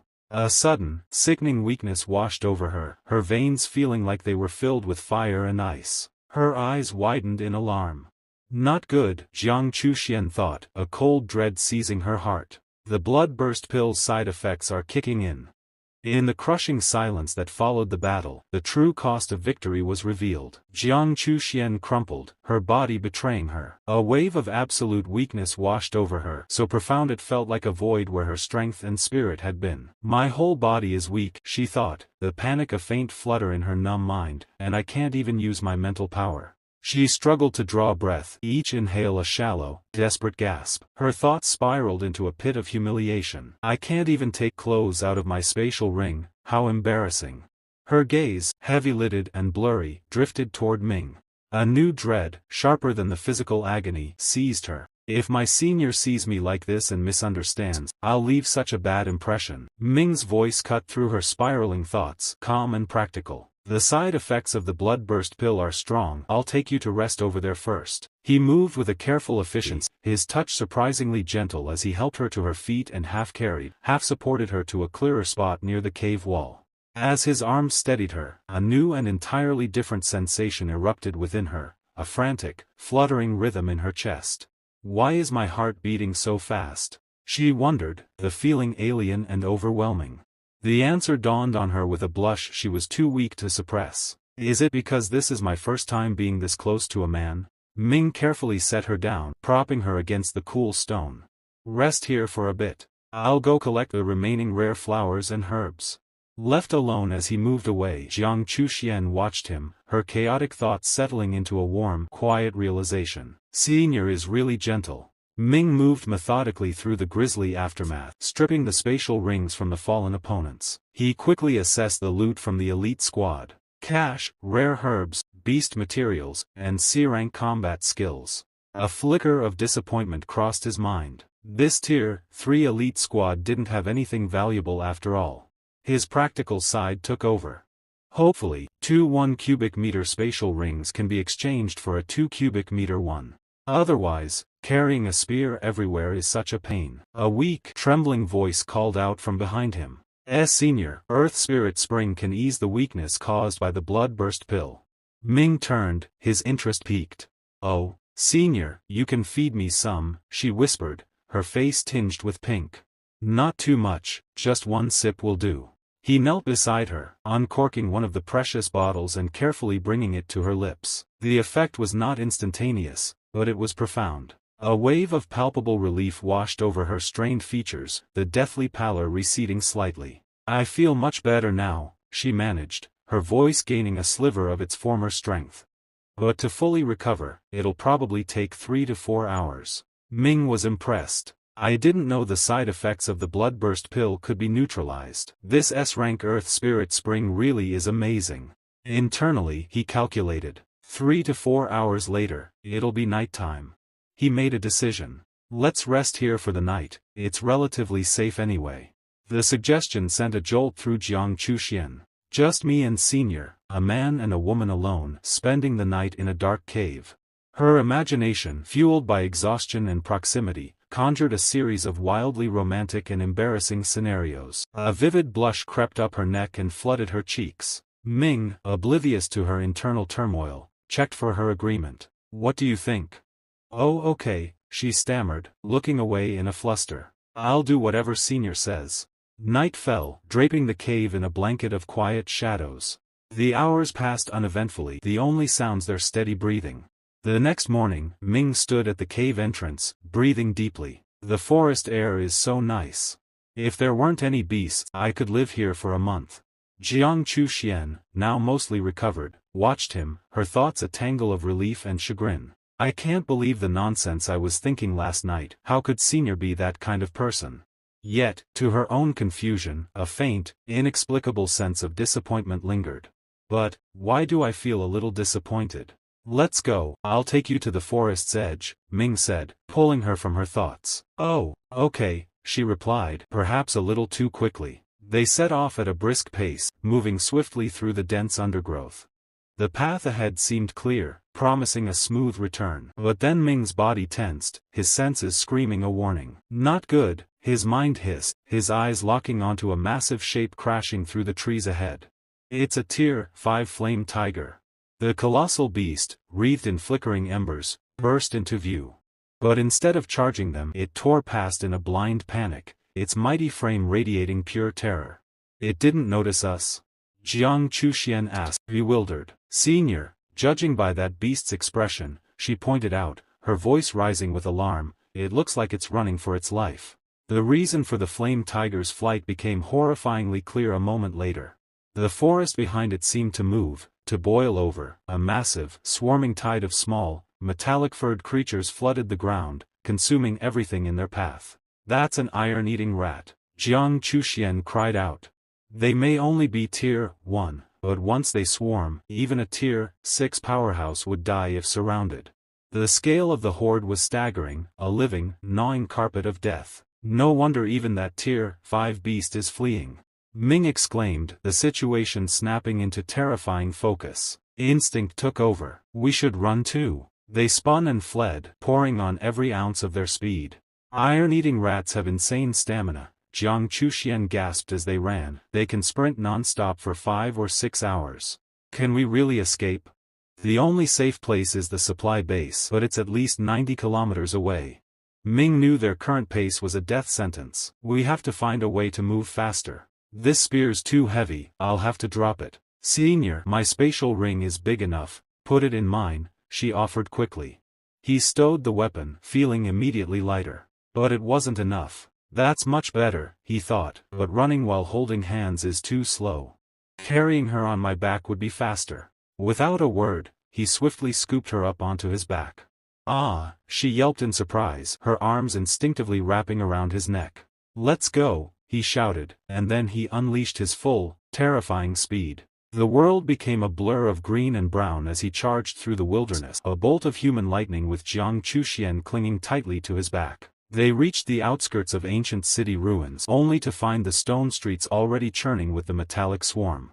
Even the city ruins area is overrun with iron-eating rats, Ming realized with a sinking feeling. This is the worst-case scenario. There was no way around. The only path was through. Guess we'll have to fight, he yelled. Lightning crackled to life around him, enveloping them both in a crackling nimbus of energy. Junior, hold on tight. I'm speeding up. Jiang Chuxian screamed as he launched himself forward, a living storm plowing into the horde. He became a vortex of destruction, a thunderbolt carving a path through an ocean of fur and teeth. His system registered the carnage with cold, mechanical efficiency. Killed 1 tier, 1 lower iron-eating rat. Plus 2 ability points.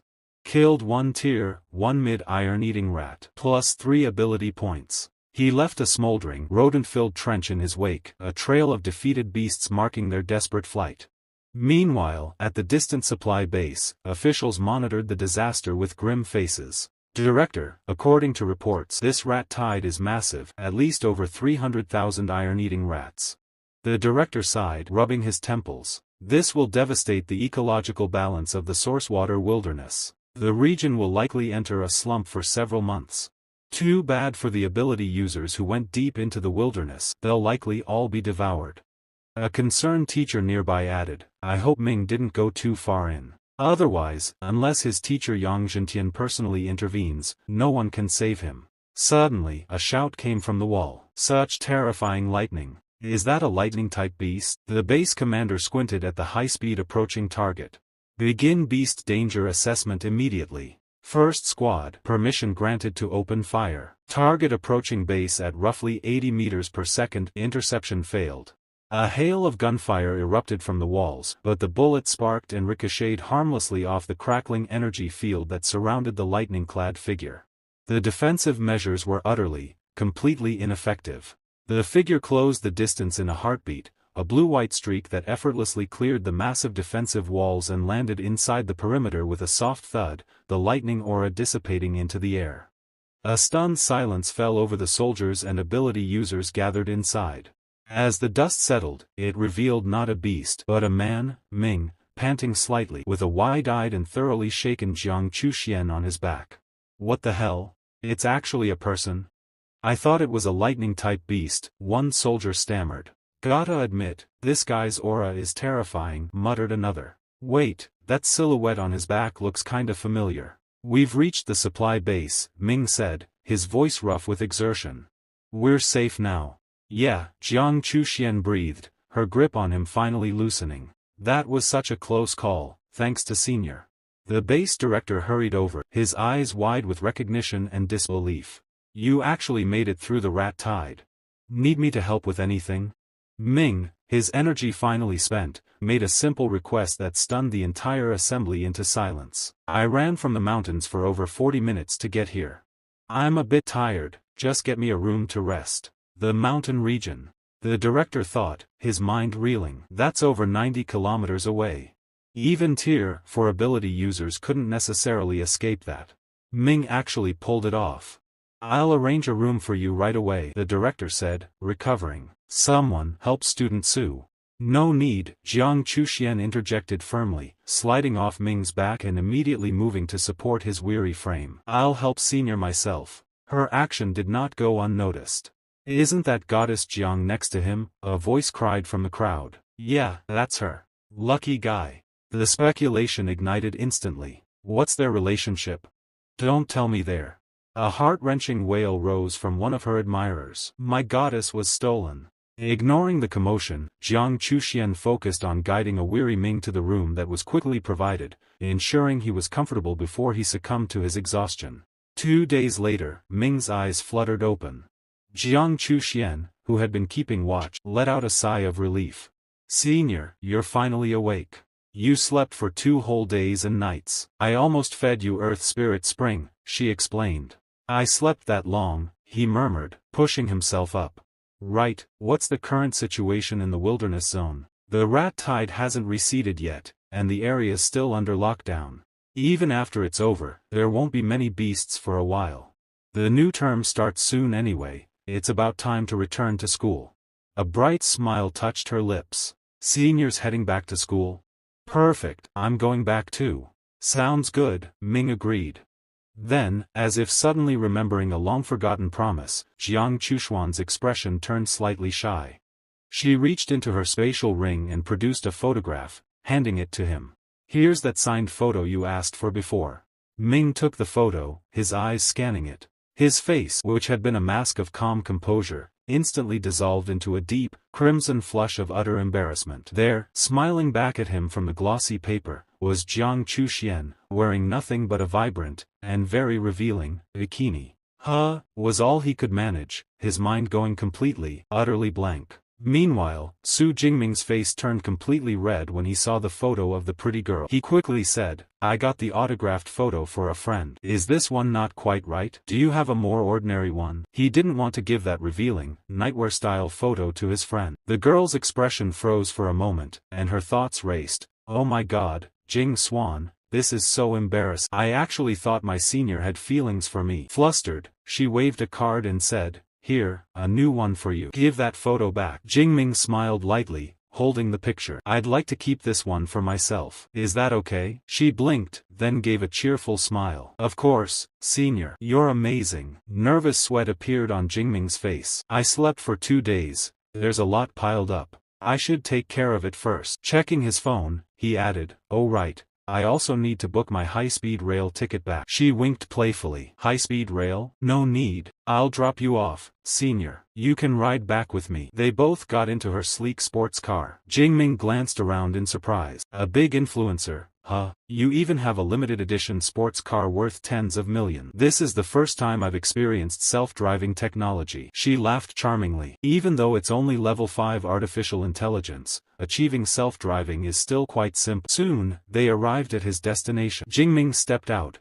holding his bag, while nearby students began whispering. What a handsome guy, one said. He's tall, confident, and has that dangerous aura. Another girl sighed softly. Too bad. Looks like he already has a girlfriend. And she's stunning. Su Jingming completely ignored the whispers around him. In just a month and a half, the change in my strength has been absolutely earth-shattering, he thought. Beside him, she looked at him in surprise. Jingming pointed ahead. That's Zone 3, he said calmly. She nodded, stepping aside. I'm in Zone 2, so let's part ways here. But just as Jingming turned to leave, she stopped him. If you ever need my help in the future, just let me know. Jingming smiled lightly. I'll definitely ask for your help when I get the chance. Before he could react, she stepped close, so close that he could feel her breath. Her hand tightened around his, and in the next second she kissed his cheek. For a moment, time seemed to stop. The scene looked unexpectedly soft and lovely, his first real, innocent brush with affection. The prodigy who faced countless battles now stood frozen, his face burning crimson. Waving her hand playfully, she said,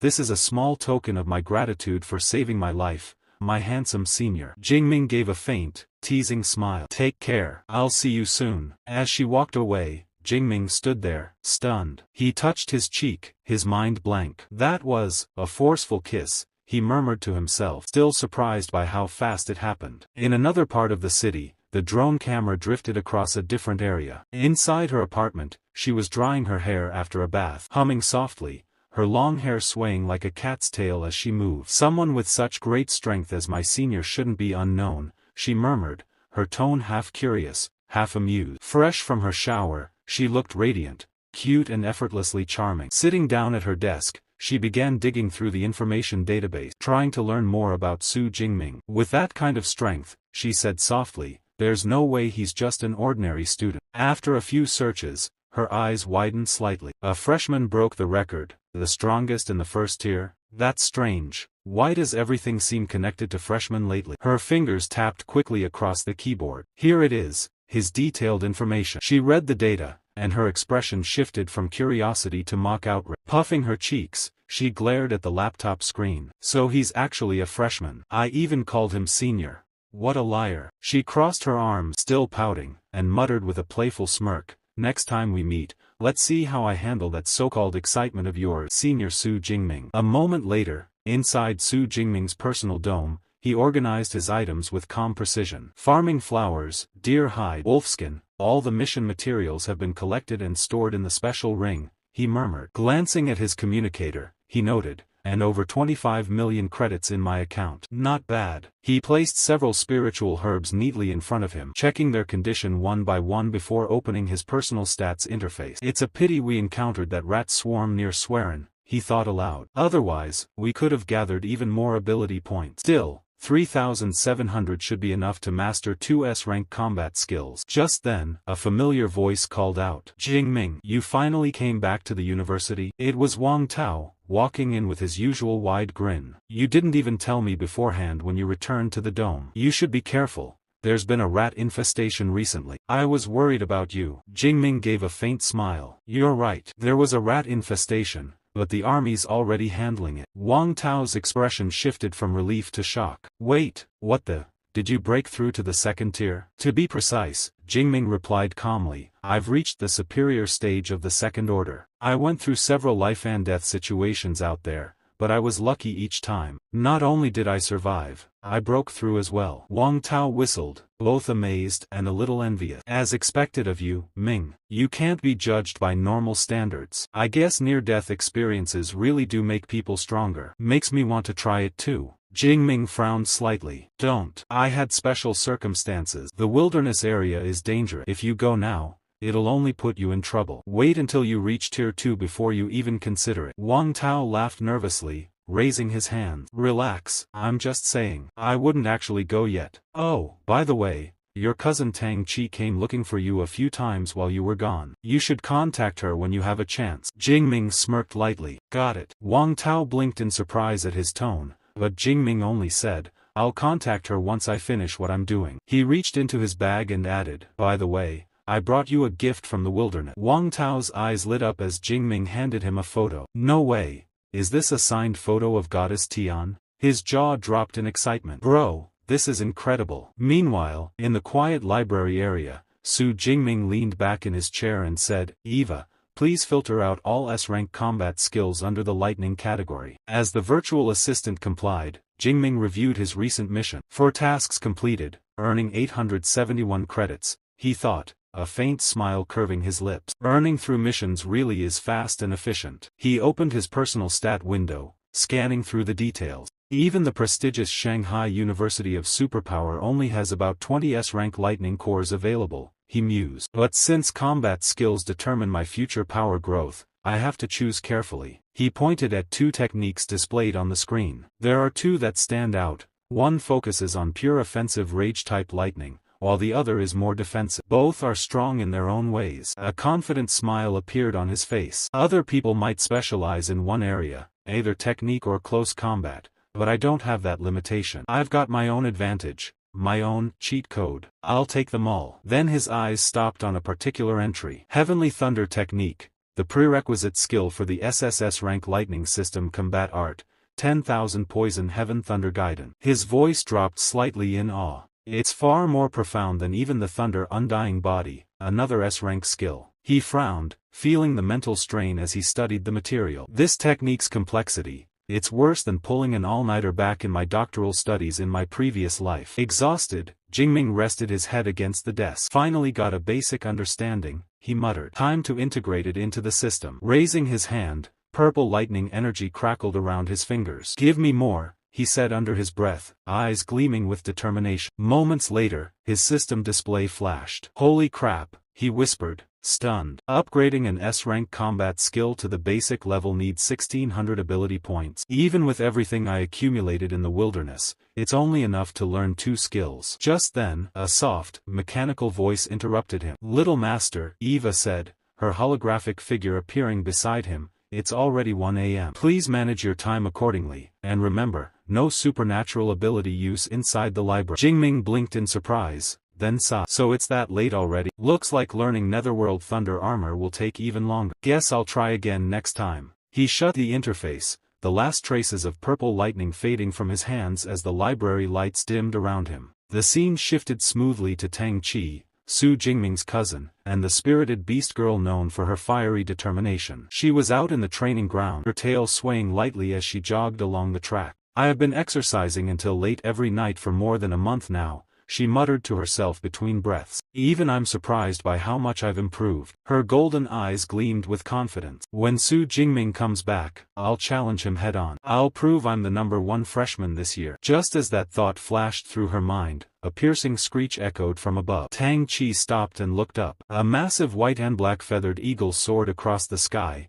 its wings slicing through the air like blades. A furious beast, here in the city, she whispered. It must be relying on its speed and camouflage to hunt here. Judging by that movement speed, it's at least level 3. This might be tough to handle. She readied herself, muscles tense, then suddenly froze. Wait, why is there thunder in the sky? There aren't even any clouds. Her ears twitched. That thunder, it's not natural. A blinding flash tore through the air. The sky split open with a roar, and from within the lightning descended a familiar figure, Su Jingming. In the next instant, a surge of violet thunder crashed down, engulfing the eagle completely. The beast let out a final shriek before its body shattered into ash and scattered with the wind. Tang Qi stood there, speechless. That lightning, it actually disintegrated. Her heart pounded as she stared at the dissipating smoke. Was that a high-level lightning-type ability user, or a professor? But as the stormlight faded, she caught sight of him, Su Jingming, standing calmly amidst the residual crackles of purple thunder, the energy coiling around his body like a living storm. Jingming lifted his hand, examining the faint electric current dancing across his palm. A small, confident smirk crossed his face. Such power, even in a simple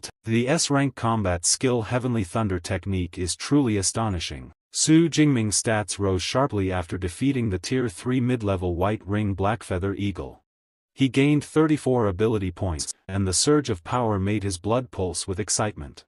The Heavenly Thunder technique is even more powerful than I expected, he thought, feeling the thunder energy still humming within his veins. Its range can easily reach a kilometer, incredible.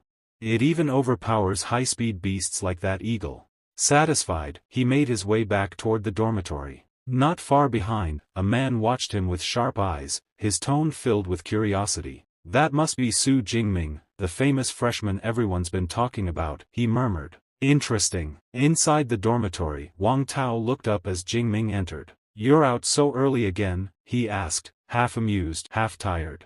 The freshman competition is starting in a few days, Jingming replied, adjusting his uniform calmly. I'm heading to the combat skill library again. Wang Tao shook his head, still chewing on his food. You just came back from the wilderness and you're already training this hard? You're not human. Then he grinned. Fine, I'll go train after breakfast too. Later, as Jingming approached the library, a cheerful voice called out behind him. Jingming. He turned and saw his cousin, Tang Qi, running toward him, waving excitedly. Her bright smile and lively energy instantly stood out. Great, you came back safely from the wilderness, she said, almost bouncing with excitement. She had even gone to check his dorm multiple times over the past few days, desperate to see him. Jingming already knew that, thanks to Wang Tao. Smiling faintly, he said, Tang Qi, you seem in good shape. But what's with that outfit? Before he could say more, she leaned closer, eyes gleaming mischievously. You should remember, you promised to spar with me, right? She said in a teasing, almost kitten-like tone. Jingming blinked, surprised. Are you sure you want to spar with me? Of course, she replied proudly. I was the top scorer in the San Juan province exam. Don't underestimate me. Before he could respond, she grabbed his hand firmly. Come on. Jingming sighed softly but nodded.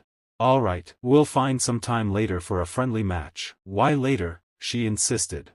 Let's do it now. The training room on the second floor of your dorm is perfect. She pulled him along, her excitement practically glowing. Jingming glanced at her, thinking how energetic she always was. No matter where she's from, she's truly relentless, he thought with a faint smile. Tang Chi's cheeks flushed slightly as she stole a glance at him. I can't wait to see his face when he realizes I've already advanced to the second tier, she thought, her heart pounding. When they reached the dorm's training hall, Wang Tao and Tang Chi's friend were already there, surprised to see them both. Jingming took hold of his spear and stepped forward. Tang Chi clenched her fists and grinned. Su Jingming, I hope you don't lose too badly later, she said playfully. Su Jingming held his spear lightly and smiled. You won't be able to defeat me without a weapon, he said calmly. Tang Chi grinned. Weapon? Of course, I have one. A faint glow flashed between her fingers as she pointed forward. In the next instant, a long, jet-black weapon appeared in her hand. Its design was slender yet deadly, and its tip shimmered with faint lightning. Jingming's eyes widened slightly. A hell barret? A girl actually uses such a rare weapon, impressive. Tang Chi twirled it once in her hand and took a battle stance, her expression turning serious. Shoo, get ready, Su Jingming. This time, I'm going to utterly defeat you. On the sidelines, Wang Tao and a few of their friends were already cheering excitedly. As the duel began, Jingming released his thunder aura, lightning crackling faintly around his body. Second tier, lower level, he muttered, sensing Tang Chi's energy. So you've already broken through. No wonder you were so confident. He gave a faint smile, golden sparks dancing across his arm. However, don't think I've been standing still. When his heavenly thunder power flared to life, the entire training room brightened as if struck by stormlight. Tang Chi's friend gasped. Second-tier superior level? How is that possible? Wang Tao crossed his arms with a smug grin. Told you, your song can't beat our Jingming. Tang Chi herself froze for a moment, astonished by the power radiating from him. Second-tier superior? Even the provincial elites couldn't suppress that kind of strength, she thought, her confidence shaking for the first time. Jingming tilted his spear and asked calmly, do you still want to continue? Tang Chi took a deep breath, forcing a smile. Of course, just don't use too much force against me. He nodded politely. As expected of the top scorer from Sichuan province, flexible and adaptable. Don't worry, I won't take the initiative. Come at me. Tang Chi's eyes gleamed with determination. Shoo, don't regret it. Lightning burst from her weapon as she dashed forward, her hell barret crackling with azure light. Jingming's gaze sharpened. An A-level lightning-type ability? Damn, that's natural lightning affinity. I wonder how powerful she can get with it. Tang Chi's movements blurred as she attacked, her blade flickering with dazzling speed. Sparks erupted when her weapon clashed against Jingming's spear, and arcs of thunder intertwined with traces of flame and gravity force. This is the first time I've seen a weapon enhancement combat skill, Jingming said, intrigued. He deflected her strike, thunder swirling around him, and smiled faintly. Using lightning to control flame, an impressive technique. But unfortunately, the power is still lacking. Wang Tao shouted, that's amazing. Song, your combat skill has defeated countless people in Sichuan, but looks like our Jingming's on another level. Tang Chi gritted her teeth, refusing to give up. Again.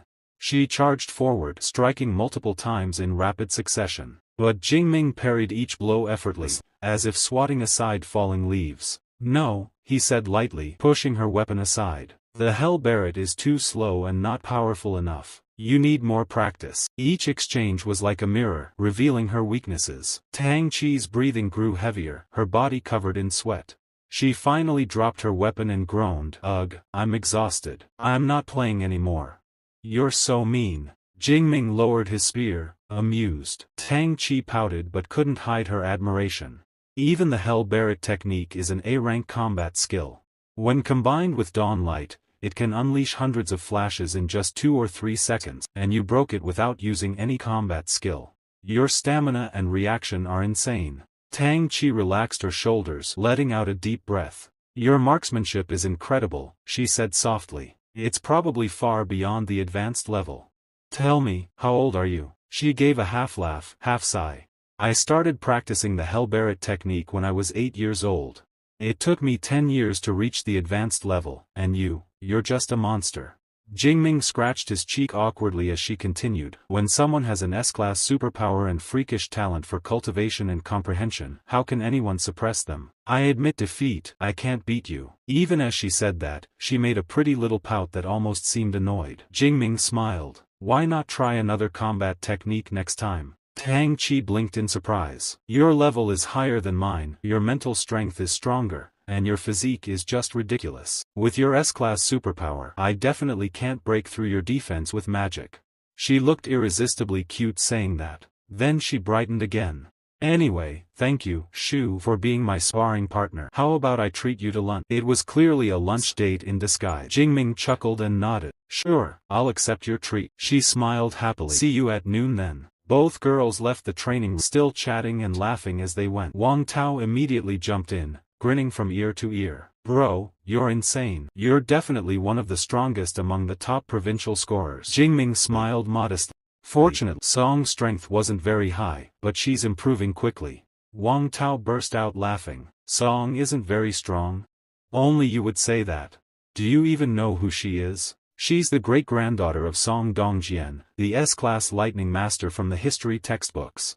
Jingming's mouth fell open. Wait, what? The legendary grandmaster Song Dongjian? The same one who had a whole chapter dedicated to him in the Academy's history book 80 years ago? Exactly. Wang Tao nodded enthusiastically. In Sichuan province, S-class master Song Daoyuan is a household name. And Song Kunyan, your cousin, is his favorite great-granddaughter. That's why her cultivation speed is so fast. Jingming rubbed his chin thoughtfully. No wonder. That explains her attitude at the social gathering last time, going on a shopping spree and showing off that long hair belt weapon. So she really does come from a powerful family. He waved his hand as he turned away. Anyway, I'm heading off to train. I still need to perfect my martial arts. Back in his dormitory, Jingming sat cross-legged and raised his thunder energy. The Netherworld Thunder Armor consumes about 1/5 of my special energy and lasts for half an hour, he analyzed calmly.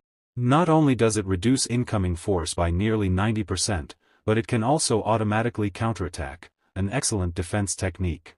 He opened his stat window, eyes gleaming with satisfaction. 4 hours later, let's see how many ability points I can allocate to perfect the Netherworld Thunder Armor. After checking, he sighed lightly. I only have around 700 ability points left. I'll have to hunt more beasts in the nearby wilderness to gain more points. He clenched his fist, determination flashing across his face. From this moment onward, I'll give it everything I've got. The freshman competition. I can't wait to see how many points and abilities I'll earn there. The next day, sunlight spilled over the campus. Jingming arrived early at the training field, where both girls were already standing cheerfully, their weapons gleaming. Jingming smiled. The weapons you two use are quite different from ordinary ones. Tang Qi smirked. Haven't you heard the saying?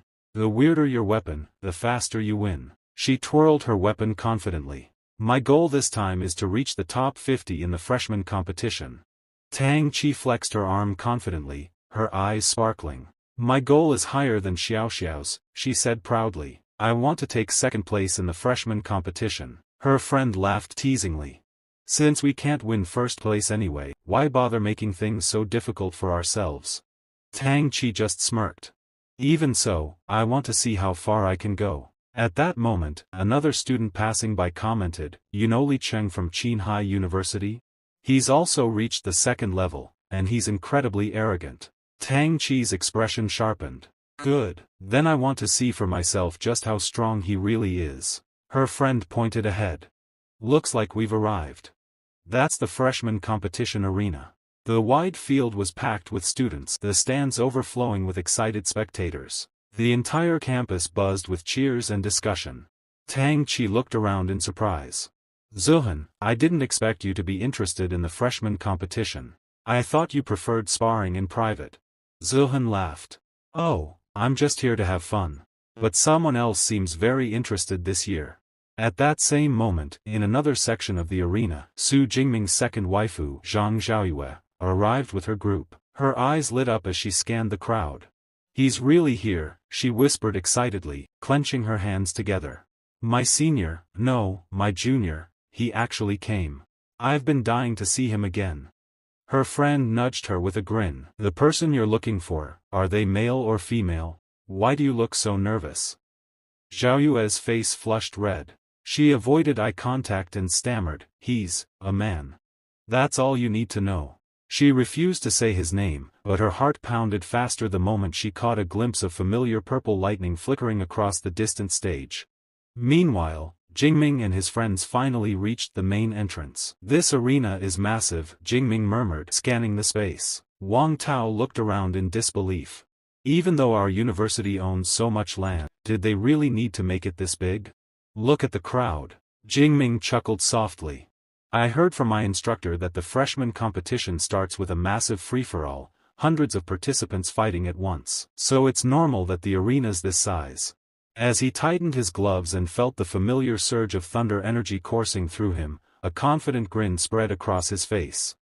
Looking at the students seated in the massive stadium stands, Wang Tao immediately noticed that many leaders from major clubs were present. Even the presidents of both main clubs of the academy were there. Is all this commotion connected to Jingming? Seeing him so excited, Jing couldn't hold back and asked in surprise. "Our super university also has club activities," Wang Tao said, nodding with a smile. He wasn't surprised that Jing didn't know much about the school's clubs. After all, Jing was only focused on leveling up. He explained that our magic university, like other universities, also has many clubs, but their operation is entirely different. These aren't basketball or badminton teams. The clubs here consist of powerful super ability users who often hunt monsters in the wild. Every month, the clubs provide their members with special training resources. Even after graduation, members can directly transfer to higher-level guilds and become official members. As Wang Tao spoke, a faint confusion appeared in his eyes. Senior brother Lu Ming was the vice president of the Ash Guild. Strange, today is such an important day for him, yet he hasn't shown up. Hearing this, Jingming felt a twinge of unease. Since returning to school, he hadn't been able to contact Lu Ming, nor Master. He only heard they had gone southwest. He didn't know if something had happened to them. At that moment, the president of the Ash Guild, Wei He, slowly entered the gymnasium. Someone quickly approached him. "President, we've heard that the southwest front is very tense. Thank you for returning to the school at such a time. But let us handle the recruitment of new members. You didn't have to come yourself." Wei He said in a serious tone, "Nothing is more important than this. I've returned for only one goal, to get Su Jingming into the guild at any cost." But as they exited the hall, their eyebrows tensed. They saw Starfall Society's Wu Yuan. Wu Yuan, why is he here? Came the thought immediately. Could it be that Wu Yuan also came to recruit Jing? On the other side, Wu Yuan had also noticed them. Then an excited cheer arose from the stands. "The dean is here. It seems the exam is about to start." At the same time, a faint rumble sounded above, and all the new students looked up.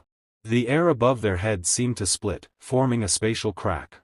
A door appeared, and through it emerged a woman in a well-fitted, deep red ancient-style long robe. A beautiful mole adorned near her eye, and she descended barefoot through the air. Her face was extraordinarily beautiful, yet her presence exuded a cold, regal dignity. The crowd of students erupted in whispers. "Is that a spatial ability?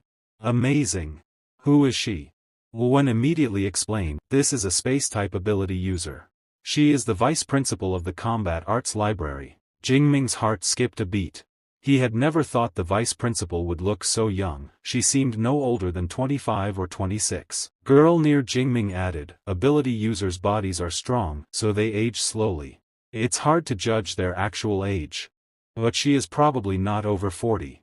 The woman in red hovered in the air, her robe billowing, hair flowing. She spoke in a cold, clear voice. "I am Ling Sheng, one of the Academy's 3 vice principals and the protector of the Battle Technique Library. The principal is out and the other 2 vice principals are busy with important duties. Therefore, I will preside over this year's opening ceremony. First, welcome to Magic City Superpower University. This year, we have a total of 1024 new students, state champions from 6 provinces, 56 A rank, 832 B rank, and 135 C and D rank students. Additionally, there is an extremely rare S rank ability user among you." Hearing this, Jingming felt the vice principal's gaze linger on him for a moment. Ling Sheng continued, "Resources are allocated based on your abilities. There are 5 tiers, from D to S. The higher your rank, the more resources you get. Freshman tournaments and year-end evaluations can change your rank. Additionally, the school has many special resources that require certain conditions, such as combat power rankings, divided into 4 tiers. High ranks bring abundant resources. You all must understand the importance of credits. Within the school, 1 credit equals 10,000 claims. Here, only credits matter, not money. Credits are earned by completing missions or climbing rankings. Students began whispering, "So much competition, magic is really tough." Yes, it should be somewhat fair. Suddenly, Ling Sheng's cold voice echoed, and her aura burst outward. Her red robe whipped like a lash through the air. The entire training ground fell silent. When did I ever say Magic City University is fair? The country invests huge resources in Magic City University every year, not to train ordinary level 1 and level 2 users, but to forge top powerful warriors. Such power is born only from intense competition. Here, resources, techniques, credits, all are seized. The strong take everything. Justice? Justice is the shield of the weak. Magic City University has never been and will never be fair. The crowd was stunned. Yet in many students' eyes, it was not fear but fire. Jingming was among them. I really chose the right university, he thought, nodding to himself. Ling Sheng added, finally, never make the mistake of hiding your power. The more powerful you are, the more the school will give. Now, I will explain the freshman competition. All new students focused intently. This year's freshman competition will have 2 stages. The first stage is a 100-person melee, in the arena behind us. Eva will record the number of opponents you defeat. At the end, the 5 students with the most wins will advance to the second stage. The first stage has 10 rounds. 50 students will be selected for the next round. Rankings are based on total losses in all rounds. Once final rankings are set, each person has 3 chances to challenge someone else. If you win, you take their rank. She continued, the rewards for this year's freshman tournament are as follows. First place, a 10 cubic meter special ring, a set of A-rank cultivation resources, and 1,000 academic credits. Second place, an A-rank battle suit, a set of B-rank cultivation resources, and 900 credits. Third place, a B-rank battle suit, a set of B-rank cultivation resources, and 800 credits. I will not go into detail about the remaining rewards. Hearing the rewards, the first-year students were filled with excitement. You could sell that special ring for a fortune. Foolish to think you can buy such things with money. Maybe the vice principal herself made it using her spatial ability. Maybe it even has a trace of her fragrance. She added, the freshman tournament will also determine your evaluation ranking. Top 50, A-rank clearance, 50 to 200, B-rank clearance, 200 to 500, C-rank clearance, all others, D-rank clearance. That concludes the opening ceremony. I wish you all excellent results in the tournament. Dean Sun, the next process is in your hands. Dean Sun Ching Snow of the Elemental Institute nodded lightly and stepped forward. The figure of Vice Principal Ling Sheng, glowing red, disappeared into the air. Sun Qing, a middle-aged woman around 40, looked over the hall and said, I officially declare the freshman competition open. Remember, those who perform outstandingly may be chosen by instructors as disciples. Give it your all. The students whispered among themselves. I'll need full strength. I hope a teacher notices me. If I become a dean's disciple, my future will shine. At that moment, Eva's voice rang out. There will be 10 matches in the first round. Students selected for the first round, please proceed to the stage. Over 100 equipped students reached the large stage. Wang Tao was startled. Li Chengji was also in the first round. Girl in back followed her gaze and saw a young man on stage, long black hair, strong physique, a huge blood-stained greatsword hanging on his back. He noticed Jingming, smirked arrogantly, and gestured to cut his throat. This guy, Jing thought. Earlier, Wang Tao had said the boy was arrogant. Now he could feel it. Wang Tao stood beside him, trying to restrain himself. Good, at least he's facing the one person he shouldn't provoke. The arena thrummed with energy as students squared off, every step and movement sending waves of power across the ground. Sun Qing Snow addressed the medical team calmly. Don't worry about fatalities. If anyone faces life-threatening danger, Eva will automatically generate a protective barrier. Injuries aren't fatal either. Unless your head is severed, you'll survive. Now, begin. A countdown pierced the air. 3, 2, 1. The competition erupted. Students launched themselves at one another, some soaring through the air with blades, others releasing blasts of energy or spells that crackled and flared. The crowd murmured, eyes tracking a single figure cutting through the chaos. Who's that with the knife? He's already reached second order. Must be Qinghai's champion, Li Chengji. Total dominance. Li Chengji moved with lethal precision, finishing opponent after opponent. When the round ended, the broadcast declared him first place, 36 defeats in his wake. He smirked, eyes narrowing toward Su Jingming's rank awakener. Can you surpass my result? He said casually, striding away. Wang Tao muttered, hopeless. I've seen desperate fighters but never someone this determined. The VIP stands members of Starfall Society said, President Li Chengxi's reached level 2. Should we put him on the primary recruitment list?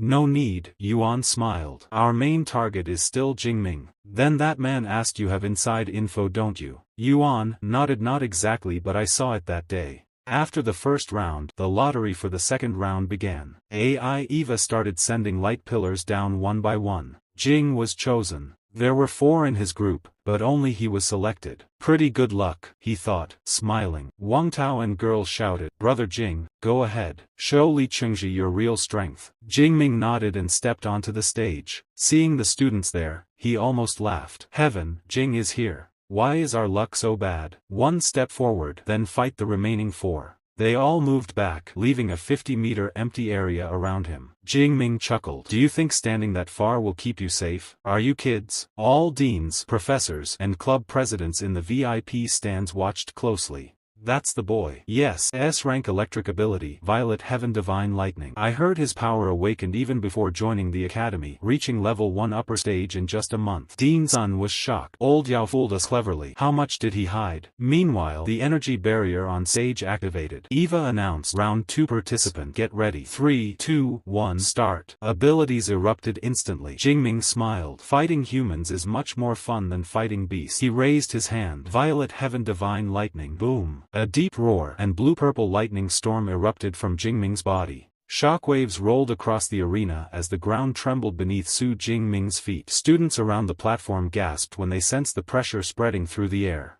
Some recognized the aura immediately and whispered in disbelief that it belonged to a second-tier superior ability user. Su Jingming released his energy calmly while stabilizing his stance, the surge of purple thunder rising around him. His opponent stared at him with visible fear, unable to hide the shock running through his body. One boy in the crowd muttered that Su Jingming had truly advanced to the second tier, wondering how anyone was expected to compete against strength like this. The students kept watching the purple lightning intensify. Another boy, frustrated, reminded himself that this was supposed to be a freshman competition. He questioned how Su Jingming had gained such an overwhelming advantage when they were all new students. Jealousy spread among several of them, though none knew the hidden reason behind Su Jingming's rapid growth. Across the arena, someone turned to the student president with wide eyes, asking if he had known about this in advance. The president admitted that he had suspected it and told the others that Su Jingming's potential should be obvious now. Not far away, a girl who admired him smirked as she watched his energy spiral upward. She realized she had mistaken his level before and decided she would have to confront him later for hiding his true ability. On the opposite side, a student with sharp, rat-like features glared at Su Jingming with resentment. He cursed under his breath, furious that Su Jingming had reached second-tier superior status. He had planned to defeat him publicly, step over his reputation as an S-class ability user, and gain fame throughout the school. Now, that plan had completely collapsed. The rat-faced boy's gaze shifted, and a twisted smile spread across his face. He muttered to himself that with so many freshmen surrounding Su Jingming, victory in these early rounds was guaranteed. However, he reminded himself that another powerful opponent waited in the next stage, and he wondered how Su Jingming would handle that. His low laughter echoed as he watched the arena. A moment later, a voice suddenly rang through the minds of every freshman. It announced that Su Jingming was a second-tier high-level cultivator with an S-rank superpower, calling him nearly invincible. The voice urged all students to unite and eliminate him first. The tone carried authority, and it became clear the message originated from the same boy who harbored hostility toward Su Jingming. Excitement swept through the arena.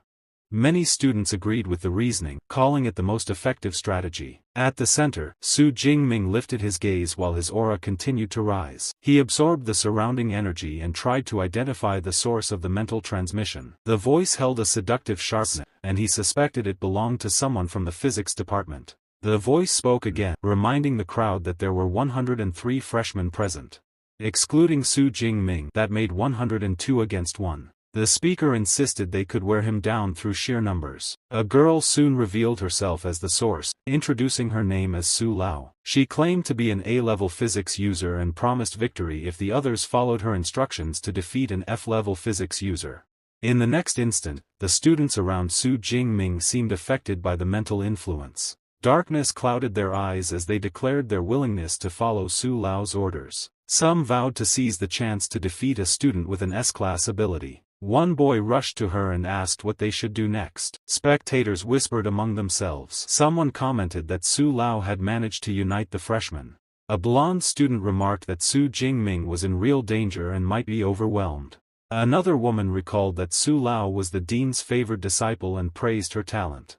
Nearby, a man affiliated with the Tactic Academy smiled faintly and explained that the students had rallied only because Su Jingming was too strong. He added that Su Lao's influence came from coincidence more than ability and should not be overestimated. A female instructor responded to the man beside her, reminding him that luck was still a form of ability. She added that Su Jingming seemed to be in serious danger now. A soft chuckle escaped her as she remarked that if an S-class ability user failed the first stage of the freshman competition, the situation would become an unbelievable joke. Inside the arena, Su Jingming lifted his thunder power again, letting the purple current swirl around him. He sensed the crowd preparing to go after him as a group and thought they resembled a pack trying to hunt a lone target. Annoyance tightened his expression. A purple-haired student raised his finger, gathering energy while mocking Su Jingming. He claimed that if Su Jingming had struck him before he finished speaking earlier, the outcome might have changed. He continued taunting, unaware of how reckless it was to challenge someone of Su Jingming's level. With growing arrogance, he announced that all the students were following his plan now, leaving Su Jingming with no chance against 102 opponents. Su Jingming's aura flared again. Lightning flickered across his body as he let out a sharp laugh. He stepped forward and questioned why they believed he was at a disadvantage. In his eyes, the group attacking him lacked the courage to face him alone, and he treated their taunts with disdain. The purple-haired student shouted back, furious that Su Jingming dared to insult him. He insisted that different types of ability users had set rules in battle and claimed Su Jingming should stop making bold claims beyond his power. But Su Jingming had already shifted into a striking stance. Purple thunder wrapped around him as he called them out to fight, his voice fierce and unwavering. The freshmen, riled up by Su Lao's influence, charged toward him as a group. One of them called out from a distance, advising Su Jingming to deal with the surrounding enemies before worrying about challenging him directly. Su Jingming ignored the remark.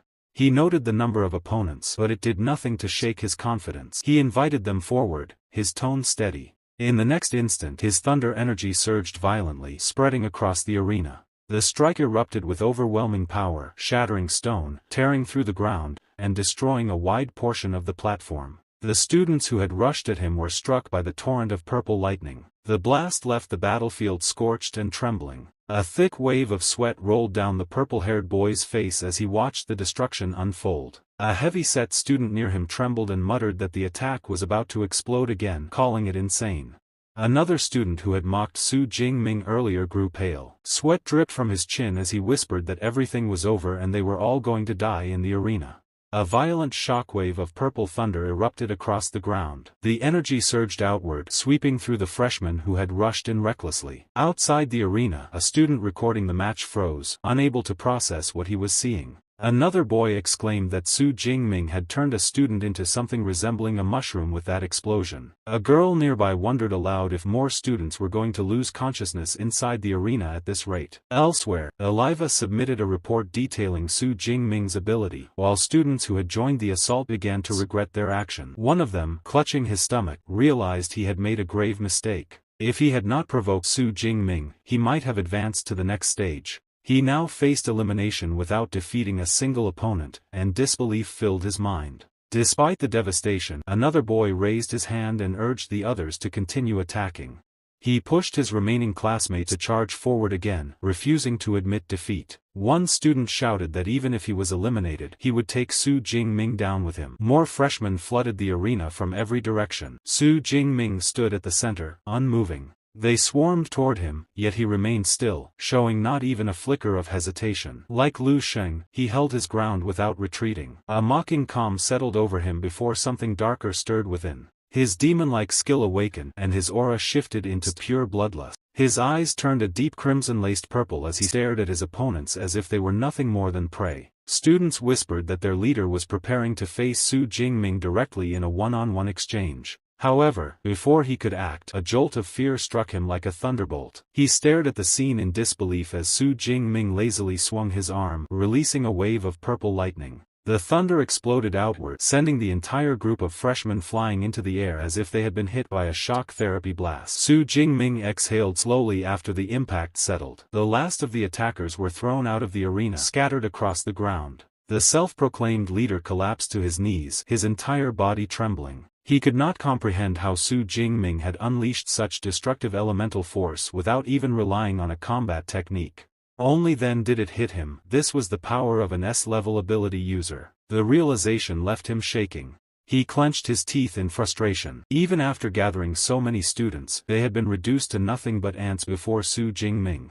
No one would respect their team now. In his eyes, Su Jingming had ruined everything. Outside the arena, spectators remained stunned. One shouted that the lightning was too overwhelming and that every other elemental attack had been rendered useless. A girl echoed the disbelief, calling it unbelievable. Another boy pointed out that more than 100 students had fought against one person, yet none of them managed to pressure Su Jingming at all. To him, Su Jingming looked like a god of purple thunder descending upon the arena. The crowd could only stare in awe, overwhelmed by the display of power. On the sidelines, Su Jingming's second admirer stood up with excitement, convinced he would come out unscathed. She felt certain he would defeat everyone. Nearby, Tang Chi watched the arena with pride in her eyes. She whispered to Wang Tao that Su Jingming had truly overwhelmed the entire group. To her, he looked sharp like a blade yet fought like a monster. Wang Tao shared her excitement, unable to hide his amazement. In the instructor's area, one teacher analyzed Su Jingming's performance, noting that his mastery of the Thunder Spear had reached an advanced level. Another mentioned that his spear throw had created a sonic boom, moving at twice the speed of sound, proof of his incredible physique. A senior instructor praised Su Jingming's flawless control, saying the precision of his technique showed consistent practice. A female teacher from another academy observed him quietly. She commented that it was unfortunate Luo Yang was absent, or she would have asked him the key formation method behind Su Jingming's technique. No one around her knew who she was, yet her tone carried authority. Back inside the arena, Su Jingming continued standing amidst the chaos. Behind him, a group of freshmen whispered nervously. One admitted he couldn't break through Su Jingming's defense and asked what they should. Another insisted they needed to escape. Su Jingming turned his head slightly and let out a brief chuckle. If they were too afraid to approach, he would simply go to them. In the next breath, he vanished. His teleportation speed flickered through the air as he charged forward with his spear. The attack cut cleanly through another cluster of freshmen. Those watching from behind trembled when they saw how quickly he struck. One of them urged his group to form a defensive formation, insisting that scattering would make them even more vulnerable. They tried to reorganize and push forward together. Su Jingming remained unaffected by their attempt. He tightened his grip on the spear, amused that they were finally trying to coordinate. He dashed forward with explosive speed, thunder surging across the arena. As he attacked, he criticized one opponent's stance, calling the slashing angle naive. His spear swept through them in rapid succession, sending students flying like sheets of paper. Moments later, the final wave collapsed. Su Jingming stood alone at the center, spear in hand, looking every bit the overpowering prodigy who had single-handedly crushed 102 freshmen. With a calm yet mocking voice, he told them they were nothing but trash, and that they should wait for what came next. After some time, the students who had been defeated managed to steady themselves. Shock spread among them as they muttered among their group, unable to believe that Su Jingming had beaten Leica so easily. Their pride stung at the sight. Su Jingming simply held his spear with a calm expression, the faintest hint of a smile resting on his face. Eva soon arrived and announced that the second round of the first stage had ended. She revealed that Su Jingming had advanced after instantly defeating 102 opponents. Her voice trembled with excitement as she listed the remaining 4 contestants. On the other side, an instructor pulled her aside to clarify that, excluding Su Jingming who had already advanced, the rest would compete again in the 11th round to select 4 more students. In the arena, a girl exclaimed that it was her first time seeing a freshman competition where only one person advanced. A boy behind her shouted for her to wait and watch, convinced that the remaining participants would fight desperately just for a chance to face Su Jingming, even though he thought they were nothing more than trash. At another corner, 2 elders laughed as they spoke with another instructor. They remarked that the freshman competition had been running for over 40 years, yet this round looked like it had ended in barely 7 minutes. Another instructor replied that the previous record had been set by an S-class player who defeated 87 students, but it seemed impossible for anyone to break Su Jingming's new record. The masters continued talking, mentioning how Jin Tian once claimed that Su Jingming's master trained him with extreme intensity, and his marksmanship had already reached the master level even back then. A female instructor overheard their conversation and quietly admitted that she had also planned to recruit him into the Elemental Academy, but it now seemed unnecessary. With his presence, she believed there would be no need to worry about the upcoming study tour for freshmen from the 3 academies. Meanwhile, Tang Qi and Zhang Zhaoyue congratulated Su Jingming for his performance. Wang Tao excitedly added that Li Qingyi's face had turned a deep shade of purple the moment Su Jingming eliminated the girl he fancied. Wang Tao joked that it looked as if Li Qingyi might as well learn Sichuan opera face-changing after that humiliation. Su Jingming, however, found the entire reaction predictable. In his view, Li Qingyi had proven to be nothing more than a paper tiger, bullying the weak while cowering before the strong. Still, he could not overlook the arrogance Li Qingyi displayed earlier. Su Jingming decided he would challenge him in the second phase. He had 3 opportunities, after all. Su Jingming high-fived Wang Tao and told him it was now his turn. Wang Tao reassured him with confidence, believing that reaching the top 50 would be simple. Su Jingming then high-fived Tang Qi in a playful manner. She smiled and promised that she would show her ability soon. Even though she knew she could not defeat him, she still considered herself the strongest freshman besides him. The 3rd round began. Wang Tao entered first. He finished 4th in his group, defeating 9 opponents. In the next group of 6, Q advanced after defeating 12 people. By the 8th round, it was finally Tang Qi's turn. She held her spear, smiling with elegant confidence. Several male students standing behind her flushed red as they stared, unable to hide their admiration. One of them muttered about her reputation as Song Sui, a top explorer from Sichuan province, shocked by how impressive she looked in person. As the match started, Tang Qi rushed forward. Her movements were sharp and decisive as she defeated one freshman after another. A bald man shouted that it was impossible to deal with another second-order awakened like her. A boy nearby responded with relief, saying it was fortunate she was only a lower-level second-order rather than someone monstrous like Su Jingming.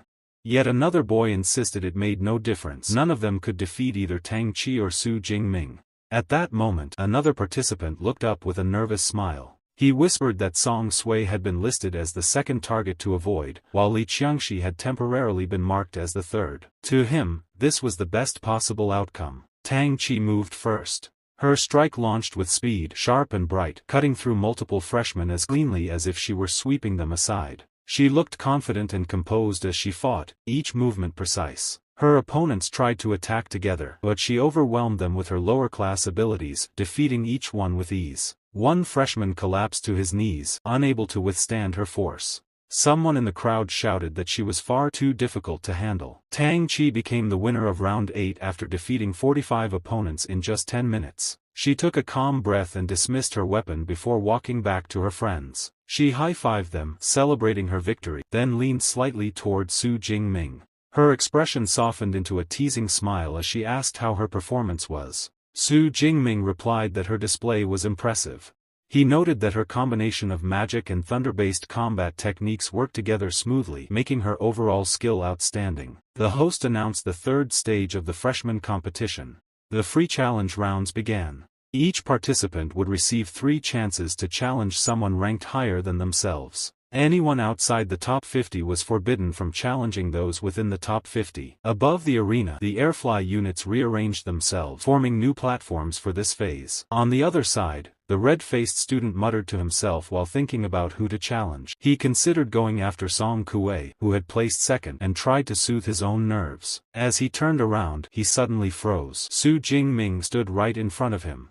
The red-faced student pointed at him in panic, shouting that Su Jingming was ranked first and questioning why someone in his position would challenge a person ranked third. He didn't want to face Su Jingming at all and looked genuinely terrified. Su Jingming ignored his outburst. He stated that the rules didn't forbid a higher-ranked contestant from challenging a lower one. He reminded the student that provoking him was a mistake. The red-faced student attempted to deny everything, insisting he didn't want to fight. Behind him, several students whispered. One of them said that Li Chang had made a throat-cutting gesture at Su Jingming earlier, which explained why Su Jingming had decided to settle the matter now. Another agreed, saying it was no surprise that Su Jingming took the initiative to teach him a lesson. The red-faced student gritted his teeth, looking like he wanted to crawl away. Eva assigned ring 74 to their match, asking both contestants to step onto the platform. The student forced himself forward and claimed he would show his true power as a superhuman. When the fight began, he shouted that he would teach Su Jingming a lesson and rushed toward him. Su Jingming met his charge with a cold gaze. He said that none of this had been forced. The student's arrogance had brought it upon himself. To him, the boy was nothing more than trash, choosing his own downfall. Su Jingming moved in a flicker of purple light, passing through the air and appearing right in front of Lu Chengxi. He gathered his thunder power and prepared to strike. Lu Chengxi shouted in disbelief when he saw Su Jingming confronting him head-on. He believed a lightning-type ability user challenging him directly was suicidal. Their weapons clashed. Waves of energy rippled across the arena. On the second impact, Lu Chengxi's weapon shook violently and his stance collapsed. He staggered back, unable to withstand Su Jingming's force. Trembling, he growled that Su Jingming's strength was greater than his and accused him of going too far. Purple thunder erupted around Su Jingming as he charged again. The blast struck Lu Chengxi's head, sending a flood of electricity through him. His hair rose like burnt straw, and his scream tore through the arena as the thunder inflicted sharp, relentless shocks. Around them, some students muttered that the most terrifying part was how Su Jingming was controlling the thunder precisely to torture Lu Chengxi. No one doubted the outcome anymore. Even Eva silently admitted she would never dare provoke Su Jingming. Finally, Eva announced the result. Su Jingming had won the match. Su Jingming withdrew the purple thunder from his body and stopped in front of Lu Chengxi. He glanced down at him and said it was a pity. He had wanted the punishment to last longer, but those few seconds of pain were enough to leave a permanent memory. Lu Chengxi gasped for breath, still shaking, feeling as if he had just crawled out of a thunderstorm from hell. He truly believed he had been moments away from death. Suddenly, Tang Qi's furious voice echoed from the audience. She shouted at Lu Chengxi, calling him a bastard for insulting Su Jingming earlier. Seeing her anger made him freeze. He wondered why his day kept getting worse and thought that fate really wanted to throw him into hell. The scene opened with Tang Qi unleashing a sharp swing of her weapon. The entire arena fell into a tense whisper before erupting into loud cheers. Eliva raised her voice and announced the result clearly, declaring that the winner was Tang Qi. She had successfully defeated her opponent. Tang Qi twirled her long spear with effortless precision, the blade gleaming as she lowered it. A confident smile appeared on her face as she accepted her victory. But on the other side, Tang Qi walked toward Su Jingming, stopping right in front of him with excitement bursting in her eyes. "Did you see that? I actually beat my opponent," she said, barely able to contain her joy. Su Jingming gave a small smile. "You were incredible." But behind him, a few arrogant boys whispered among themselves. One of them snickered, "Look at that, unbelievable. Those two, husband and wife, always acting close with him." His friend immediately grabbed his arm and hissed, "Lower your voice. If anyone hears you talking about Jingming and his future wife, Song, you'll drag Ji Chang straight into trouble." Before their whispering could spread further, the lady instructor stepped forward and raised her voice. "The 4 hours have ended. This round of the freshman competition is now complete. It's time to announce the final results." A moment later, a bright screen lit up above the arena, revealing the rankings. The crowd murmured in anticipation as the names flashed. First place, Su Jingming. Second place, Song, the cousin of Su Jingming. Third place, Ji Chang. One by one, the rest of the rankings continued to appear as the arena buzzed with excitement. The instructor raised her voice again and pointed toward the main screen. "Everyone, look up. It's time to register for your colleges, universities, and select your classes. Students immediately shifted their attention to the display, excitement building as they wondered which departments and classes they would choose. On the other side, Su Jingming calmly checked his own registration screen, reading each option with quiet focus. Standing beside him, Song gathered her courage and asked softly, "Jingming, which class did you pick? What type are you choosing?" Not far away, her friend watched the scene with a teasing smile, enjoying how naturally Song was flirting with Su Jingming. Then when Tao stepped forward with a smug expression, "How dare you call him by his name so casually," he said, pretending to scold her. "Do you even know how famous our bro Jingming is becoming? Don't worry, starting tomorrow, you'll only need to call him one special name, baby." On the rooftop, the instructor raised her voice clearly. With the division of departments concluded, the opening ceremony and the freshman competition have officially ended. Additionally, the students who performed well will receive a message from their personal mentor tonight. They will be invited as apprentices. Please check your messages carefully. The students listened closely to her announcement. The scene then shifted to two head instructors standing together. One of them laughed cheerfully. "This year's freshmen are far more impressive than last year's." The other instructor nodded. "Indeed. Especially Su Jingming, the one who ranked first. Give him another year or two, and he might dominate the entire school." The first instructor grinned. "I'm sure every club will fight tooth and nail to recruit him." Meanwhile, Su Jingming stepped outside with a relaxed exhale. "It's finally over. Shall we go get something to eat?" His friends and his cousin gathered around him. Tang Chi replied firmly with a grin, "All right. But how about you, Rookie King? Treat us today." She nudged him playfully. "After all, you're about to become a super-rich tycoon with that 10 cubic meter space ring." Su Jingming chuckled. "No problem. Order anything you want later." Wen Tao practically jumped with excitement. "Great! Brother Ming is the best." But before they could leave, a tall boy with long black hair stepped in front of Su Jingming and waved. "Su, please wait a moment." Su Jingming looked up. "Who are you?" The boy straightened nervously. "I am Wu Yuan, president of the Meteor Club. I would like to invite you to join us." He continued with confidence. "Since you are currently the only S-rank student, the Meteor Club will show its sincerity. Joining us will grant you a vice president position, 100 credits per semester, and a B-level resource." From the side, a few students gasped. "A vice president position?" Another whispered. "I'm so jealous. We have to pay membership fees and still end up doing manual labor to join a club. The difference is unbelievable." Someone else added. "And the Meteor Club is the strongest club in the school. With a vice president title, he'll definitely get into an elite guild after graduation." But suddenly, a sharp voice cut through the air. "Vice president? Wu Yuan, isn't your Meteor Club being a bit too stingy?" The vice president turned his head just as a new figure appeared, a white-haired boy who walked straight toward Su Jingming with confidence. "If you join our Ashes Club," the boy said calmly, "you can directly become the prospective club president. Once I graduate, the position will officially be yours and you'll enjoy all the privileges that come with it." The surrounding students gasped. "Whoa, a prospective club president!" someone exclaimed. Another student whispered from behind the crowd. "This treatment is insane. The Ashes Guild is really going all out." Meanwhile, Wu Yuan felt a sinking weight in his chest. The Meteor Society is tied to the Meteor Guild. According to guild regulations, the club president must be appointed by the guild itself. "I can't offer something like that." Amid the growing tension, Su Jingming remained calm. "Vice president, prospective president," he murmured thoughtfully. Then he looked at both recruiters and spoke clearly. "I need some time to think about it. I'll give you my answer in a few days." In his mind, Su Jingming reflected on his past life. "Back then, I joined the student union during university and even served as president. It consumed far too much of my time. This time, I should be more careful." The white-haired president stepped forward and handed him a card. "This is my private number. Contact me directly once you've made your decision." Wu Yuan immediately followed, offering his own card. "If any of you three wish to join the Meteor Club, we will welcome you wholeheartedly," the white-haired boy added. "Just call when you've made up your mind." Wu Yuan echoed. "The same goes for us." After both presidents stepped back, Su Jingming exhaled lightly. "Let's go." But Song frowned slightly. "It doesn't look like we'll be leaving so easily." Her words proved true the next second.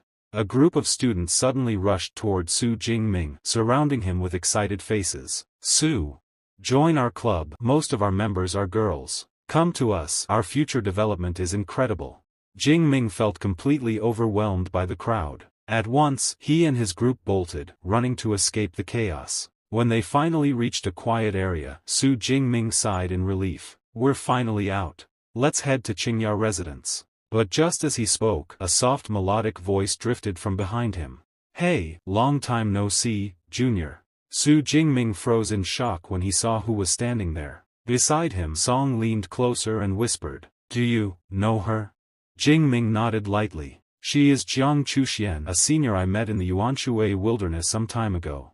Wen Tao immediately stepped forward, acting like an overexcited fangirl. Hello. I'm from Class 3, sophomore year, School of Elements. His eyes widened as he stared at her. As expected of Brother Ming. The cold, aloof beauty everyone talks about, she's actually smiling. Song then politely introduced herself. Hello, senior. I'm Song Qiuyun, Su Jingming's classmate. Jiang Chuxuan's expression shifted slightly as she observed Song. What a stunning girl, her face is beautiful and charming, and her figure is so well proportioned. For some reason, I feel an urge to get closer to her. Then she suddenly snapped back to reality, realizing the strange direction of her thoughts. Wait, what am I thinking? Song blinked at her reaction and Jiang Chuxian instinctively looked away. Song then smiled politely and said, We're heading out for a meal, senior. Would you like to come with us? They arrived at a small beer house and the atmosphere instantly brightened. Both girls sat down with excitement. Jiang Chuxian raised her glass slightly. Come on, let's drink. Song Qiuyun nodded with a shy blush. Let's drink together. The air between them grew unexpectedly intense, their energy almost sparkling. Watching this, Wen Tao and Song Fong exchanged awkward looks. Wen Tao whispered, stunned. Both girls, they really seem desperate for Ming's attention. Song Fong nodded quickly. If we don't get out now, we'll just get dragged into something. Let's leave. Without any hesitation, both of them waved their hands. Brother Ming, we're heading out. Enjoy. Before Su Jingming could even respond, the two escaped the scene. Left alone, Ming sat there completely puzzled as the girls turned their attention to him. He stared blankly, unsure how to react as he watched them, both of them somehow looking even more adorable while drinking. Soon, Jiang Chuxian and Song Qiuyun leaned closer, almost pressing against his chest.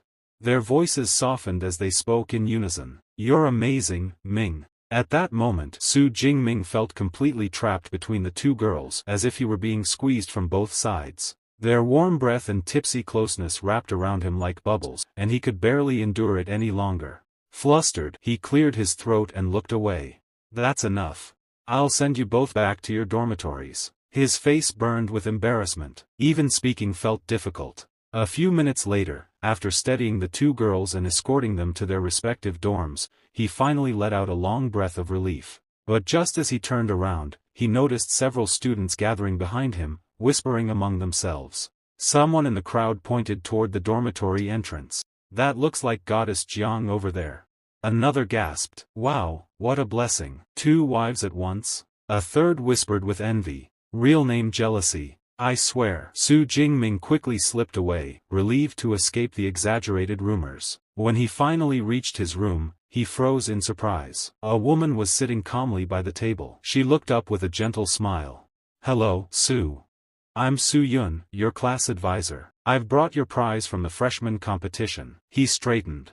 Hello, Ms. Su. Thank you very much.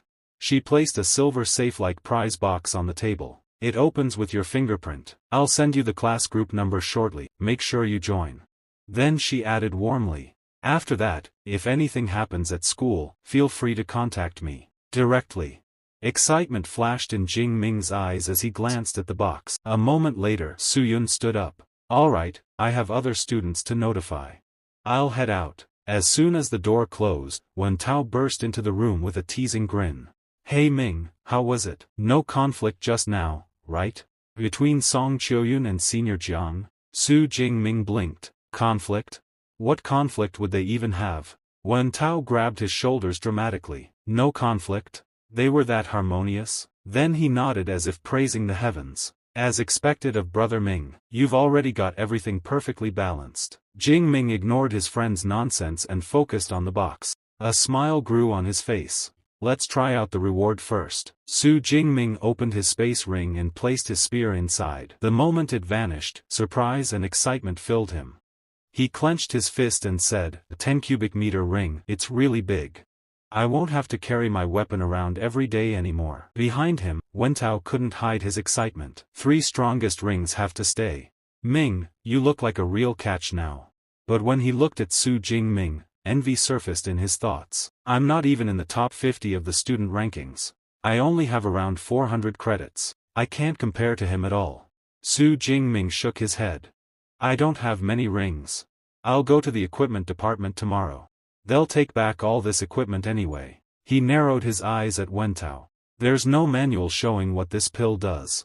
Wentao laughed. Identifying an elixir? Simple. Iliwa, come out. Iliwa appeared and scanned the pill. This is a 5th grade product from the pharmacy department of Shanghai Superpower University. It's effective for those with superpowers at or below the 5th rank. Consuming it greatly enhances mental strength. It's an excellent cultivation resource. Su Jingming blinked in surprise. Iliwa can analyze elixirs too? Wentao nodded. Not just elixirs. Materials from furious beasts, rare flowers, herbs, she can identify all of them. Su Jingming couldn't hide his excitement. Artificial intelligence is really convenient. It's a pity Iliwa can't be taken into the wild. Wentao nodded. There are probably similar products on the market. That's possible, Su Jingming replied. I'll look into it when I have time.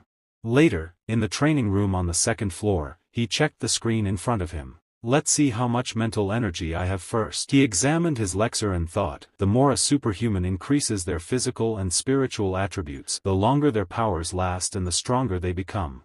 But improving them is extremely difficult. Exchanging ability points for mental energy keeps getting worse. It started at a ratio of 2, but now it's 1-to-1. The cost-effectiveness keeps dropping. He placed the pill in his mouth. I hope this elixir gives me a pleasant surprise. A surge of energy erupted around him. Su Jingming straightened his posture and entered meditation. Moments later, he checked his stats. Strength rushed through his body, and his mental energy rose sharply. My spirit increased by 50. I finally broke 1,000, he said. I also saved 500 ability points. Its effect is amazing. He summoned his spear with a swift motion. Since I'm feeling energetic, I'll train for 2 hours before sleeping. A short while later, Su Jingming stepped outside. The area was crowded, and whispers passed through the surroundings as he walked to one side. He checked his balance and nodded in satisfaction. After selling the rings, his assets had risen to more than 10 million. He had finally saved enough to reach one of his small goals. Superpowered people really do earn fast, he thought. At that moment, Iliwa appeared. Please proceed to pharmacist number 3 on the 14th counter. Su Jingming glanced at the number. It's only the 14th turn and I'm number 43. I'll probably have to wait at least an hour. I should sit down and cultivate for a while. He moved through the waiting area, but a familiar voice suddenly came from behind him. Hey, Junior. You're here too. He froze for a moment and looked back, dumbfounded. Then excitement flashed in his eyes. Senior, what a coincidence. You're already sober after last night? Are you really alright? She laughed lightly. Not really. I still feel embarrassed. I'm sorry for bothering you. She paused, then added, by the way, did you come to sell the exotic flowers and herbs you found in that cave last time? Not exactly, Su Jingming replied. It would be better to find an apothecary who can refine them rather than selling them directly. She laughed softly. Are you looking for a pharmacist? Don't you think there's a wonderful and beautiful pharmacist standing right next to you? She struck a playful pose, clearly showing off. Su Jingming was completely stunned. You're not an immuter. She tapped his forehead lightly and insisted, who said I'm an immuter? I have a 2nd grade pharmacist certificate and I'm authorized to work in a 1st grade academy workshop. Su Jingming blinked. Tao is unbelievable. She continued, I've decided to stop filming footage in the wilderness. I want to focus on becoming a pharmacist full-time. A moment passed, and Su Jingming looked at her with quiet admiration. Future second waifu, she really is impressive, he thought. At the same time, she said, after the last crisis, I realized the wilderness isn't suitable for me. I'll still make videos, but they'll show the daily process of alchemy instead. Su Jingming frowned in surprise. Changing your video style might make you lose a lot of followers. She shrugged. Who can argue with that? Her tone softened. I'm an orphan. My parents were killed by a herd of wild animals when I was a teenager. Her friend Xingyuan's words echoed in her memory. Your video of killing that furious beast went viral back then. She continued, after awakening my A-level icy-type superpower, I worked hard to enter the university. But I struggled financially. When the video went viral, I started getting sponsorships for battle suits and weapons, and my income improved. But I've always preferred researching elixir refinement. Her voice dimmed as she recalled everything. Then she looked directly at Su Jingming. If you hadn't saved me last time, I would have been finished. I can't rely on luck forever, so I decided to change. Su Jingming smiled. Good luck. I hope you succeed in your new path. She laughed softly, and he asked, but can someone with an icy-type superpower really become a pharmacist? It's obvious you don't know much about pharmacists, she replied. There are enchantments, catalysts, and alchemy techniques that convert elemental energy. Even your lightning ability can be used for refinement. Su Jingming opened his box. Then I'll entrust these exotic flowers and rare herbs to you. She froze, shocked. You want me to refine them? When he nodded, her eyes lit up. Since you trust me this much, I won't stand on ceremony. I'll give you the finished pills within a week. At that moment, Su Jingming's phone vibrated sharply. A few minutes later, the scene shifted to his teacher's dormitory. Inside, two students stood before Senior Luo. One of the boys said, Before I came, I saw a lot of news about my junior brother on the school's official forum. He's incredible. The girl beside him nodded. I saw it too. Senior brother Luo, your junior brother is really amazing. Senior Luo smiled calmly. You'll find out soon enough. He'll definitely surprise you. The girl's eyes widened. Really? I'll double-check later. Inside, she thought, junior brother is definitely extraordinary. Senior brother Luo must have a remarkable junior under him. At that moment, Su Jingming arrived. His teacher greeted him. Jingming, you're here. He bowed slightly. Hello, teacher. I came as soon as I received your call. The two seniors turned to look at him. Su Jingming greeted them politely, then focused on Senior Luo. Senior, what happened to you? Before Luo could answer, his teacher stepped in. He ran into trouble because of Wang Lin, an 18th tier grandmaster. He used the Ash Guild's methods to lure out monsters. The guild suffered heavy casualties, and your senior brother was seriously injured. Teacher Yang continued, I fought that bastard Wang Lin. I didn't win, but he didn't leave unharmed either. He let out a tired breath. That's why I couldn't participate in your freshman competition. Su Jingming frowned. Damn, an 18th tier grandmaster can move mountains and fields. I never expected this. At that moment, a heavy thought pressed on Su Jingming's mind. An 18th level grandmaster. I'm only at the 2nd level. Forget revenge. If I encountered someone like that, I'd probably become cannon fodder. His teeth clenched with anger. He desperately wanted to take revenge for the injuries inflicted on his senior brother. In this world, if you can't become strong, you'll always be manipulated by those who are, he thought darkly. His teacher placed a firm hand on his shoulder. Alright, Jingming, stop thinking about that. Let me introduce you. This is Shui, your senior in the 3rd year, and Tangyu, your senior in the 2nd year. Both seniors greeted him warmly. Hello, junior brother. His first senior brother stepped forward and handed him something. This is a grade for Yuan energy pill. It significantly improves the efficiency of Yuan energy absorption. It's an excellent cultivation resource. Tangyu smiled. I'll transfer 200 credits to you directly. Su Jingming bowed respectfully. Thank you, senior brother and senior sister.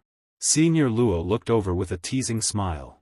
Your senior sister Tangyu seems to doubt what I told her earlier. Junior brother, tell her, do you possess a 4-level lightning-based combat skill? Su Jingming nodded. Senior brother Luo is correct. Both seniors stared at him in disbelief. Shui blurted out, Holy, this is real? 4 gates? How did you even do that? Tangyu stepped closer, eyes wide. Yes. How did you manage to reach upper tier level 2 while learning a rank 4 combat skill? Advancing in combat skill ranks is extremely difficult. I only recently reached rank 2 myself. She sighed helplessly. Not only is your level equal to mine, you also mastered a higher rank combat skill.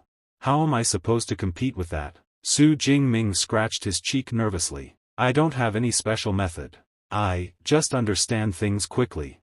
Tang Yu slumped a little. Junior brother, that really hurts my heart. Inside, Su Jingming remained firm. I definitely can't tell them about my Thunder Awakening system. Suddenly, his teacher spoke with satisfaction. I've always been impressed with Jingming's comprehension and effort. I'll hold a celebratory banquet for you later. Congratulations on winning first place in the competition. Even Dean's son praised you non-stop. Jingming scratched his head lightly. Fortunately, they were all too weak. Then he added, right, teacher, I'd like your help to test a combat technique. Before the teacher could answer, his senior brother stepped forward. What combat skill?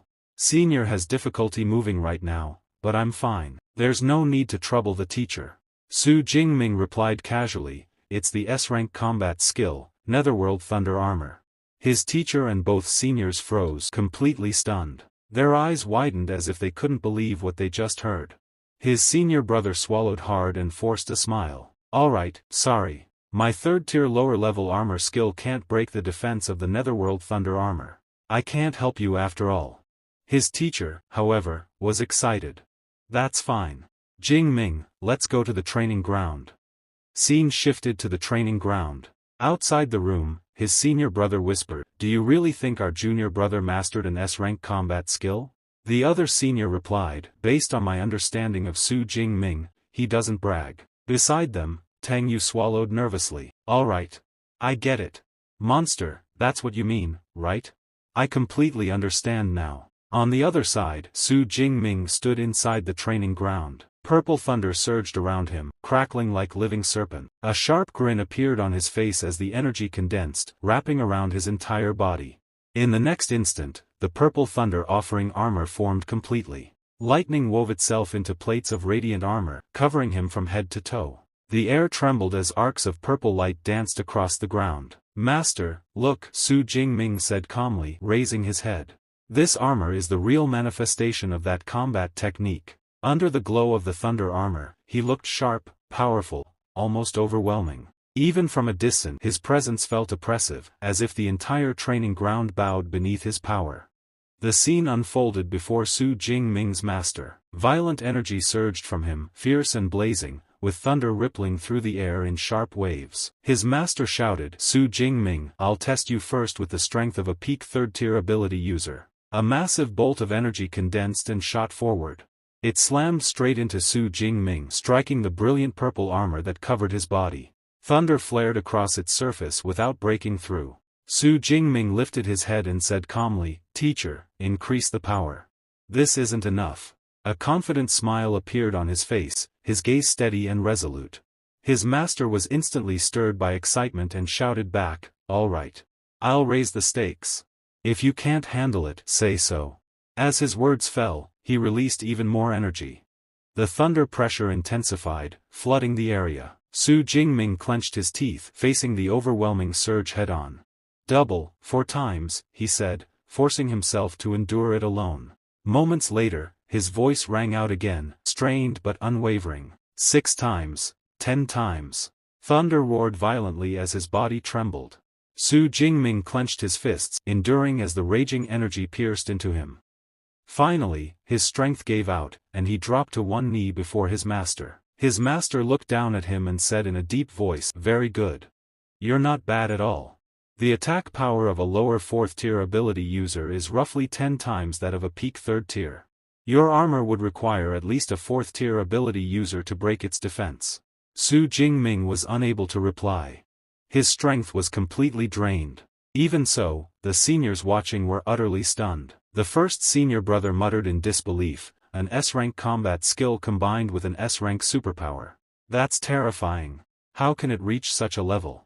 Beside him, the senior sister spoke softly, her shock evident. Junior brother is 2 major realms below, yet he can withstand attacks from a 4th-tier ability user. This goes far beyond ordinary talent. At that moment, everyone present understood clearly, Su Jingming was not just a prodigy. Even Su Jingming's master said it was almost time to leave for dinner. However, Su Jingming shook his head and said firmly, "Teacher, wait." Before anyone could react, purple thunder energy surged out of his body once more. His aura rose sharply as he spoke in a steady voice, "This is not my limit." The moment his words fell, a violent flood of energy erupted from within him. Thunder roared as it burst outward, rippling fiercely through the air. The sudden change shocked his master, and the seniors watching were equally stunned. The first senior brother, Luo, widened his eyes. The Thunder Extreme Stage. Su Jingming's Thunder Undying body has already advanced to the 3rd level. Another senior stared in disbelief, unable to hide his shock. A senior sister beside him spoke with a complicated expression. "My Thunder Undying body is only at the 2nd level. Junior brother has not only mastered an S-rank combat skill and an S-rank superpower, but he has also broken through to the Thunder Extreme Stage." She paused, her voice low. "Is he really still human?" Su Jingming's master burst into laughter, his excitement impossible to hide. "So that's it. I was wondering why your body could withstand 10 times the impact so easily. It turns out you've already entered the 3rd level of the Thunder Undying body." His eyes gleamed as he continued, "Come again." With that, he released another surge of thunder energy, testing Su Jingming's endurance once more. The pressure rose steadily, 12 times the previous force. Su Jingming was instantly enveloped by the Thunder Undying body's armor. As the energy crashed into him, thunder rippled violently through his body. He endured it in silence. After several moments, the raging energy finally dissipated, and he dropped to one knee before his master. His master exhaled deeply and said with clear amazement, "Excellent. 20 times the attack power. Only a mid-level 4th-tier ability user could break through that defense." He shook his head, pride evident in his voice. "Su Jingming, your achievements have far exceeded my expectations." Su Jingming smirked faintly and said, "Sorry, teacher. Now I finally understand the limit of my defense." His master reached out and grabbed his hand, looking at him with mixed helplessness and pride. "Out of all my students, you're the most troublesome. You learn everything without me even needing to teach you." Su Jingming was momentarily stunned. A short while later, everyone prepared to leave. One of the seniors laughed and said, "Let's go eat. I'm in a good mood today, so feel free to order anything expensive." They all got into the car. Along the way, Su Jingming looked at senior brother Luo and asked, "Senior brother Luo, between the Ash Guild and the Metroid Guild, which one should I choose?" Luo replied without hesitation, "The Metroid Guild is better." Another senior teased him, "Senior brother Luo, didn't you plan to let junior brother join your Ash Guild?" Luo shook his head. "If the Ash Guild hadn't run into problem, I would have definitely wanted junior brother to join us. But given the current situation, the Metroid Guild is the better option." At that moment, Su Jingming's master spoke up, "Su Jingming, you might as well stay in a guild for a year or two. Later, during your junior or senior year, you can establish your own." He continued calmly, "After graduation, these students will become your first batch of strength. That's how you build your foundation." Su Jingming was slightly startled. "Building power, is that really necessary?" His master nodded. "Do you know why your teacher has never reached the Grandmaster level? It's because I lacked power. I had to handle everything myself, and that limited my progress." Everyone fell silent, listening carefully. His master went on, "Su Jingming, remember this well. Only when you have people to handle countless matters for you can you truly focus on cultivation." Su Jingming smiled faintly. "I understand. Thank you for your guidance, teacher." In his heart, he reflected quietly. "Once my strength increases further, I'll need to consider this seriously."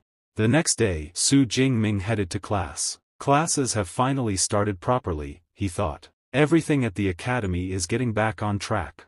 The instructor waved his hand and began the lecture. "Today, we'll discuss the origin of furious beasts." Hundreds of years ago, primordial energy swept across Earth, transforming wild beasts into furious monsters and awakening humanity. Su Jingming looked up at the projected screen, absorbing every detail. After the emergence of primordial energy, humans discovered numerous ancient civilizations and underground ruins. Much of Earth's advanced technology had evolved from these ancient relics, including devices used to detect supernatural abilities. Soon after, the instructor announced free study time. The next class shifted to the Weapon Academy. One class after another passed, and Su Jingming carefully absorbed every bit of knowledge. Then came the Elemental Academy. As Su Jingming raised his hand, elemental energy gathered at his palm. The instructor froze, staring at him in disbelief. "Unbelievable," she said. "You're outstanding. Manipulating F-level elemental power into a concrete form isn't easy. No one in the Elemental Academy can do this." She sighed softly. "Unfortunately, you're not suited for our academy." Elemental energy rippled across Su Jingming's hand. Slowly, under his precise control, the power took shape, forming a dragon. Meanwhile, chaos erupted within the Yangshan wilderness area. The ground rumbled as furious beasts roared endlessly. Su Jingming moved swiftly through the forest, gripping the azure sky-black dragon spear in his hand. With every strike, monsters fell one after another. Purple thunder flashed, blood splashed across the undergrowth, and silence quickly followed each clash. He collected the dropped emerged stones, a faint smile appearing on his face. New knowledge, new skills, and new equipment, he reflected calmly. My combat ability has increased significantly. In just 2 months, his strength had more than doubled. He had already accumulated over 30,000 ability points, along with a large number of credits. Su Jingming opened his status panel and frowned slightly. There was still no plus sign next to his special abilities. Logically, everything else could be upgraded, so the special ability should have reached level 2 by now. He tapped the screen decisively. "I won't save points anymore. It's time to focus on improving my overall strength." Clenching his fist, his eyes lit up with excitement.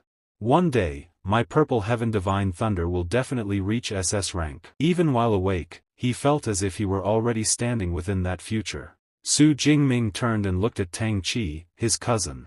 She shook her head helplessly. "You've only been learning to control your superpower for a few days, yet you're already better than what I achieved after a whole month of training. It's honestly frustrating." Su Jingming smiled lightly. Inside, he thought calmly, with a system backing me, comparison is meaningless. Tang Qi leaned closer and sighed. Next week, the joint freshman study tour between Qingqing Superpower University and the other 2 universities will begin. "Are you participating?" Su Jingming's lips curved into a faint smirk. "Of course. I heard the destination is a wilderness area." Inwardly, his thoughts sharpened. A perfect opportunity to harvest superpower points. He was also curious. The other 2 top universities gathered elite students, future competitors he would inevitably face. A week later, Su Jingming set out with his classmate, fully prepared for the journey. One student laughed and said, with Su Jingming around, "This year's freshman study tour should be easy." Another nodded confidently. "Even without an F-rank lineup, we've been number 1 for years. A 5th consecutive championship seems certain." As they gathered, Su Jingming suddenly sensed something. His gaze shifted toward the entrance. A ripple of energy spread, and a graceful woman stepped forward. Her presence instantly quieted the room. "Hello, students," she said calmly. "I'll be hosting today's briefing. The topic will be the upcoming study tour." Everyone listened attentively. She raised her hand. "Eva, display the map." A 3-dimensional projection unfolded in the air. The instructor hovered slightly above the ground as she continued, "The destination of this study tour is Demonic Cave number 7. Her voice grew serious. "It lies deep within the wilderness mountains near Shén City, Guangdong Province. The place truly lives up to its name. Countless humans have fallen there, which is why it's known as a demon cave." Whispers spread among the students. Many felt uneasy after hearing this. The instructor glanced around the room and said firmly, "This time, I will personally lead the study tour. Each university will also assign mentors." The atmosphere instantly grew tense. The instructor continued, her tone sharp and commanding. "In addition, the higher-ups will allocate resources to the 3 universities based on participant rankings. This is determined by the number of furious beasts defeated and their respective ranks. Only the top 50 participants are eligible. First place will receive 34%, second place 23%, and third 21% of the resources." She paused, letting her words sink in. Even those below that ranking will receive a share, but naturally, first place is the most important. It is directly tied to our university's goal of a 5-time consecutive championship and the resources the school can allocate. Her gaze sharpened as it fell on Su Jingming. Su Jingming, is it alright if I assign this task to you? Su Jingming's lips curved into a confident smirk. No problem at all, he said smoothly. Wang Tao glanced at him, impressed, and thought inwardly, with my current combat strength, this shouldn't be a problem. I'm not a newcomer, and Su Jingming, he's truly astonishing. The instructor's eyes flickered again, her tone serious. Good. But I need to warn you in advance. According to the latest news, Qingjing Superpower University has brought in an external helper with an F-level superpower. The students were taken aback. One girl whispered, with disbelief. Qingjing Superpower University already has an S-rank student? A boy beside her muttered, where did this S-class come from? In recent years, apart from Su Jingming, no newcomer S-class has appeared in the entire Great Jia. Another boy added, that's strange. The last S-rank to appear in Great Jia was 3 years ago. Eva then projected a figure into the air, introducing the newcomer. This S-rank student isn't from Great Jia, she explained.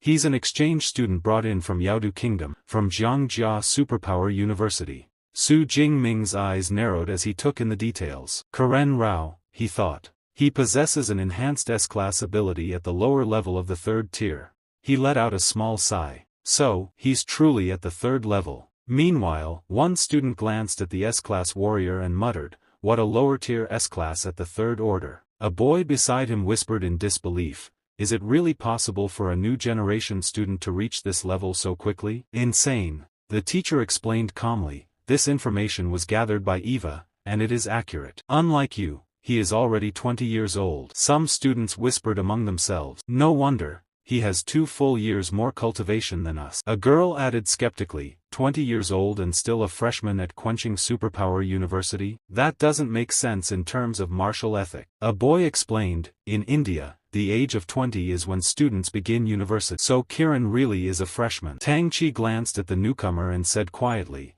as an S-rank 3rd-tier individual, I have no match for him. But Su Jingming's expression betrayed none of the worry around him. He smiled faintly, thinking inwardly, so what if we are both S-rank? I am used to fighting opponents above my rank. I possess 3 S-rank and 4 A-rank combat skills, along with a master-level gun. He smirked subtly. With 3 S-rank and 4 A-rank combat skills, who would dare think I'm afraid? This competition is based on the number of furious beasts defeated and ranking level. I will not lose to any freshman, not even a 3rd-rank S-class beast. The teacher's eyes softened slightly as she observed him. Indeed, Su Jingming truly deserves to be called one of our school's most outstanding S-level students in recent years. He remains full of confidence even under this pressure. She praised him further, it is worth acknowledging. If he truly defeats them all, he deserves a special SS-grade Trino's blood essence. She continued with a serious tone. The reason Quan Superpower University brought in foreign aid is simple. The top-ranking student receives priority in resource accumulation. This year, there will be disappointments for some. Finally, she concluded, that covers the general overview of the study tour. Only 7 days remain, so everyone should hurry and prepare for the journey. Meanwhile, after the teacher left the area,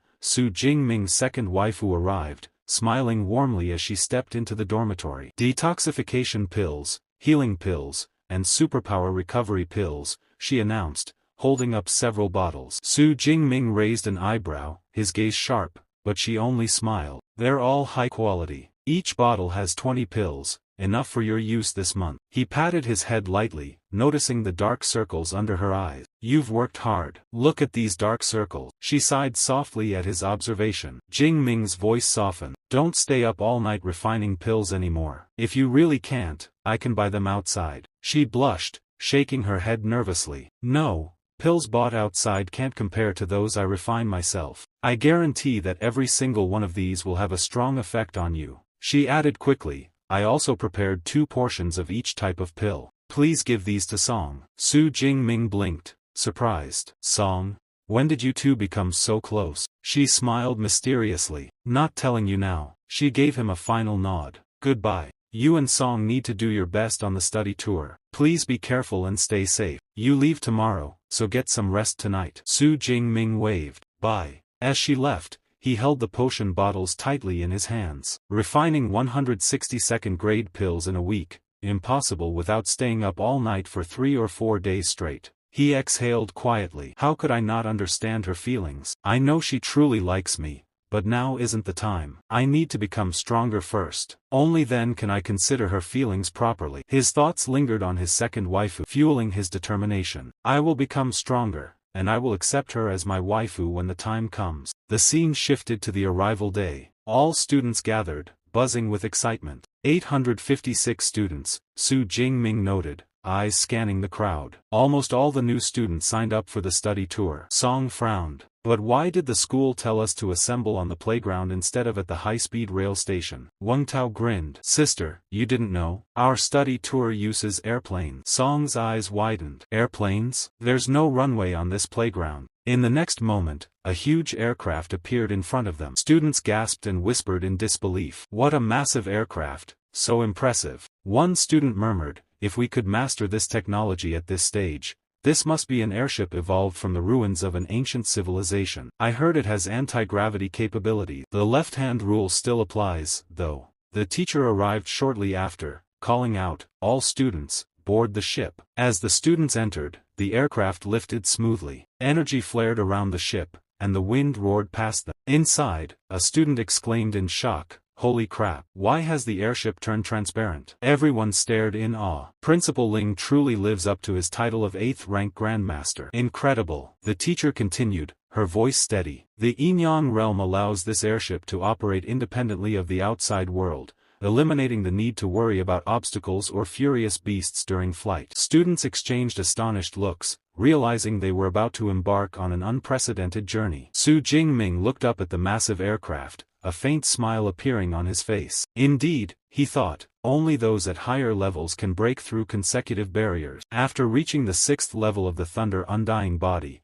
one can randomly acquire the ability to refine the essence of furious beasts, but no one knows exactly when or how it will happen. The captain, Eva, activated the airship systems, and soon they arrived at Shén Supply Base, Guangdong Province. A man stood straight and addressed the students. Each university has 2 dormitory buildings. For example, Shanghai Superpower University has buildings number 1 and 2. After receiving your room keys, everyone should check in. Next to the dormitories, there is a canteen and a large training ground. All students listened carefully. Once room keys were distributed, they began checking in. Su Jingming glanced at his key. Room 504. 5th floor. Song smiled. I'm in room 505, your neighbor. Su Jingming grinned. What a coincidence. He tapped his space ring. With this, I don't even need to go to my room to store luggage. I'll check out the training grounds first. Song looked surprised. I knew it. I'll come with you. At the training ground, Su Jingming's eyes widened. This place is enormous. Nearby, he spotted an S-level student from Kunling Superpower University. The young man was training intensely, lifting dumbbells that weighed 200 kilograms each, clearly beyond the strength of ordinary students. Whispers spread among the students. Wow, he's lifting multiple dumbbells at once. The S-class student noticed Su Jingming. He dropped his dumbbell, ran forward, and greeted politely, hello, Su Jingming. I am Karen Rao from Kunling Superpower University. It's nice to meet you. Other students murmured among themselves. Su Jingming, the top freshman at Magic University, already upper-level second-year strength. He's truly a genius. Another added, unlike Karen, Su Jingming is only 18 years old, same as us. Karen nodded politely to Su Jingming, but then his expression shifted, and he approached Song Qinyun with a flirtatious tone. This beautiful lady must be Song Qinyun. Pleasure to meet you, my lady, he said, extending his hand. Song's eyes narrowed. She grabbed his hand, twisted it sharply, and said coldly, so mean, and that disgusting smell all over you. Su Jingming's dark gaze sharpened. He grabbed Karen's wrist tightly. Karen, you seem to know a little about Western culture, but not enough. Approaching a lady while covered in sweat is extremely impolite. Karen's eyes flashed with anger. Energy surged around him, and Su Jingming's own aura flared in response. Sparks of purple thunder collided with Karen's energy, both of them radiating raw fury. Students gasped, sensing the tension. They're really going to fight. One boy shouted, "Go call the instructor. We can't stop them." But Su Jingming released his grip and smirked, his voice sharp and mocking. "I suggest you adapt to local customs and learn the ethics and traditions of the great Xia kingdom." His tone carried a chilling confidence, and even as the surrounding students held their breath, Su Jingming's smirk made it clear, he was in complete control, ready to humiliate the arrogant newcomer without lifting another finger. Suddenly, Karen Rao clenched his fist, his expression darkening. That F-rank student from Magic University, his strength is absurd, Karen thought. I couldn't suppress him at all. He's lightning type, how did he obtain such terrifying power? His gaze shifted subtly as he licked his lips, fixing it on Song Qinyun. The prodigy of the Song family from Sichuan province really is extraordinary. What exactly is her relationship with Su Jingming? His eyes narrowed. No matter what connection they have, I still need to win her over. If I succeed, I'll never lack cultivation resources again. Outwardly, however, Karen said nothing. Song Qinyun turned to Su Jingming and spoke softly. "Thank you for helping me out of that situation.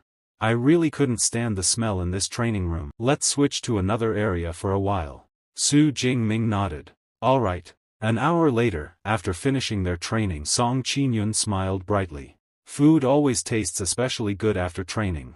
Not far away, a strange voice suddenly rang out. "A furious beast will soon destroy the world. The final catastrophe is approaching. Only the Supreme God can save humanity." The word sent a chill through the air. Su Jingming glanced over and frowned slightly. "I've heard rumors like this before," he said calmly. "Some say that once the barriers fall, beasts will descend upon the world. Certain religious factions believe those barriers suppress the apocalypse." He looked toward the surrounding area. "The Demon Cave is a place where supernatural beings gather. It's a melting pot of all kinds of people. It's not strange to see religious extremists here." The man's eyes widened as he stared at Su Jingming. "Why don't you believe me?" His voice grew unsteady. He glared wildly at a nearby woman and child. In the next instant, he reached inside his jacket and gripped a knife. His tone turned sharp and distorted. "I understand now. The price you've paid isn't high enough. You haven't truly felt pain." A twisted smile spread across his face. "That must be it." He lunged forward, laughing madly. "Only through suffering can one understand the greatness of God." The woman screamed, clutching the child as the man charged at them. In that instant, purple thunder flared. Su Jingming moved. Thunder flickered around his body as he stepped in, intercepting the attack. He seized the man decisively and brought his weapon down with overwhelming force, stopping the strike cold. The scene froze in stunned silence. Su Jingming rested one hand on his spear as he stood quietly to the side, his presence steady and unassuming. Not far from him, the woman he had just rescued pulled her daughter tightly into her arms. The little girl, Início, was still trembling, sobs racking her small body as fear slowly drained away. It took some time before Início finally calmed, her cries fading into quiet sniffles. Only then did the woman lift her head and turn toward Su Jingming. Her eyes were red, her voice shaking as she bowed repeatedly, gratitude spilling out of her words, saying that without his intervention, she could not imagine what would have happened to her family. Su Jingming shook his head lightly in response. He told her there was no need for thanks, that he had only done what anyone else should have done. A short distance away, Su Jingming and Song Qi stood over the cultist's lifeless body. The blood pooling on the stone pavement was already beginning to darken. Su Jingming frowned slightly, an uneasy feeling settling in his chest. Something about the situation felt wrong. "These people usually spread their beliefs through words," he said quietly. "Public murder like this doesn't fit their pattern." Song Qi nodded in agreement. From everything he knew, religious fanatics rarely resorted to such open violence unless they were driven to extremes. This attack felt deliberate, almost reckless. Su Jingming's gaze slowly sharpened. His eyes swept across the surrounding crowd, scanning faces, movements, shadows. He tightened his grip on his spear, instincts on edge. If this cultist had dared to act so openly, there was a chance he hadn't been alone. Neither of them noticed a figure lingering at the edge of the crowd. The man wore a dark hooded sweatshirt, his face hidden beneath the shadow of the hood. As Su Jingming's attention shifted elsewhere, the man quietly pulled the hood lower and slipped away, disappearing into the streets without drawing notice. Some time later, the hooded man arrived at a vast estate hidden far from public view. The grounds were silent, guarded by invisible lines of authority and fear. Inside a dimly lit chamber, the man dropped to one knee before a shadowy figure seated above him. Lowering his head, he spoke in a hushed voice, addressing the figure as Archbishop. He reported everything he had witnessed. The cultist had been killed and the one responsible was a student, Su Jingming of Magic City Ability University. The Archbishop slowly raised his head. In his hand rested a glowing red orb, its surface pulsing faintly like a living heart. His voice was cold as he asked for confirmation. A high-rank, second-tier S-rank talent, he asked. The subordinate nodded without hesitation. Not only that, Su Jingming had reached that level in less than half a year after awakening. For a moment, the chamber fell silent. The Archbishop's eyes darkened. Growth at that speed was unnatural, monstrous. If such a person were allowed to develop freely, he would inevitably become a thorn in their side, a threat that could not be ignored. He ordered the subordinate to withdraw for now. God's blood was about to surface within the Devil's Cave and their priorities lay elsewhere. Producing 2 black indicators, he instructed the man to retrieve the substance, warning him sternly not to act under the name of the Heaven's Mandate sect. As the subordinate departed, the Archbishop closed his fingers around a crystallized heart resting in his palm. His voice echoed softly through the chamber. In 1 month, Heaven's Mandate will reveal itself to the world, he said coldly. When that time comes, Su Jingming and the other S-rank talents will serve as sacrifices. The scene shifted to a massive supply base bustling with activity. Students from the 3 major universities filled the area, their voices blending into a constant roar of excitement and tension. This was the staging ground for a joint research expedition, one that would last an entire month inside the Devil's Cave. Standing on a high balcony overlooking the crowd, a middle-aged man stepped forward. He introduced himself as Xu Ping, vice principal of Qingjing University. His voice carried effortlessly across the base as he officially announced the start of the expedition. Smart wristbands were distributed to every participant. Xu Ping explained their function clearly. Every beast killed inside the Devil's Cave would be recorded, along with combat footage. These records would be converted into scores, determining each student's ranking throughout the expedition. Then he announced the rewards. The top 1,000 students would receive performance rewards. The top 3 would earn the right to select any technique from the combined libraries of all 3 universities. As for first place, the reward would be even greater, a special prize personally provided by the winner's own school. The crowd erupted. Some students scoffed quietly, convinced that first place was nothing more than a fantasy. Others were visibly excited, eyes burning with ambition as they whispered names. Qiran Rao, Su Jingming. With the explanation complete, Xu Ping concluded his speech. He declared that there would be no restrictions on team formation and encouraged everyone to hunt aggressively and efficiently. The moment he finished speaking, chaos broke loose.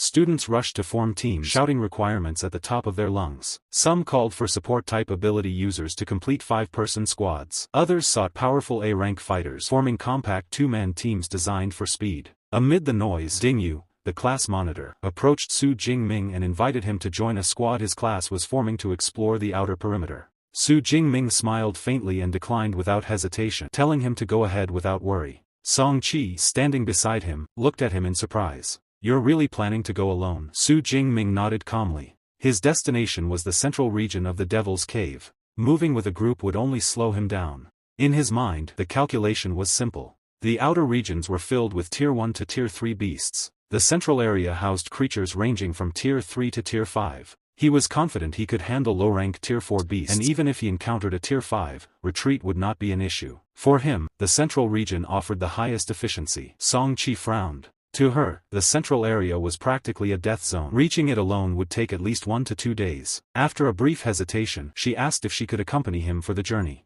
Su Jingming agreed without hesitation. Relief and happiness flashed across her face. The two made plans to set off together once preparations were complete. Before they could leave, a familiar voice stopped them. Qiran Rao approached, his expression arrogant yet serious. He said he was looking forward to Su Jingming's performance, and hoped he wouldn't fall too far behind. Su Jingming met his gaze calmly. "I'll win," he said. Qiran froze. Su Jingming repeated the words with absolute certainty, then turned and walked away without another glance. Rage burned in Qiran Rao's eyes as he stared after him, already planning how to crush that confidence with overwhelming power. Soon after, Vice Principal Xu Ping officially announced the expedition's start. The massive crowd surged toward the Devil's Cave entrance, voices echoing with ambition as the hunt began. 7 hours later, deep within the Devil's Cave, Su Jingming and Song Qi moved carefully through a dense forest. Thick foliage choked visibility, the oppressive atmosphere pressing down on them from all sides. Their path was suddenly blocked by 5 armored beasts. Song Qi's expression changed instantly. Iron fur pangolins, she warned. Tier 2. Their fur is tougher than E-class alloy. Su Jingming told her to stay back. He stepped forward without hesitation. The pangolins roared and curled into spiked spheres, rolling toward him at terrifying speed. Su Jingming moved with flawless timing, weaving between them as his spear flashed. One sweeping strike sent a beast flying. A precise thrust pierced another's defenses. Clean. Efficient. Ruthless. Moments later, silence returned. Song Qi stood frozen in shock. Every movement he made had been aimed at a weakness, no wasted motion, no excess power. This wasn't brute force. It was refined, lethal experience. When it ended, 12 iron fur pangolins lay dead. Su Jingming checked his gains calmly. 276 ability points, 1200 competition points. Not bad. As dusk approached, he suggested they find a place to rest. While checking his wristband's holographic map, he noticed a nearby water pool. Water sources attract beasts, he said. They moved toward it. The clearing was quiet. Su Jingming's instincts flared. A tiger-like beast appeared only to be instantly crushed as a colossal armored crocodile burst from the pool, claiming dominance. Song Qi grabbed his arm, whispering urgently. Tier 4, we need to leave. Su Jingming smirked. There's no need to rush, he said calmly. Yet Jingming stood unmoved, his posture relaxed, his gaze steady. From the side, Song Chuku could only stare. Disbelief flickered in her eyes as she watched the oppressive pressure radiating from him. Power rolled off his body like an invisible storm, overwhelming yet controlled. A thought surfaced unbidden. Was this some terrifying combat technique personally taught by Dean Yang Genshin? Jingming allowed a faint curve to touch his lips. He knew better than anyone that while the indestructible thunder body was powerful, it was not his strongest method. Against true high-rank opponents, there existed a far more decisive approach. Without warning, the sky above the pool dimmed. Dark clouds gathered unnaturally fast, swirling as if drawn by an unseen hand. The air thickened, heavy with tension. High overhead, strands of lightning converged. They twisted and compressed, shaping themselves into a massive spear formed entirely of condensed thunder. Its mere presence distorted the air, exuding a suffocating pressure. Song Chuku instinctively looked up, momentarily confused. Is it about to rain? The next instant, her heart skipped. This lightning was wrong. It carried intent. Violent energy surged outward as Jingming fully released his S-rank ability, Heavenly Thunder Technique. The lightning spear plunged downward. It struck the pool with cataclysmic force. A thunderous explosion tore through the clearing as blinding light swallowed everything. The source water giant crocodile released an enraged roar, its armored scales cracking under the onslaught as lightning ripped through flesh and bone. Then, nothing. Silence fell as abruptly as the strike itself. When the light faded, the massive beast lay motionless, its enormous body floating lifelessly in the water. The battle had ended in a single blow. A familiar notification surfaced before Jingming's eyes. Kill confirmed. Ability points plus 213. Competition points plus 10,000. Residual lightning still crackled faintly around his clenched hand as Jingming examined the reward. Tier 4 beasts truly lived up to their reputation. The gains were more than 5 times that of a Tier 3 creature. A quiet thought crossed his mind. The Deep Blue system, it really is pushing me toward my limits. Turning around, he noticed Song Chuku still standing frozen, her expression blank with shock. He calmly suggested they examine the beast. She followed without speaking. Song Chuku had encountered countless prodigies before, but this was different. A high-rank Tier 2 cultivator erasing a low-rank Tier 4 beast so effortlessly it shattered everything she thought she understood about power gaps. As they stood before the corpse, the truth settled heavily in her chest. This wasn't luck. This was genuine, terrifying strength. Jingming inspected the remains and let out a disappointed sigh. The crocodile's hide, normally worth no less than 20 million, had been completely ruined by the lightning strike. Song Chuku nodded in agreement. Every part of a Tier 4 beast was valuable. After a moment of thought, she offered a solution. Her spatial ring was large enough to store the entire carcass. She would keep it safe and return it to him once they reached the supply base. Once the beast was stored away, Jingming suggested finding a nearby cave to rest. After such an overwhelming battle, no other creatures would dare approach this water source anytime soon. As they prepared to settle down, Song Chuku hesitated. A faint blush touched her cheeks as she asked him to wait briefly. Since they were already near the pool, she wanted to take a quick bath. Jingming remained cautious. He told her to wait while he checked the water one last time. Raising his hand, he released a controlled arc of purple lightning into the pool. What happened next made his body stiffen. Before his eyes, the clear water darkened, slowly at first, then rapidly, until it turned. The words ignited excitement among the group. One cultist couldn't help but exclaim that the sect would soon gain another powerful god's blood envoy. The archbishop halted abruptly. His gaze sharpened as he turned, fury flashing in his eyes. He snapped back coldly, reminding them that they were the Blood Moon sect. Their ambitions extended far beyond such narrow thinking. At that moment the glowing red god's blood indicator in his hand flared brilliantly. His pupils contracted. The blood has appeared, earlier than expected. Without hesitation he ordered the group to advance at full speed. Back at the pool, the water had turned entirely crimson. Song Chuku stared in alarm and asked what was happening. Jingming asked whether she felt the blood calling to her. She shook her head. There was no attraction, no reaction at all. However, her Light of Dawn ability was responding intensely. She explained that the blood carried an overwhelming beastly aura, one eerily similar to Jingming's own. That observation struck him like lightning. He recalled absorbing the SS-rank Thunder Tyrannosaurus blood. The conclusion was immediate. This blood belonged to an exceptionally powerful dragon-type beast. That was why his body was reacting so violently. After a brief pause, Jingming made his decision. He told Song Chuku that he would enter the pool to absorb the energy. If anything went wrong, she was to pull him out immediately. Before she could object, he stepped into the blood-red water. The moment he submerged, swirling crimson energy rushed toward him.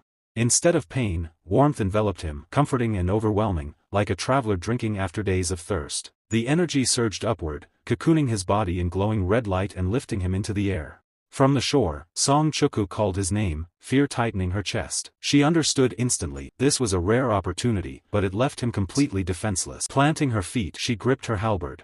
This time, she murmured, "I'll protect you."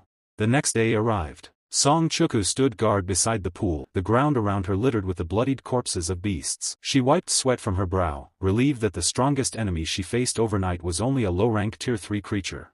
Her gaze shifted to the pool. The crimson hue was fading.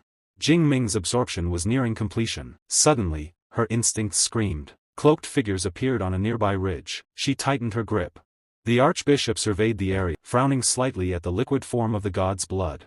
One cultist recognized Song Chuku as the second-ranked student from Magic City Ability University and questioned why she was guarding the site, alongside another freshman. Song Chuku remained calm. She noted that their attire didn't match any major university. She warned them that the water was contaminated and advised them to leave. One cultist exploded with rage. The archbishop raised a hand, stopping him. "Ignore her," he said coldly. "Take the blood." Song Chuku's heart sank. Assessing their strength, she realized the grim truth. The leader was Tier 4, and even the weakest was Tier 3. There was only one option. She activated the talisman around her neck. A massive golden barrier materialized, enveloping her and the cocoon. Attacks slammed against it relentlessly, but not a single crack formed. The archbishop recognized it immediately. A guardian talisman from an ancient civilization. Rare, powerful. Inside the barrier, Song Chuku taunted them. The archbishop merely smiled. He explained calmly that guardian talismans had time limits. They would simply wait. An hour passed. The golden shield shattered. The archbishop smirked and demanded the talisman, or her death. Song Chuku prepared to go all out, pulling out a small red pill. Before she could take it, a calm voice echoed. "Why do I feel like you're the ones about to die?" Behind her, the cocoon cracked. It shattered. Jingming stepped forward, crimson energy coiling around him. His eyes open, cold and merciless, locking onto the stunned Blood Moon sect. Shu Jingming's consciousness surged back in a violent rush. The moment his eyes opened, a terrifying pressure flooded the area. He rose slowly from the shattered cocoon, fragments of hardened blood crystal falling away from his body. The surrounding members of the Blood Moon sect froze where they stood, shock and dread written clearly across their faces.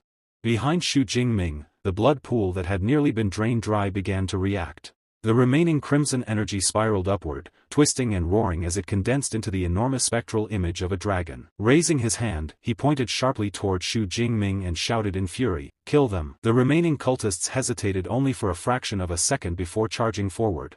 At that instant, Shu Jingming's gaze sharpened. Purple lightning flashed within his eyes, crackling with restrained power. He didn't move from his spot. Instead, he lifted his spear slightly, as though answering an unspoken call. The sky darkened. A deafening rumble echoed above as torrents of thunder descended from the heavens. Thick bolts of violet lightning slammed into the charging Tier 3 cultists, engulfing them in blinding light. Their screams were cut short as electricity tore through their bodies. When the lightning faded, their corpses lay scattered across the ground, smoke rising faintly from their remains. They had been defeated in an instant. The archbishop's expression stiffened. He had expected his subordinates to fall, but not like this. 5 Tier 3 users eliminated without even forcing Xu Jingming to move. His jaw tightened as he clenched his fists. I'm still Tier 4. He's only Tier 2. The advantage should still be mine. Before that thought could fully settle, Xu Jingming moved. The ground exploded beneath his feet as he surged forward, his body streaking through the air like a bolt of lightning. The archbishop's pupils contracted sharply as he realized, far too late, that he couldn't follow the movement at all. Instinctively, he crossed his arms to block. The impact struck him like a collapsing mountain. A thunderous crash echoed through the forest as the archbishop was hurled backward, smashing through several thick trees before finally slamming into a trunk and sliding down to the ground. He coughed violently, blood staining his lips. Leaning against the tree, panting heavily, he stared forward in disbelief. I didn't even see the attack. Before he could gather his thoughts, a shadow loomed before him. Xu Jingming stood calmly, his spear angled downward, the sharp tip hovering just a breath away from the archbishop's throat. His expression was cold but controlled, his breathing steady. I'll ask, Xu Jingming said evenly. You answer. The pressure bearing down on the archbishop intensified, leaving him no room to resist. What was the blood in the pool? Xu Jingming asked. For a moment the archbishop hesitated. Then, under the overwhelming presence pressing against his soul, he broke. It was God's blood, he admitted hoarsely. The refined blood essence of a legendary rank 9 beast emperor. Xu Jingming's eyes narrowed slightly. Why would something like that be here? The archbishop swallowed. In the ancient era, humans and beasts waged a massive war. Martial saints clashed with beast emperors across the land. When the war ended, fragments of their power, blood essence included, were scattered throughout the world. Xu Jingming absorbed the explanation in silence. Then he asked his final question, his voice colder than before. Who are you, and why are you collecting it? The archbishop suddenly laughed. A defiant grin spread across his bloodied face. We are the Blood Moon sect, he said. That's all you'll ever know.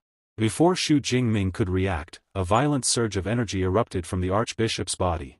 Blood poured from his eyes and mouth as his life force extinguished itself. Xu Jingming stepped back slightly as the body collapsed, lifeless. Staring down at the corpse, he frowned. Another cult, and another dead end. Since no further information could be extracted, he decided to bring the matter to Vice Principal Ling Shuang once he returned. Turning around, he saw Song Chuku rushing toward him, panic clear on her face. Are you alright? She asked urgently. Before she could reach him, her steps faltered. Exhaustion overtook her body, and she stumbled forward. Xu Jingming caught her immediately, supporting her weight. I'm fine, he reassured her softly. Thank you for guarding me. He patted her head gently and held her hand. Song Chuku froze, her cheeks flushing a deep red. He briefly explained what had happened and mentioned the Blood Moon sect's goal. When she heard about the blood, her eyes widened in shock. That was the blood essence of a rank 9 beast emperor, she exclaimed. An SSS-class cultivation resource. Normally, it requires extremely complex refinement. She stared at him, disbelief clear in her eyes. How did you absorb it directly? Xu Jingming glanced at the translucent system screen only he could see. I don't really know, he admitted. There were no side effects. Instead, my indestructible thunder body advanced to the 4th stage. He paused thoughtfully. There may be benefits I haven't discovered yet. We'll ask a teacher later. Noticing her unsteady posture, he urged her to rest. They soon found a quiet meadow bathed in sunlight. Song Chuku lay down, exhaustion finally overtaking her, while Xu Jingming remained alert nearby. That night, far away within a massive estate, the main archbishop of the Blood Moon sect stood on a balcony under the crescent moon. A subordinate knelt behind him. Bishop Zhou's God's blood indicator has disappeared. The archbishop didn't turn around. A powerful ability user must have interfered, he said calmly. Leave it for now. A sinister smile curved his lips as he gazed at the moon. Our main operation begins in 1 month. That is what truly matters. When Song Chuku awoke, the smell of roasted meat filled the air. Xu Jingming was already awake, calmly grilling skewers over a small campfire. You woke up just in time, he said with a smile. She accepted a skewer happily. It smells amazing. I didn't know you could cook. Practice makes perfect, he replied lightly. After tasting it, her eyes lit up. You should open a barbecue restaurant. He laughed. With investment from the Song family? That sounds like opening chains across Blue Star. Later, Song Chuku asked to bathe in the nearby water. Xu Jingming agreed. She formed a large sphere of water around herself, changing clothes inside. When the barrier faded, she stepped out, hair and shoulders still damp. Xu Jingming looked away a second too late. "I'll wash up now," he said quickly. As he left, Song Chuku tilted her head in confusion. Moments later, she gasped, realizing her thin dress had become slightly transparent. Flustered, she hurried to adjust herself. An hour later, both were in combat gear. They exchanged a fist bump and agreed to meet again in a month. As Song Chuku ran through the forest, determination hardened her expression. "I must get stronger, at least third place." 1 month later. Purple lightning crackled violently around Xu Jingming as he faced a massive black panther-like beast perched on a cliff. Its red eyes glowed as it roared and leapt downward. Xu Jingming remained calm. Condensing his lightning into a single point, he thrust his spear forward. The beast was impaled and slammed into the ground. Kill confirmed. Plus 43 ability points. Sitting down, Xu Jingming began his breakthrough. Lightning erupted violently, filling the cave. Moments later, the energy settled. He had advanced to Tier 3. Checking his system panel, he smiled. First place no longer felt distant. The next day arrived swiftly, carrying with it the final deadline for score submission in the joint university event. Inside the vast evaluation hall, the atmosphere was far heavier than usual. Thousands of students gathered in dense clusters, their eyes locked onto the enormous ranking screen suspended high above. Names and numbers flickered constantly as the system refreshed, each update tightening the tension in the air. Conversations were subdued, whispers replacing the loud chatter that had filled the hall in earlier days. This was the final reckoning. Every point submitted now would determine rankings, rewards, and future opportunities. Suddenly, a sharp cry broke the uneasy silence. 121 points. I made it into the top 1,000. A student leapt up in excitement, his face flushed with joy. For a brief moment, pride shone in his eyes as he stared at the screen, hardly believing his luck. Before his celebration could escalate further, his companions quickly dragged him back down. "Calm down," one of them muttered. "There are still 2 hours left. None of the real monsters have submitted yet." The student's smile stiffened. He looked back at the screen and finally noticed the truth. Many of the top-tier competitors' names were still missing. Compared to those who had dominated the battlefield, his 121 points were fragile at best. Celebrating now was meaningless. At that moment, movement at the entrance of the hall drew everyone's attention. A slender figure stepped inside. A ripple instantly spread through the crowd. Su Yun. She's here.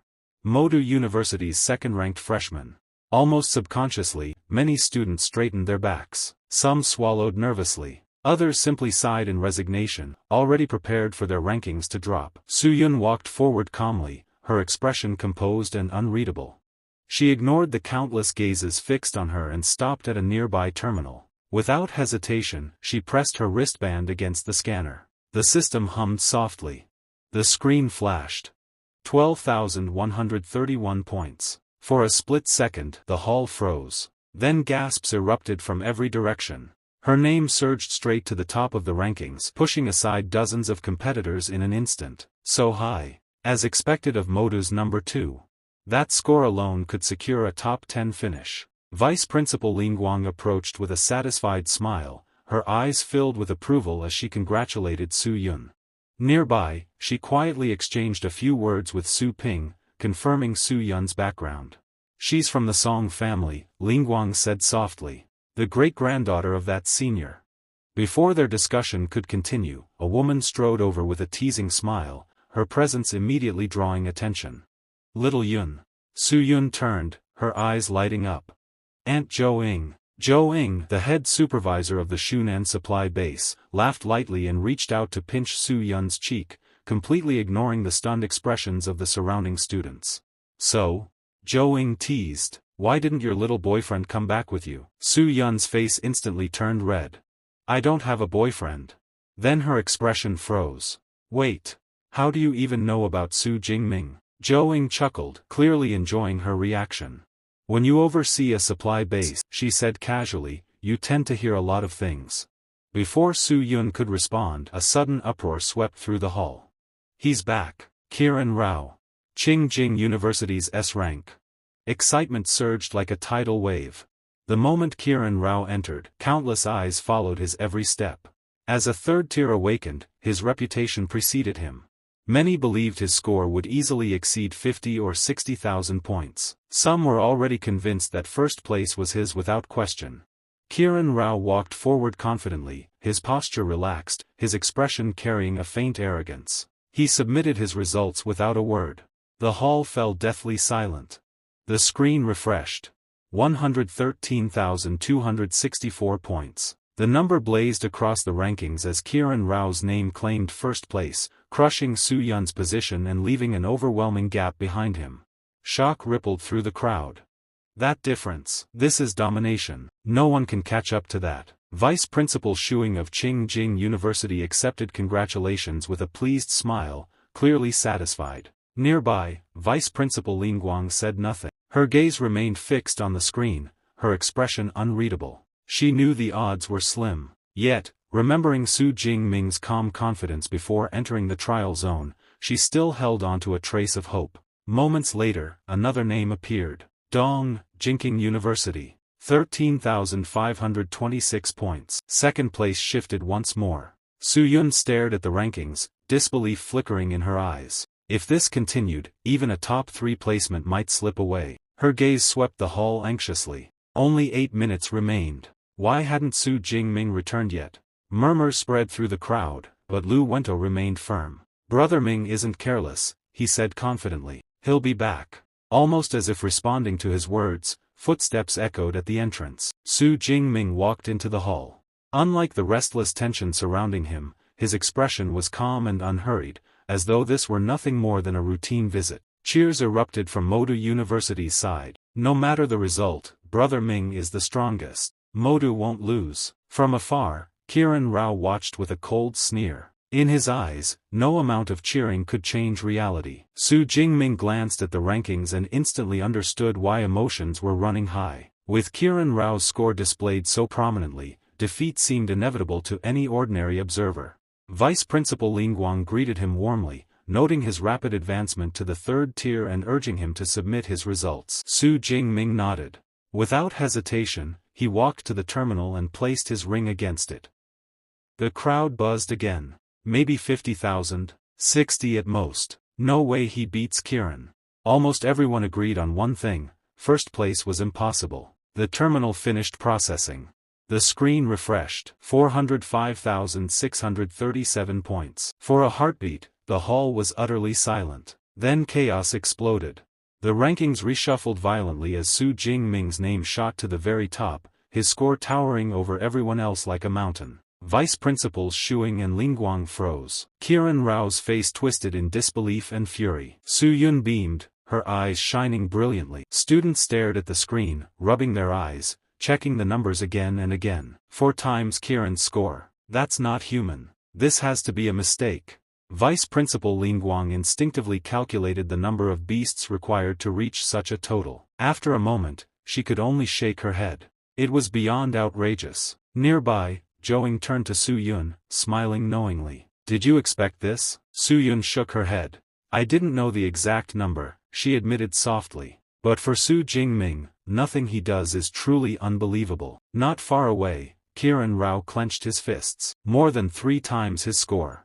Along with that realization came another painful truth: the precious resources promised by his university were slipping straight out of his grasp. Finally, he snapped. Unable to accept the outcome, Kiran Rao raised his arm and pointed directly at Su Jingming, his voice cutting sharply through the hall. That score is impossible. There's no way it's real. He immediately turned toward Vice Principal Xu Ping, formally demanding an investigation. He accused Su Jingming of tampering with his smart wristband. The reaction was immediate. Students from Modu University erupted. This is shameless. All wristbands were officially inspected. Are you questioning the system itself? The atmosphere grew tense. Vice Principal Xu Ping frowned and turned to Lingguang, seeking her stance. Lingguang replied calmly. Checking the records is fine. Then her gaze sharpened. A powerful pressure surged outward as her aura spread silently across the hall. She looked directly at Xu Ping. But tell me, if the records prove Su Jingming did nothing wrong, how will you take responsibility? Another senior official stepped forward. All equipment was jointly audited by the 3 major universities. Any accusation implies doubt toward all of us. Xu Ping stiffened.